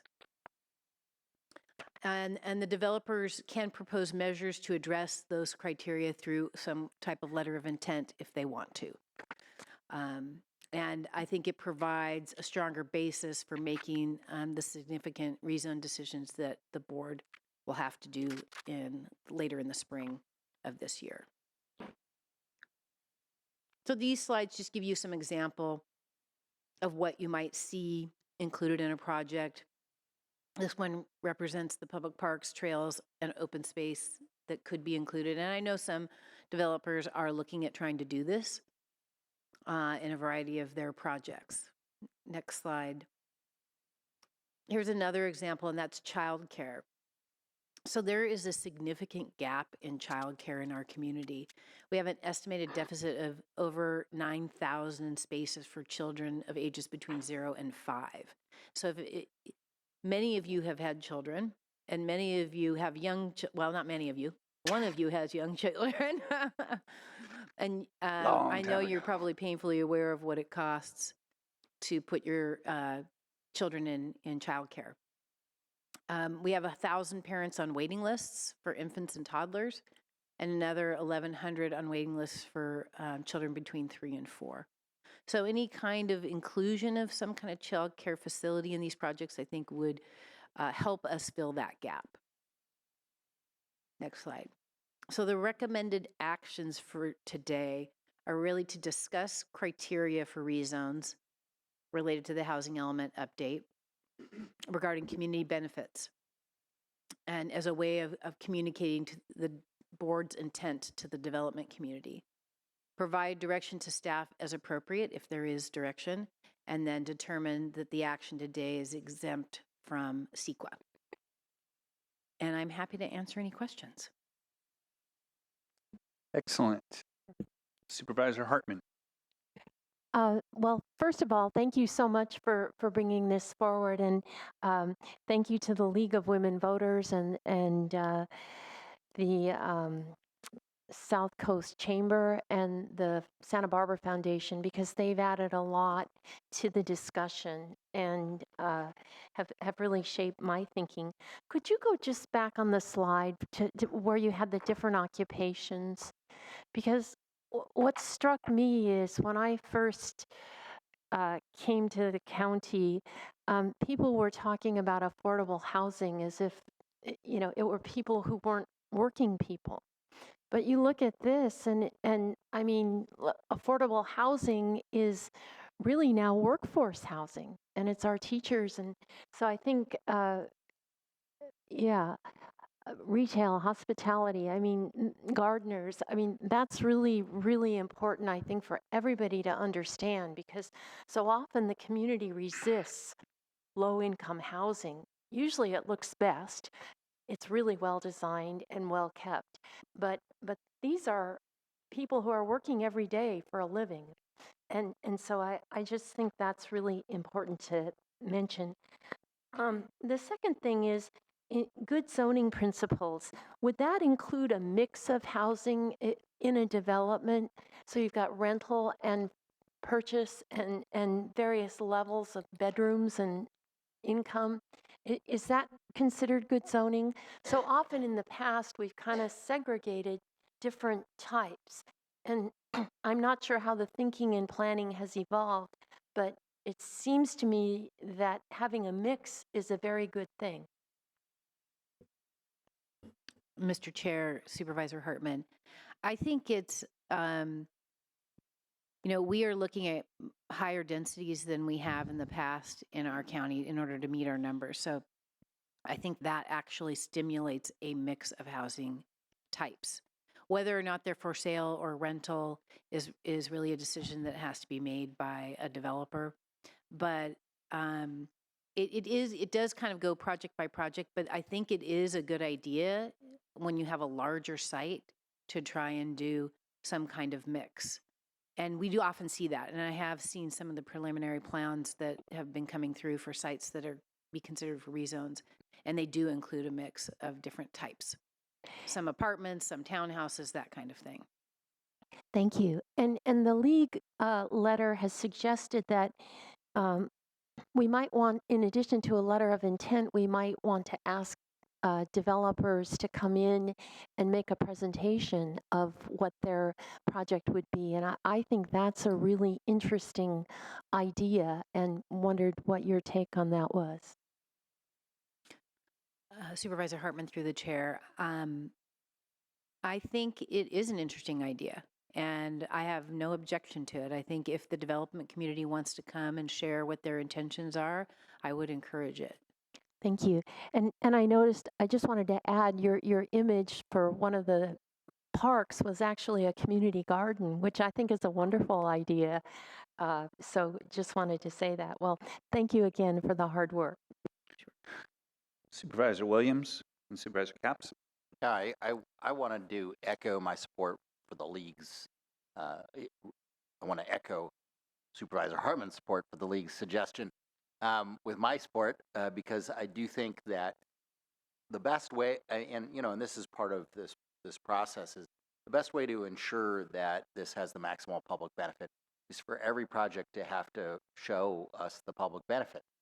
And, the things that have been articulated here, I think, are enormously important, especially affordability and local preference.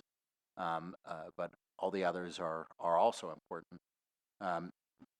But I think it's worth it to have folks then make that case to the board. Supervisor Capps. Well, I'm glad to start off with the point I wanted to make as well, partnering with Supervisor Hartman on a process here with a public hearing of some sort where developers could again come forward, and thanks to the league for that suggestion, because I do think, in agreement with my colleagues, that transparency is key. We want to make sure that developers are held to account, that promises are kept, and there's no even appearance of sort of backroom deals related to such high stakes decisions that we're making that impact so much of our county and so many lives. I'll just reiterate that it's important for me to note that 75% of what we're talking about is in District 2, but with great impacts on the communities in District 3 that Supervisor Hartman represents. And we do have an Eastern Goleta Valley Community Development Plan that was passed in 2015. So I encourage developers to be very familiar with that plan when they're thinking about community benefits, because that's a product that the community did come together to produce. And I kind of want to get into, I'm grateful for this conversation because I have about 5 criteria to put forward and have a legitimate conversation with colleagues so that we can make some headway before we move into, I think it's going to be just one hearing where we have a vote. And so this is a good precursor to that, and I appreciate that opportunity. So I can launch into the first one, but it's related to affordability. And thank you, Director Plowman, for that statistics at the beginning, because again, we're just dealing with a 30% increase in rents and real estate when wages have stayed the same. And that's the crunch that we're feeling. And so to that end, I want to reiterate what the league has said about how the fact is we're good on market rate. And they provided a chart to demonstrate that we're actually 322% of market rate, which is which is above moderate income. And so I just want to ask about their suggestion, which would be that no rezoning is necessary to meet the market rate housing requirement by the state. And get your reaction to that and any reactions that my colleagues might have, because that spoke volumes to me. If we just really focus on the crunch here, which is low and missing middle, then we're actually going to be really helping people, as opposed to just exacerbating the problem of the market out there as it is. So Supervisor Capps, through the chair, the league is right. We don't need to rezone for market rate units, but we need to rezone land for the very low and low, and the way we get those units is combined with market rate units. Right. So that's the challenge Yep. that we all face. So, I mean, they're right in that statement. It's just that the market rate units will come along with the other units unless Yep. we have affordable housing provider that does 100%. Yeah. Well, thank you. That leads me to like a proposed criteria number 2, which would be to incentivize, prioritize public-private partnerships where coming through the door, we're looking at rezones where the developer is already partnered with a nonprofit in order to achieve the affordability.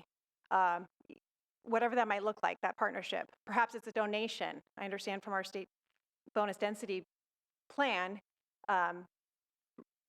density is rewarded to developers who donate a piece of the land to a nonprofit for that exact use. Is that correct? Supervisor Capps, through the chair, that is one way to take advantage of state density bonus. The other way is to build units on site. Right. And oftentimes what we're seeing is the developers are teaming with a nonprofit, and the nonprofit is taking a piece of the land and developing a 100% affordable project.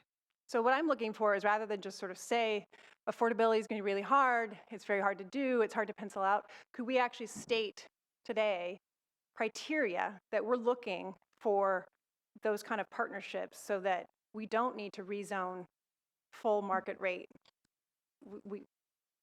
full market rate projects? So Supervisor Capps, through the chair, in no case will we see a full market rate project. Right. Because we have requirements that in the inclusionary housing ordinance, it doesn't apply to apartments right now. So we need to update the inclusionary housing ordinance to include rentals in that, and that is one of the programs in the housing element. Yep. So that's something we will talk about with our work program, as well as which programs we want to move along more quickly. And it seems like that is a good one. And HCD, who is very kindly behind me, is probably the lead department on that. But do you see projects that come through that already have, like, oh, hey, we're working with the Housing Authority, or we're working with People Self-Help? Yes, I do. So we could incentivize those. Correct. Okay. So I'm very interested in doing that. Yeah. I'm seeing my partner in this nodding, and I hope that there would be support here. Because again, I have a question about that. Yeah. Why would we care what the partnership is? What we would care about is what the result of the partnership is. So that why wouldn't we just prioritize projects that have a higher level of affordability in them than the minimum of, so whether or not it's a private developer or a private developer teaming up with somebody else is mostly irrelevant to the bottom line, unless except in that there's a higher level of units that are price controlled, or a higher level of units that are more affordable. because well-intentioned promises are often made at the beginning of the process. That's why I would care. Well, that's one of the, can I, Yeah. before we go through all 5, I want to ask that question right there. Is like, I mean, it seems like we're going through this and we're saying, hey man, here's the criteria I'd like. A developer comes in, and whether they make a public presentation or not, and they go, okay, we're going to put this park in, it's going to be this, and this is going to be this.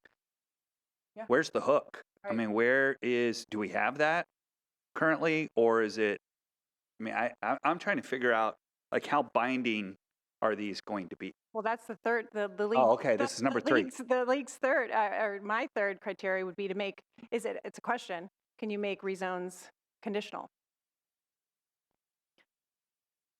So Supervisor Capps, Mr. Chair, I think we would start treading into dangerous waters if we were to do that with the state. So we've identified sites that we would rezone, but making them conditional and on a certain percentage of affordability is not one of the programs we put into our housing element.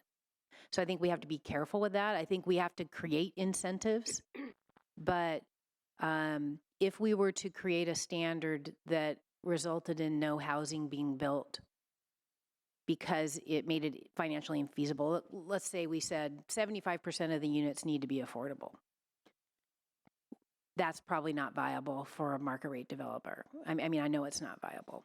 So if we were to do that, then my guess is the state would come back to us and said, you have now created new barriers to the development of housing.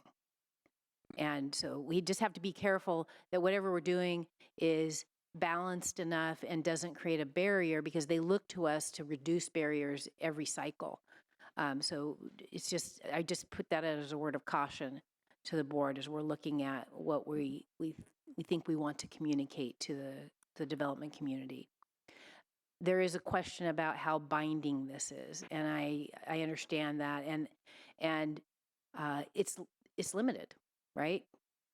It's limited, because even if the board were to enter into a development agreement with a developer, if that developer went away, that development agreement goes away. So there are some limits to how binding it is, but there's benefit, I think, to communicating to the development community what it is that the board wants to see in projects. Absolutely. So that the public understands it and the developers understand it, and that they, in my conversations with them, they're all eager to try and meet that need. They want to provide projects, most of the ones that I've spoken to want to provide projects that benefit the community. I'm going to go back to Supervisor Capps to finish up her 5, and then we've got. Well, I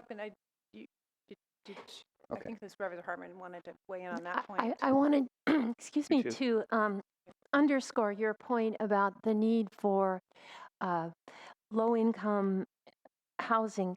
The more above market rate we get, the more they need the gardeners and the childcare. And so we're basically in a pyramid scheme, because we need these units to finance the low income. The more those build, the more we need. And we're only getting 20%, and it's never going to match up. So we're in a real quandary. And so I think Supervisor Capps is kind of onto something. What more can we do to get more of the kind of housing we need? And I guess, we Build it ourselves. That yeah, would be the no, answer, that, which we and can't have afford a to do. bond Yeah. and figure out how to do it. So that's the dilemma. But I did have one question, and then I'm done. And that is, in the league, I think it's the league. It's the missing middle 80 to 120% AMI this is the chamber, is the most serious area of concern for local employers. And I'd like you to weigh in, because I always thought it was the very low income, and the missing middle is difficult because there's not the financing. But now that we've seen things settle out a bit, could you tell us if we need to focus on very low and the missing middle, kind of how that looks given what we're seeing so far? Sure, Supervisor Hartman through the chair. So I'd say initially in the process of developing the housing element, we had concerns about meeting our very low and low RENA allocation. But as things have transpired, and the more we've seen builders remedy projects come in, which provide 20% low and no moderate, we're starting to see that moderate is a concern in our process. And I think we have tried to build in a program that would create an incentive for moderately priced housing. It's it's program 13, which talks about modifying the county's own density bonus program and creating one that mirrors the state density bonus program in terms of incentives. So it could compete with the state to get developers to build moderate units. And that's a program we could prioritize and try and move forward more quickly so they could take advantage of it.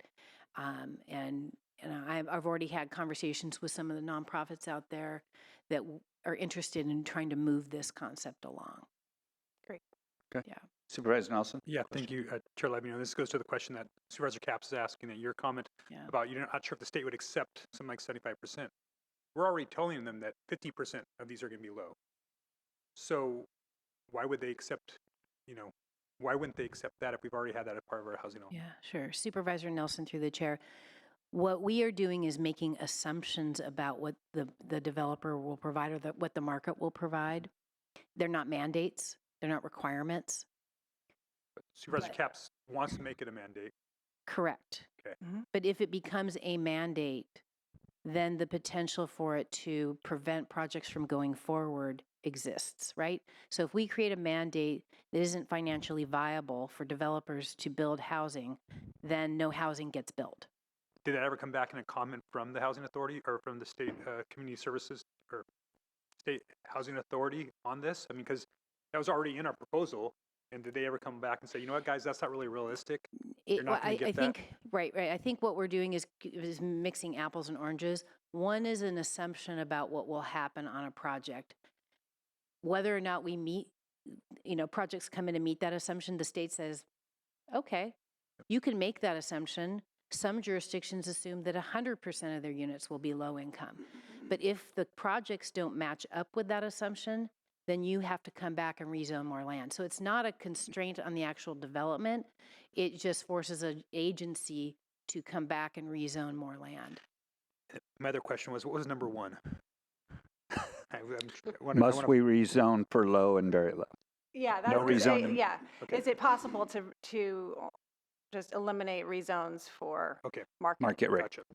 Yeah, which I realize that that's a bold move, but sort of leads into incentivizing these partnerships. And I would be, and thank you for affirming that, much more confident that the reality is going to bear out positively if a project comes in with a partnership that's skilled in knowing how to do that effectively. And my experience is drawn from the school board where we did that with Tatum and the Housing Authority, right? And so that's just something I think would be it's not requiring, it's not mandating, it's just saying, hey, that sounds like a good project to me if you come in the door with a partnership already in process. So we're on to number 4. Okay, thank you. So number 4 relates to workforce. And again, thanks to all the work that the chamber has done on this front and already getting a lot of creative, independent ideas that aren't related to what we're doing here, or aren't mandated by what we're doing here, but certainly working in tandem. And so I'm just curious if we can go further than on local preference and actually put, I know I fully understand the fair housing law, but rather than just marketing, like if perhaps it needs more exploring, but I know that's in discussion. Rather than just marketing, I know there's leases that can be made. I talked to Ron Worth at this about cottage, like just looking at what's being done and go further than just sort of a criteria that says, oh, local preference would be great if you could market, because as we know, it's easy to say you've marketed, right? Can we go further and say, let's see some real plan about how you want to make sure that locals get this new housing, because that's what we're dealing with. We're dealing with so many out-of-town folks who are taking up the moderate, taking up the low income, taking up the housing and then barely using it, Sure. all that stuff. Sure. Supervisor Capps, through the chair. So we have a program in the housing element that says we want to study local preference. And again, that's one of the programs I think we should advance as soon as we possibly can. And we can look at different aspects of that. I think,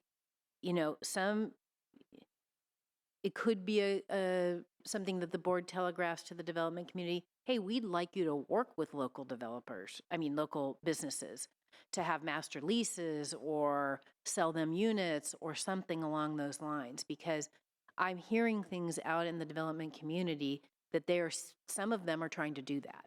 So secure a relationship with an existing employer in town to make sure that a certain percentage of those units go to that business owner and they put their employees in those units. So I have met with the development community and talked about that option, and the master lease option is something that they're very open to. And so it's really putting the developers and the businesses together. And do you think in terms of process, like we would be ready for this spring decision with rezones of any of these potential agreements to be ready for prime time? I'm kind of looking at our chamber leadership in the back and getting a thumbs up, but that's what I'm looking for, is not just like, oh yeah, we'll do it, we'll market, but more like, okay, we're actually working with Santa Barbara Unified, just as an example. Right, You know, and we're partnering, and this is really exciting because I do believe it's extremely exciting, and it's not just low income. I want to be clear because I do get some emails. I talk about poverty a lot, and I've gotten emails saying, you know, hey, what about me? I'm a nurse. What about me? I'm a professor, and et cetera. So it's really that missing middle plus the low income that I'm talking about. I think Supervisor Caps, through the chair, that the hearing that we're talking about, where it gives the development community the opportunity to come and talk about their projects, is really a good time for them to Great. be able to try and share what it is they're trying to achieve. Great. They might not be able to announce exactly who the employer is because negotiations could be underway, but I think it would be good to hear what they have to offer. Great. Yeah. So my last one, unless anyone has anything on local preference, is just related to county sites. No surprise. But yeah, I mean, and when it comes to workforce, I just need to point out that I'm really pleased that Supervisor Hartman and I, working with staff, were able to get 320 units. I give us an A for effort, but it's really just scratching the surface. We have 4,000 employees, a third of whom don't live in this county, presumably some of them because it's too expensive to live here. So we're offering 0 currently. And I believe strongly that we need to lead by example. And so I'm looking for a criteria that actually states that actually puts forward, hey, we have skin in the game. We have a lot of underutilized property all throughout the county. It's even part of our housing element that we have to turn in or categorize completely unused property. So I am interested in a criteria that's also supported by the league, that we assess all county property for housing and potentially rezone. Doesn't mean we do it all at once, but we need to be ready for the no net loss. And our county sites are the perfect place to go if we have 160 days. Rather than going back into the Goleta Valley for more ag, let's look to ourselves and say, hey, this underutilized parking lot, I could, again, speak to the example of the one that we just parked in today. 2/3 of a block here in downtown Santa Barbara could have, 300 units for people that really need it, with all the transportation, with all of the commerce, all the things right here. And that's not even on our radar yet.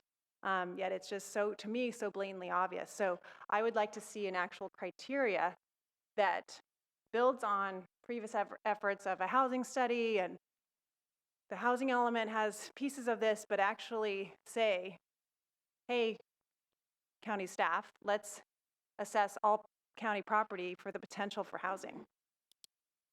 I'd love to hear what you might have to say, or any of my colleagues on that front. Supervisor Caps, through the chair. So we do have a program. I have a lot of programs. Good. That prioritizes the disposal of county-owned land. So it's a program we've already built into the housing element, and I think this concept fits within that.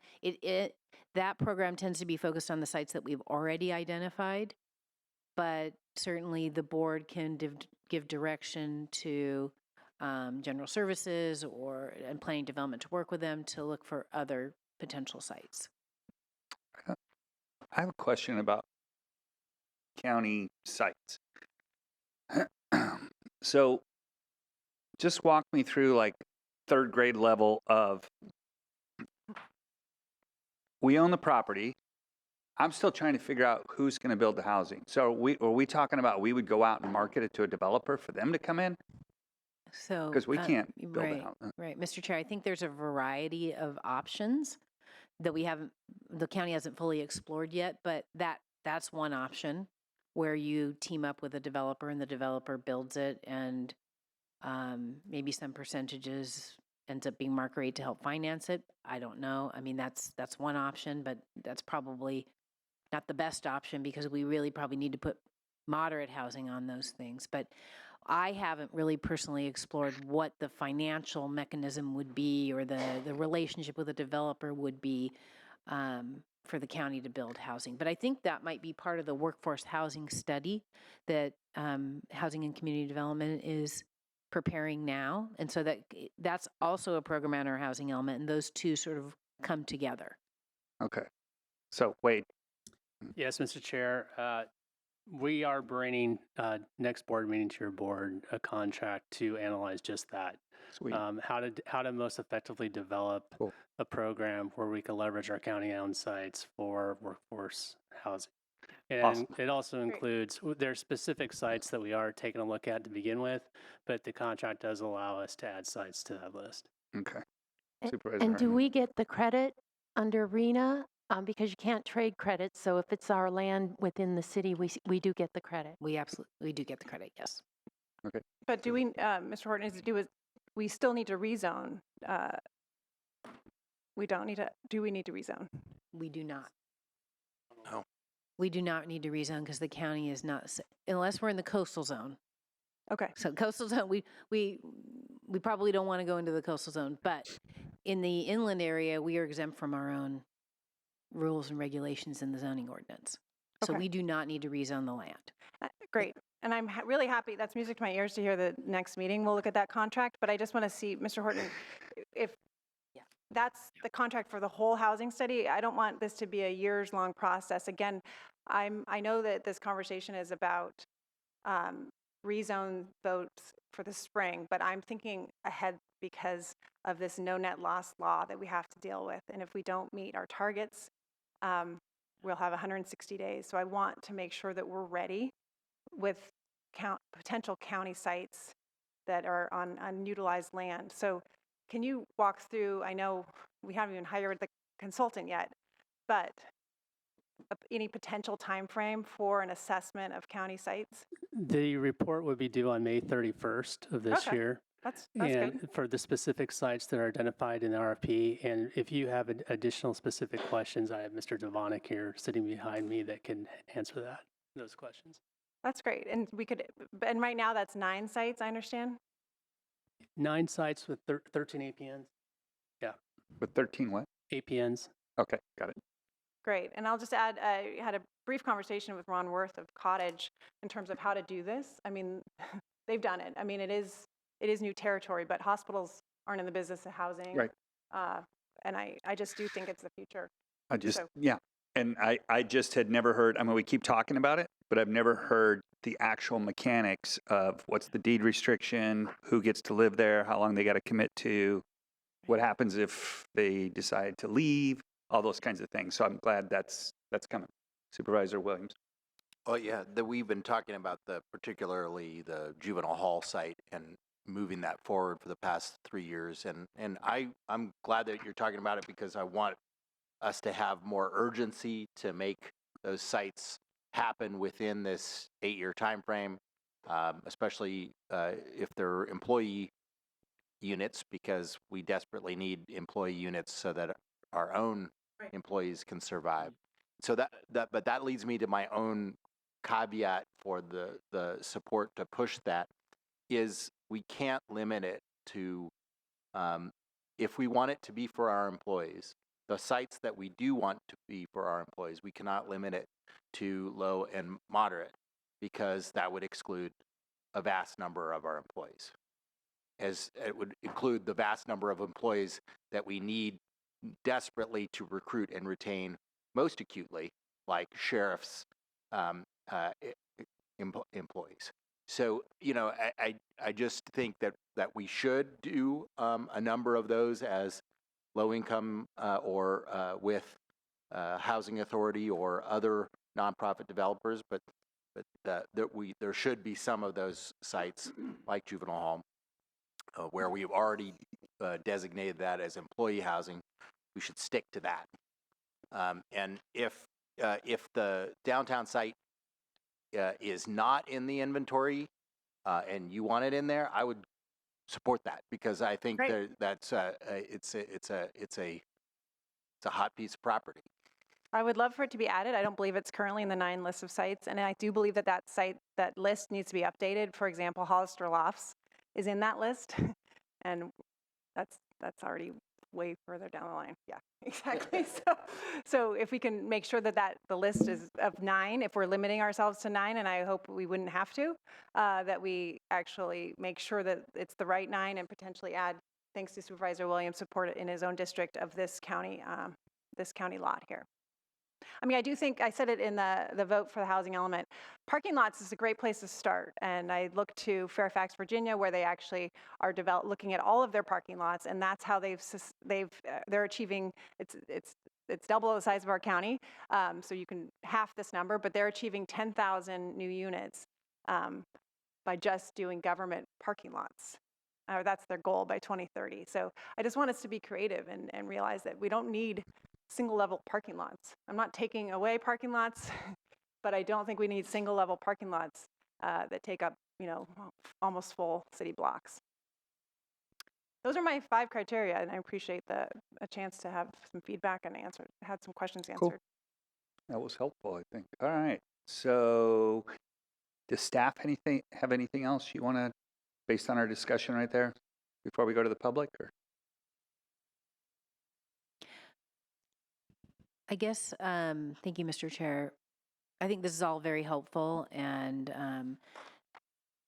I guess the thing I would emphasize for the board is probably the need for us to focus moderate housing on the county-owned sites that we've identified in the housing element, because the dearth of moderate sites that are being proposed as some of the projects are coming in.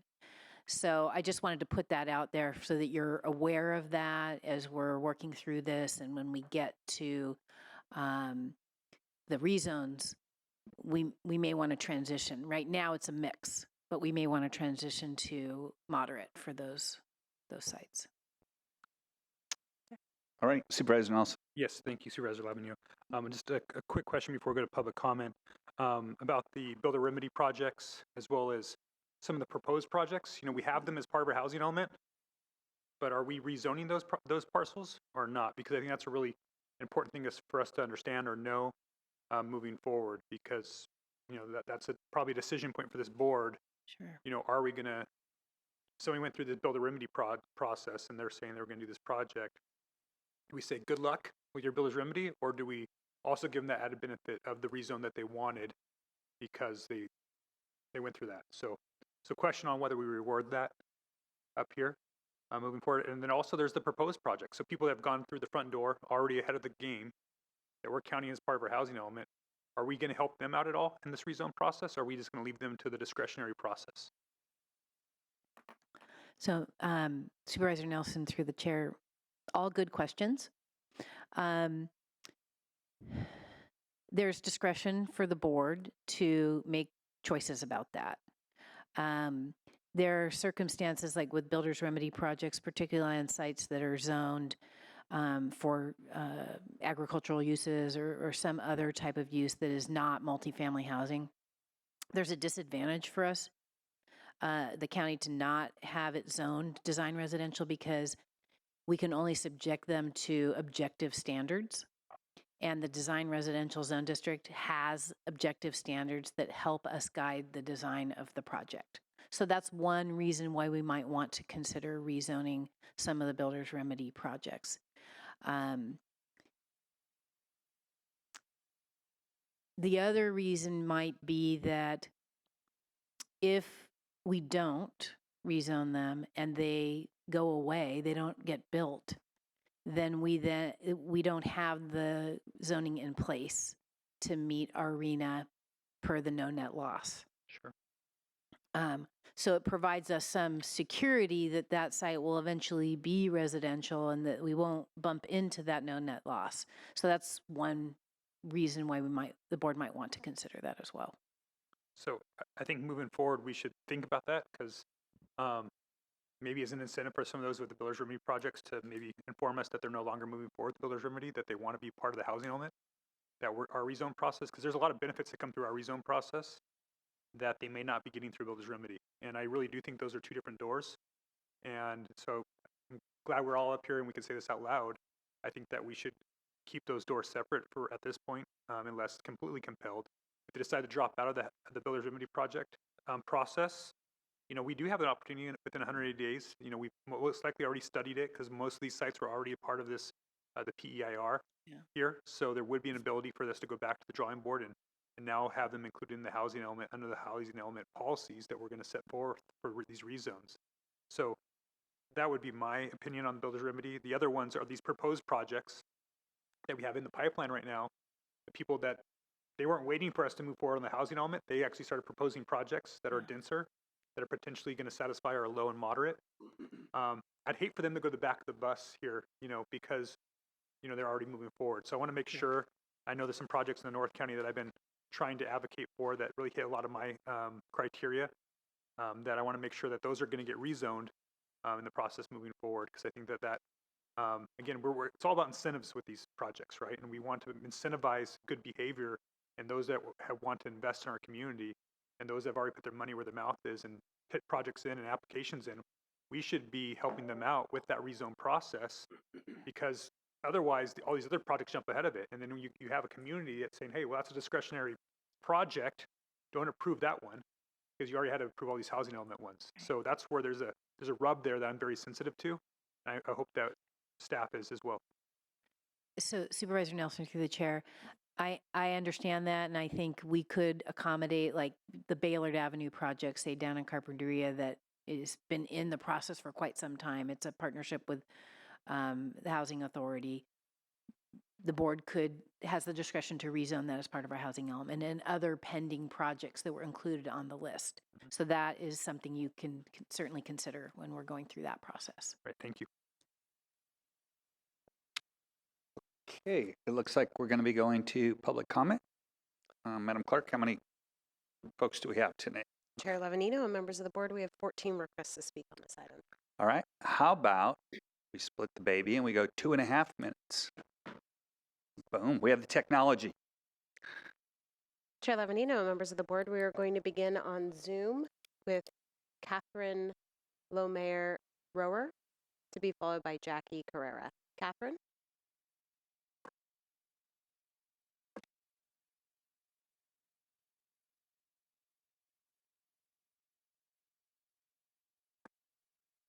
Okay. Catherine? Hello? Yes, we can hear you. Please speak loud and clear. Thank you. Awesome. Thank you. I really appreciate that the focus of the criteria here is on incentivizing participation in this incredibly important project. I wanted to highlight, though, that as I look through the criteria, what seems to be missing is sort of, we're missing the mark with criteria that will work legally in terms of zoning and CEQA as well. What I see here is criteria that are focused on the desired outcomes, rightly so, importantly so, but I'm not seeing anything about site selection sort of feasibility factors, and I'm wondering where those criteria are going to come into play, or yes, at what point in this process are those criteria going to be identified?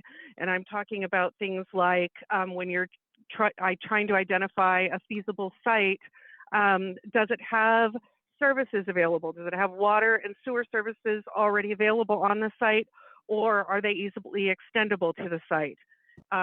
What's the proximity to public transportation, to bike lanes? What's the capacity of the local public school, the elementary school, to serve the site if we're bringing in a larger student population? And I don't see those factors anywhere here, and I'm hoping that they're addressed somewhere that we just aren't seeing yet, or that they will be soon. So thank you. We will now go to Jackie Carrera, to be followed by Merrill Brooks. Jackie? Good afternoon, everyone. Chair Lavanino and members of the Board of Supervisors. I'm here on behalf of the Santa Barbara Foundation Board and staff, and I really appreciate the opportunity to comment generally on today's discussion, but also to submit for the record our foundation's commitment to partnering with you and others in ensuring our county has housing that is affordable for our workforce, and which is essential to our individual and collective health and economic prosperity, which is a priority for this foundation. As you well know, our county is an increasingly expensive place to live, and the Santa Barbara, Santa Maria region has the 5th highest housing cost in California, which leaves most of our community members precariously housed. We continue to face this housing shortage, which creates hardships for our workforce. And to address this, we know we have to protect, preserve, and produce affordable workforce housing. And the item that's before you today is an important step in producing the workforce housing needed to alleviate some of the financial strains on our workforce. We just produced a housing affordability report at the foundation in which we outline a shared and cross-sector understanding of the county's housing affordability challenges and offers actionable opportunities for philanthropy, which is our sector to contribute to the solution. Findings from the report recognize the imperative that the county has to increase the supply of affordable workforce housing to address their community's needs. The county's housing production has not kept pace with its growth. Between 2013 and 2018, we've added 1 new housing unit for every 4 jobs. I'll skip all the data associated with that, but what's happened is this lack of supply has created financial hardships for our workforce. And in 2022, nearly half of our county residents identify as renters. And that same year, 55% of those renters spent 30 to 50% of their income on housing, and 29% spent over 50%. And these are some of our childcare providers, healthcare personnel, our retail and service workers, our nonprofit professionals, and I think most importantly, they're our neighbors and our community. So it's essential that the county practice practical and effective land use policies and to produce the workforce housing that's needed for those who keep our county moving, that we support a workforce that can live in our communities that they serve, that help employers like you all, like us, like so many businesses recruit, retain staff that need to provide a lot of these crucial services, and to promote stability for families with children who, of course, are our next generation. Thank you, Jackie. Developing That is this your time. criteria is really important. The staff of the county is incredible. We've gotten a chance to work closely with them. You all were much appreciated for taking up this issue. And I hope whether it's determining the parcels to rezone, the criteria of rezoning, or whatever other creative policies and tools we need to put in place, that we'll be able to continue this conversation and do it together because we know that it's essential to Thank you, helping to Jackie. shape That is your our time. county. Thank you. We will now go to Merrill Brooks to be followed by Linda Honigman. Merrill?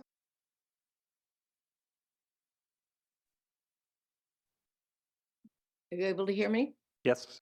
Yes, we can. Okay, Please proceed. Okay, good afternoon, Chair Lavigno and supervisors. Today I'm speaking on behalf of Citizens Planning Association. I'm here to speak in support of the proposals for criteria to be considered in determining the parcels that will go through the housing element rezone process. CPA has attended all workshops and hearings regarding this process. We have argued all along that the state mandates would not produce the type of housing needed to solve our affordable housing crisis. But CPA today is very pleased that today we are finally focusing on community benefits. CPA agrees with comments made by League of Women Voters, which suggests the rezoning be focused on those parcels which will actually produce very low and moderate price housing. We support the idea of establishing a trust or special funding by employers or some nonprofit groups such as Santa Barbara Foundation to help fund very low and moderate housing. CPA supports the staff's suggested lists of benefits such as childcare, parks, and open spaces to include trails. We also agree with the suggestion in the letter from Ms. O'Gorman that benefits to the communities could be found in some of the existing sections of the community plans, such as Eastern Goleta Valley Community Plan. The work has already been done. The community plans already reflect good zoning and planning practices that you should require. We also agree with suggestions by SB Can. We agree with the comments they made regarding the needs of housing out at UCSB, which should be addressed. We also agree with their comment about the builder's remedy. We personally feel that the puny 20% requirement for affordable units and only 80% of market, well, more than 80% of the affordable units would exacerbate the pressures on the residential communities. Thank you for taking the time today to look closely at the housing element and to establish criteria to rezone parcels that might actually create low income and affordable local workforce housing. Thank you. We will now go to Linda Honigman, and then we will return to the Santa Barbara hearing room with Dustin Hoyseth. Linda?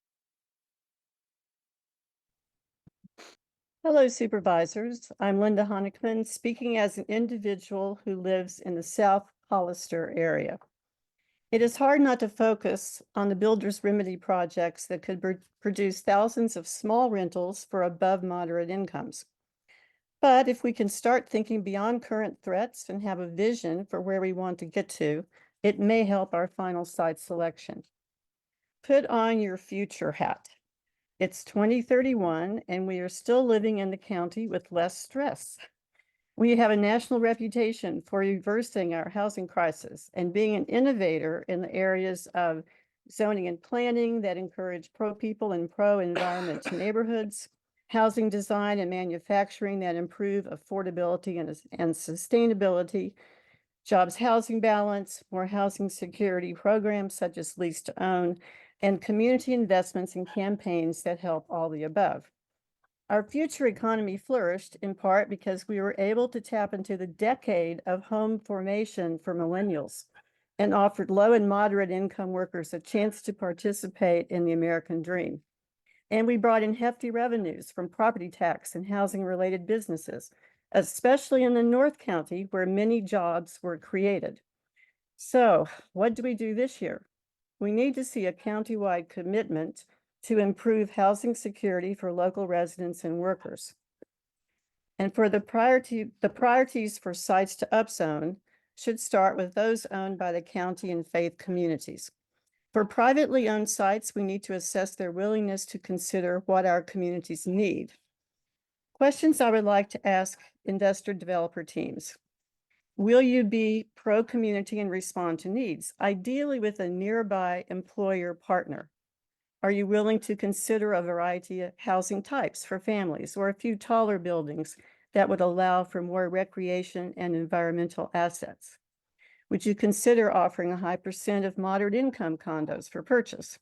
If you can't provide plans for more than the bare minimum 20% affordable or desirable options, are you willing to subdivide and sell some acres to a nonprofit developer? And I want to just sneak in a couple of comments on partnerships for the low income and also how we can get more moderate units. Well, Linda, you're gonna have to save that for next time. Your time's up. All I'm right, sorry. very good. Thanks. Thank you. We will now return to the Santa Barbara hearing room with Dustin Hoyseth, to be followed by Joe Rowan. Dustin?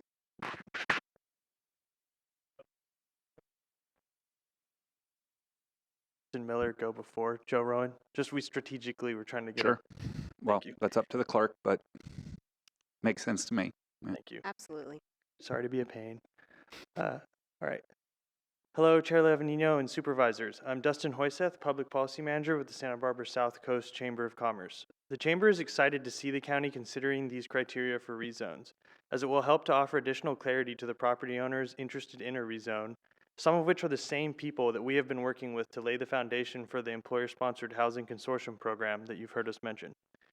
It has been a great pleasure and privilege to work with the various members of the community as we have worked through the development of this program and the specifics of how we can create something that will provide long-term benefits to the community. To do so, we need buy-in from employers, property owners, and government, all of which I have felt we have. At this point, it's just a matter of putting the right pieces into place. Through the months of January and February, the Chamber is working to secure letters of interest and letters of intent from employers and property owners in order to both lay the foundation for the creation of these consortiums and demonstrate to the county who is committed to this for consideration during the rezone conversations. We urge the board to prioritize workforce housing throughout this rezoning process, support the employer-sponsored housing consortium program, and recognize the clear community benefit offered by properties that partner with an employer-sponsored consortium. Several of the properties included in the county's potential rezones have already expressed an interest to work with the Chamber on this program, and we are at varying levels of progress with these differing partners. This is a benefit that we hope the board will take into account as they consider the rezones this year. In some ways, the initial success of this program relies on the successful rezoning of the sites looking to partner with early employer-sponsored housing consortiums. However, as our efforts on this program have progressed, we've seen an increasing interest from employers and property owners alike. We expect that this interest in the collaborative model will only increase once we have a successful pilot project we can point to. Additionally, in the long term, some kind of commitment from the county to provide an incentive for future property owners to participate in future relationships with a consortium, but that is a conversation for a different time. Thank you for your time today. Thank you. We will now go to Kristen Miller to be followed by Joe Rowan. Kristen? Thank you. Good afternoon, Chair Levanino and members of the board. I'm Kristen Miller, President and CEO of the Santa Barbara South Coast Chamber of Commerce, representing almost 1,000 members and 75,000 jobs. I'm happy to be here today to see the board discussing criteria for rezones that will more clearly define community benefits and give property owners a more straightforward path to providing much needed housing for our communities. I am also here to champion our work on the creation of an employer-sponsored housing consortium program in Santa Barbara County and how it relates to the criteria you are considering. The Employer-Sponsored Housing Consortium is an innovative solution to several of our region's housing challenges, in which multiple employers will enter into a partnership to acquire property, which they can then provide to local employees. Last year, the Chamber hired an outside consultant with experience in employer-sponsored housing initiatives to help us put this together in hopes that it will work for our community. We're trying to create a statewide example of how employers and their employees can benefit while also playing an important role in solving our local housing crisis. You'll be hearing from our consultant, Joe Rowan, next. Over the past 7+ months, the Chamber has held discussions with employers, property owners, county staff, and others to better understand this topic from several perspectives and develop a model that will be successful here. We have made significant progress on this initiative, identifying rental and ownership models to satisfy employers and property owners alike. Lack of local housing supply continues to be one of the biggest challenges faced by businesses here. This is why we wrote The Road Home, and that calls for 10,000 units over 10 years at all levels, including all levels of a variety of workforce jobs. We're aware that there's a concern that any housing built within this RHNA cycle may not go to the local workforce unless deliberate action is taken towards ensuring that it does. Our employer-sponsored housing consortium is an effective means of accomplishing that goal. Two of the potential criteria you've presented with today are around local preference and around marketing to employers before they go on the open market. Both of these make total sense. Both also have some challenges. Fortunately, we feel like both of those challenges are avoided by our employer-sponsored housing consortium model. The consortium would act as the proactive buyer, therefore ensuring securing units specifically for the workforce. I'm so sorry, but you are over your time. Sorry. Thank you. We will now go to Joe Rowan to be followed by James Kiriakou. Joe. Good afternoon, Mr. Chair, members of the board. My name is Joe Rowan, and I am serving as a consultant to the Santa Barbara Chamber of Commerce. Happy to do so as well, bringing innovative solutions to what the problem that obviously not only affects you locally, but across our country. And so before I describe what those models look like that have been talked about, just a couple of underlying premises. So a guiding principle is that we want to create new affordable units, or new units that are affordable to the local workforce, and rather than just an additive process, I should say. And the other, I think, element to this is that we want to, again, ensure that these models are durable, so that they do perpetuate long term, and that they are highly accountable to the public. But then also it's scalable, so that this can be replicated in other parts of the county. And both of the models that have been talked about share some similarities in that it's multi-employer. And we feel like the multi-employer consortia actually provides better benefits because you avoid that single employer type housing that carries stigmas.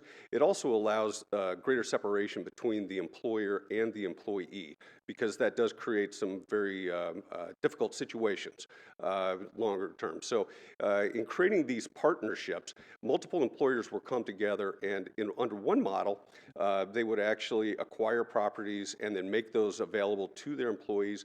But then it also allows the employers to work with the developers to design the product itself, so that these products, the housing units are configured to really replicate what the workforce is looking for in terms of location, you know, how many bedrooms, et cetera, some of the elements that were brought up earlier in terms of other amenities. These can all be designed into the project. And so the employers then are actually reflecting the local workforce. So under one model, they would actually own those properties, and then it would make them available to their employees. Under a separate model, they would actually be under a master lease agreement. So again, depending on the employer itself and the type of workforce that they're trying to serve, they actually would have two different options where they can participate in one and or both of these models. And so with that, hopefully, again, these can be incorporated into your program. Thank you. Thank you, Joe. Supervisor Hartman, go ahead. Thank you so much for being here. You've actually developed some of these in Colorado, is that correct?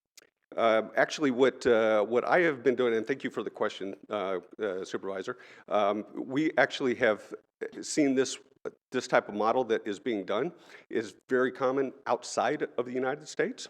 What we're very used to is single employer type housing programs.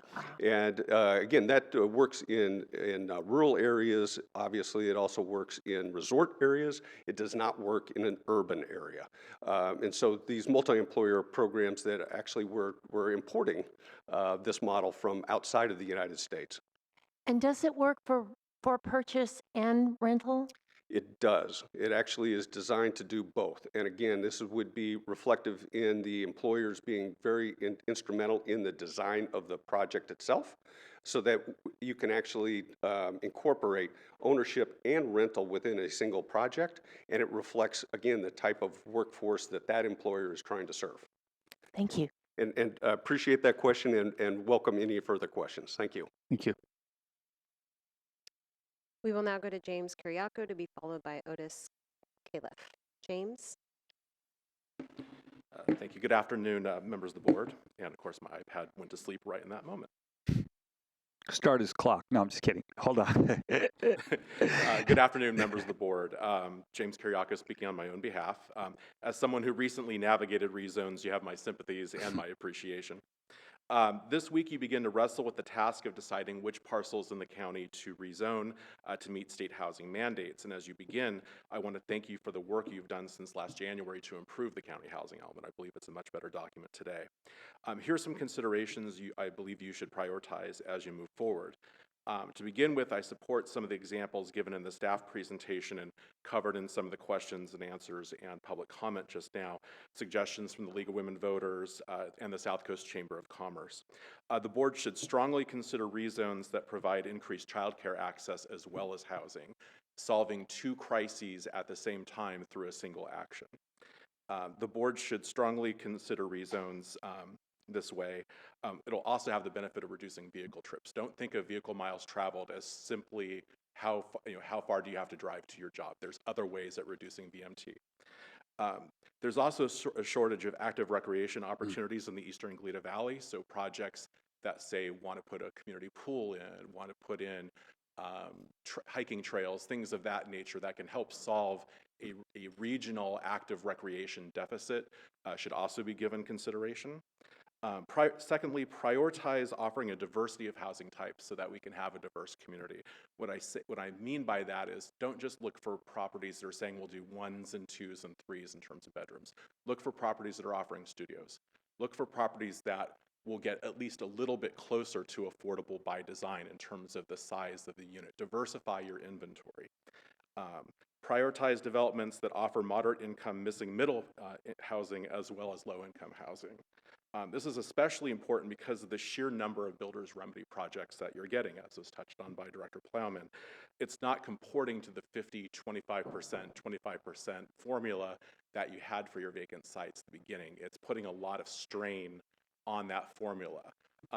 And so anything that you can do to bring some of the builders remedy projects back to the table, maybe they can trade a little bit of one type of housing for some more moderate, help you get to the RHNA a different way, and then they get the certainty of the rezone. I think Supervisor Nelson made some good points about whether or not to just go forward with the rezone because they want it. There's some different ways of looking at that. One thing to perhaps think about is if you rezone later as a result of no net loss, you've given yourself some time to put some of your programs into place that allow you to implement your housing element now, whereas if you have projects that are already in with an application, they're already kind of grandfathered into your existing rules. You don't have the ability to kind of change the rules on them later. Thank you, James. Thank That you is so your much. time. We will now go to Otis Califf, to be followed by Kevin Snow. Otis? Afternoon, Chair and Supervisors. My name is Otis Califf. I'm Chair of the CRATEC, the County Riding Hiking Trails Advisory Committee. This is a real hard issue, I can tell. And clearly, the easiest route for the P&D bureaucracy to comply with the state mandates is to build as many boxes as possible without extra concern for quality of life. These people are your employees, and this is your last chance to instruct them to require public amenities to make life in these boxes more livable and more environmentally just. Excuse me, more environmentally just. Instruct them to require significant public open space trails and parks. Yesterday, CRADAC approved a letter to be sent to P&D, which will be copied to you, that lays out in detail how the EIR should be improved to attempt to sustain our quality of life when faced with this onslaught of new dense housing. Just to put myself in a little perspective for you, I've lived on the Mesa by the City College for 45 years. I'm 79 years old, and I am the last generation of carpenters who will own houses on the South Coast. We will now go to Kevin Snow, to be followed by Diane Black. Kevin? Good afternoon, Supervisors. My name is Kevin Snow. I've been a very long-term member of Montecito Trails Foundation. I've also served on the County Riding and Hiking Trails Advisory Committee along with Otis and others.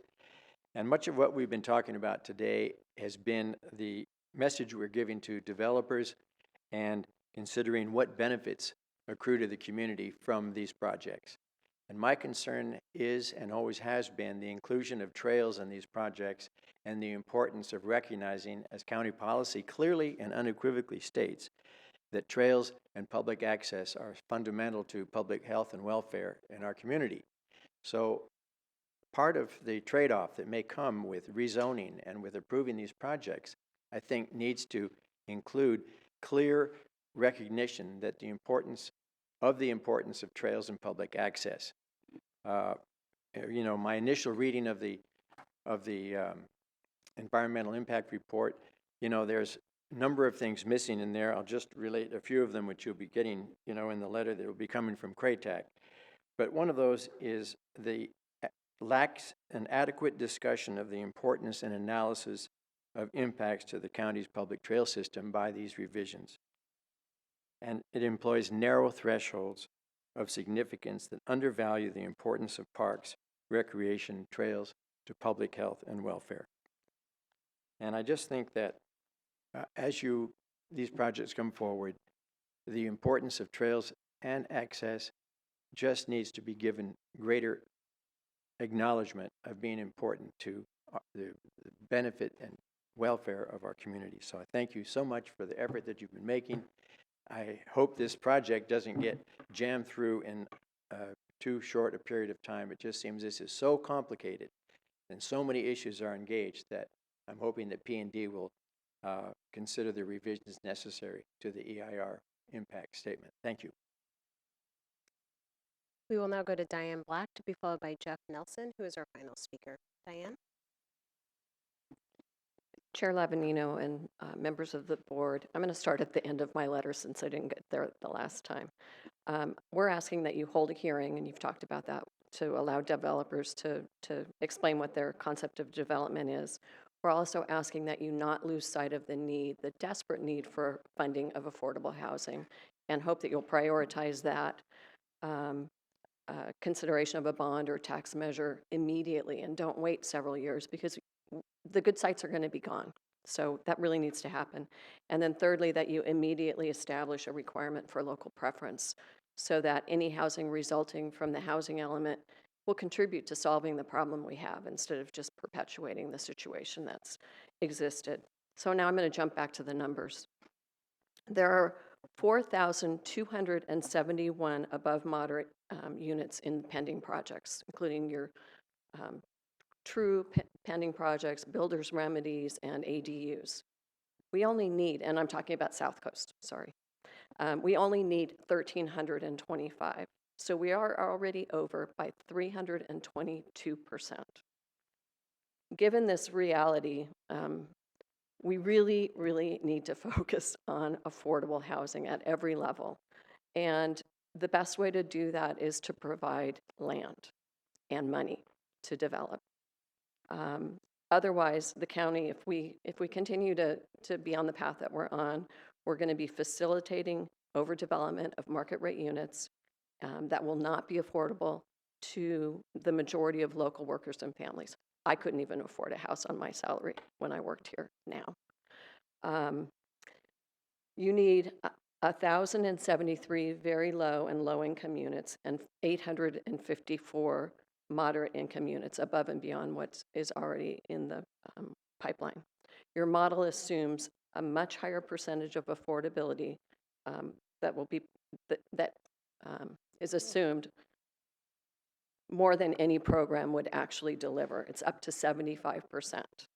You've heard like 20% is about the most you're going to get. So if we continue down this path, it may end up with an additional 8,000 market rate units above and beyond the almost 3,000 you're exceeding to get the 2,000 affordable units you need on the South Coast.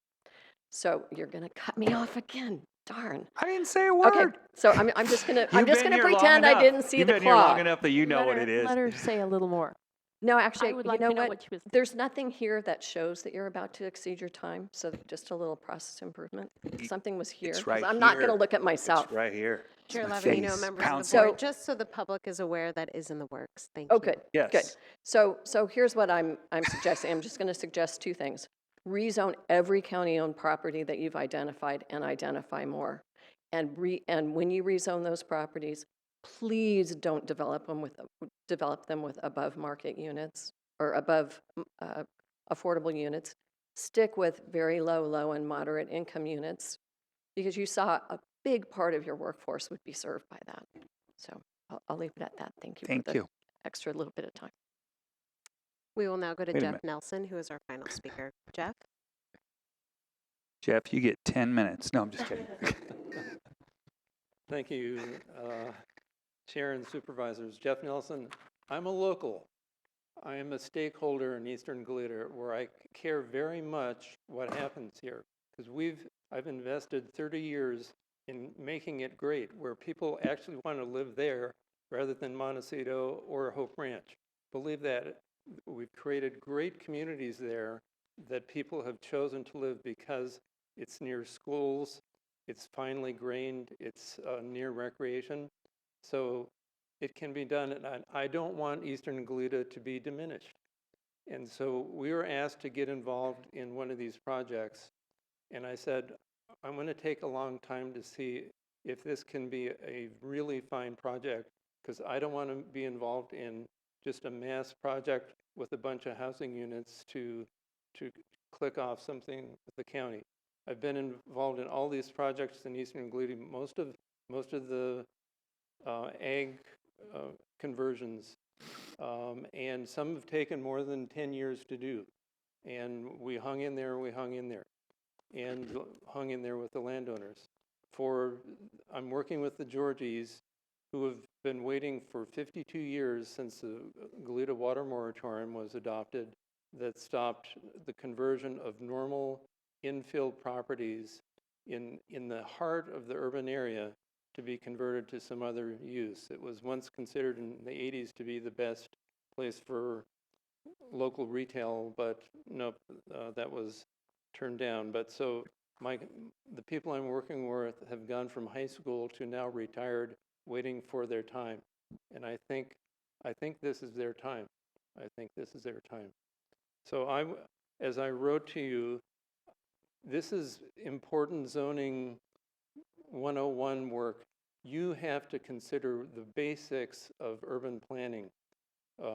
What is the impact on transportation, on access to all things, to fire safety? Does it make sense on a zoning map? So to dismiss that is I think, to miss the boat here. And market rate housing is going to pay the freight. You can't be diminished, it can't be marginalized, and it's hard. Doing a project with 40 units an acre, that's going to be hard. Selling all those to support all the other things, it's going to be hard. So we have done it on other projects. I feel confident we can succeed here too, but this is hard work, and I would say consider the basics here on urban planning. Thank you. Thank you. And that concludes public comment on this item. Awesome. Great public comments. Bringing it back to the board. Staff, did you hear anything that you wanted to comment on? Mr. Chair, I think the first speaker talked about criteria related to just basic land use principles. And we will be presenting those to the board when we come back. So whether a site is in the urban boundary, whether it's near commercial services, schools, access to water and sewer, that will all be provided for the board so you can assess that as you're looking at the rezones. Cool. Bring it back to Supervisor Capps. Yeah, I'm just curious where we go from here. We've talked about a lot of criteria. There was sample criteria in the presentation. What's next? What's next? What's the product that would be helpful for developers to understand and the community as well? Mr. Chair, members of the board, we had not considered producing a product, that it was more of a discussion that the board would have and that the developers would be able to hear, but certainly like some kind of one-page handout or something like that we could produce, or maybe put something on the Housing Element website that reflects the board's comments today about what's important in new projects is something I think we could accommodate. Excellent, thank you. And then this hearing, it sounds like there's consensus for would be somewhere between now and when the rezone hearing would be. Yeah, Mr. Chair, Supervisor Capps, yes, that would be in advance of our rezone. We expect that we're going to have a couple of hearings at our Planning Commission. Sure. And that we would probably have more than one hearing potentially at the board as well over the rezones, but we'll have to talk internally about what makes most sense in terms of having some kind of workshop format. I have to think about it a little bit more, what the best process would be for the board and to get the information from the development community, but it'll happen definitely before the rezones. Great. Supervisor Williams. Well, I think that we've articulated a lot of priorities, and I think we by doing the hearing, it gives us a chance to essentially force developers to say what they will do in a community benefit before the rezone process. And I think that's a really a good way to handle it. And again, I'll just say, I think the key is projects that will produce more than what they're required of of the low and moderate category. That's what we need, and of course these other public benefits are important too. I would say the local preference is by far the biggest, right? Because the way that we would accomplish communities' needs is if we actually were housing a large percentage of people who already lived or worked. And then the other benefits I agree with: recreation, childcare, etc. Supervisor Nelson. Thank you, Supervisor Levin, or Chair Lavanino. Thank you. No, I'm just kidding. Just to go through my criteria, because I think we talked about it a little bit, but I have a list that I want to make sure that I get out there. Top of my list is existing projects that might satisfy low or moderate that are still in the process. So if there's an existing project that's been proposed, that would be my highest priority for rezone.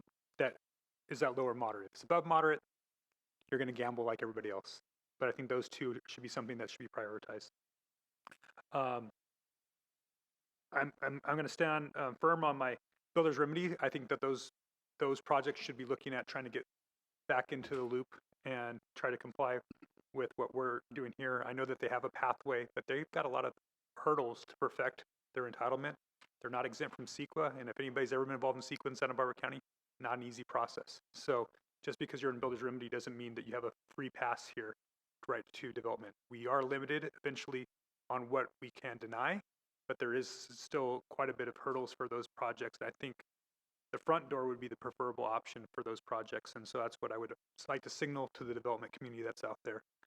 The other things that are priorities for me, as I do actually am a big fan of for sale units and finding ways to have affordable or more affordable for sale units. You know, home ownership, townhouse ownership, condo ownership is the pathway to the American dream. And the more people that in our community that we can provide that to, I think the better.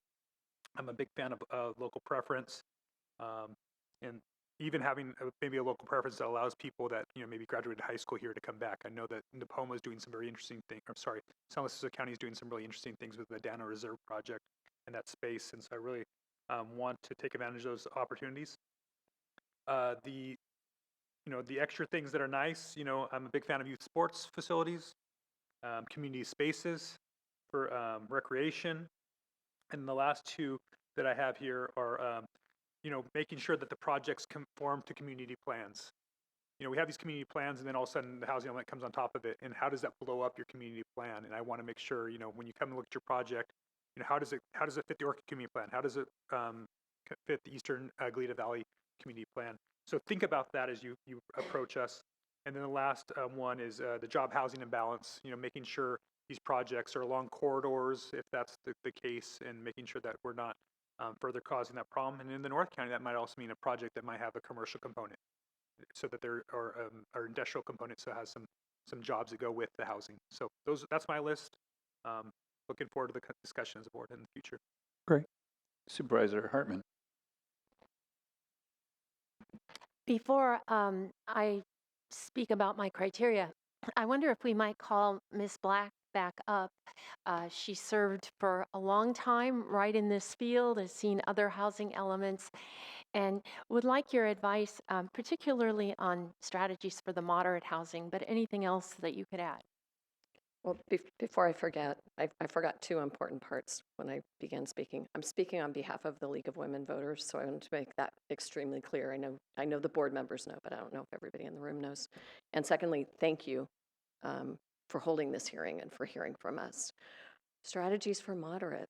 I think the idea that your staff has to do bonus density program at the local level that does successfully compete with the state might be one way to go.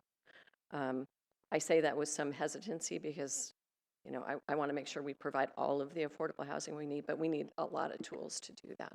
And so I think that is probably the best one. Thank you. Thank you. Okay. So, what's our? Did you?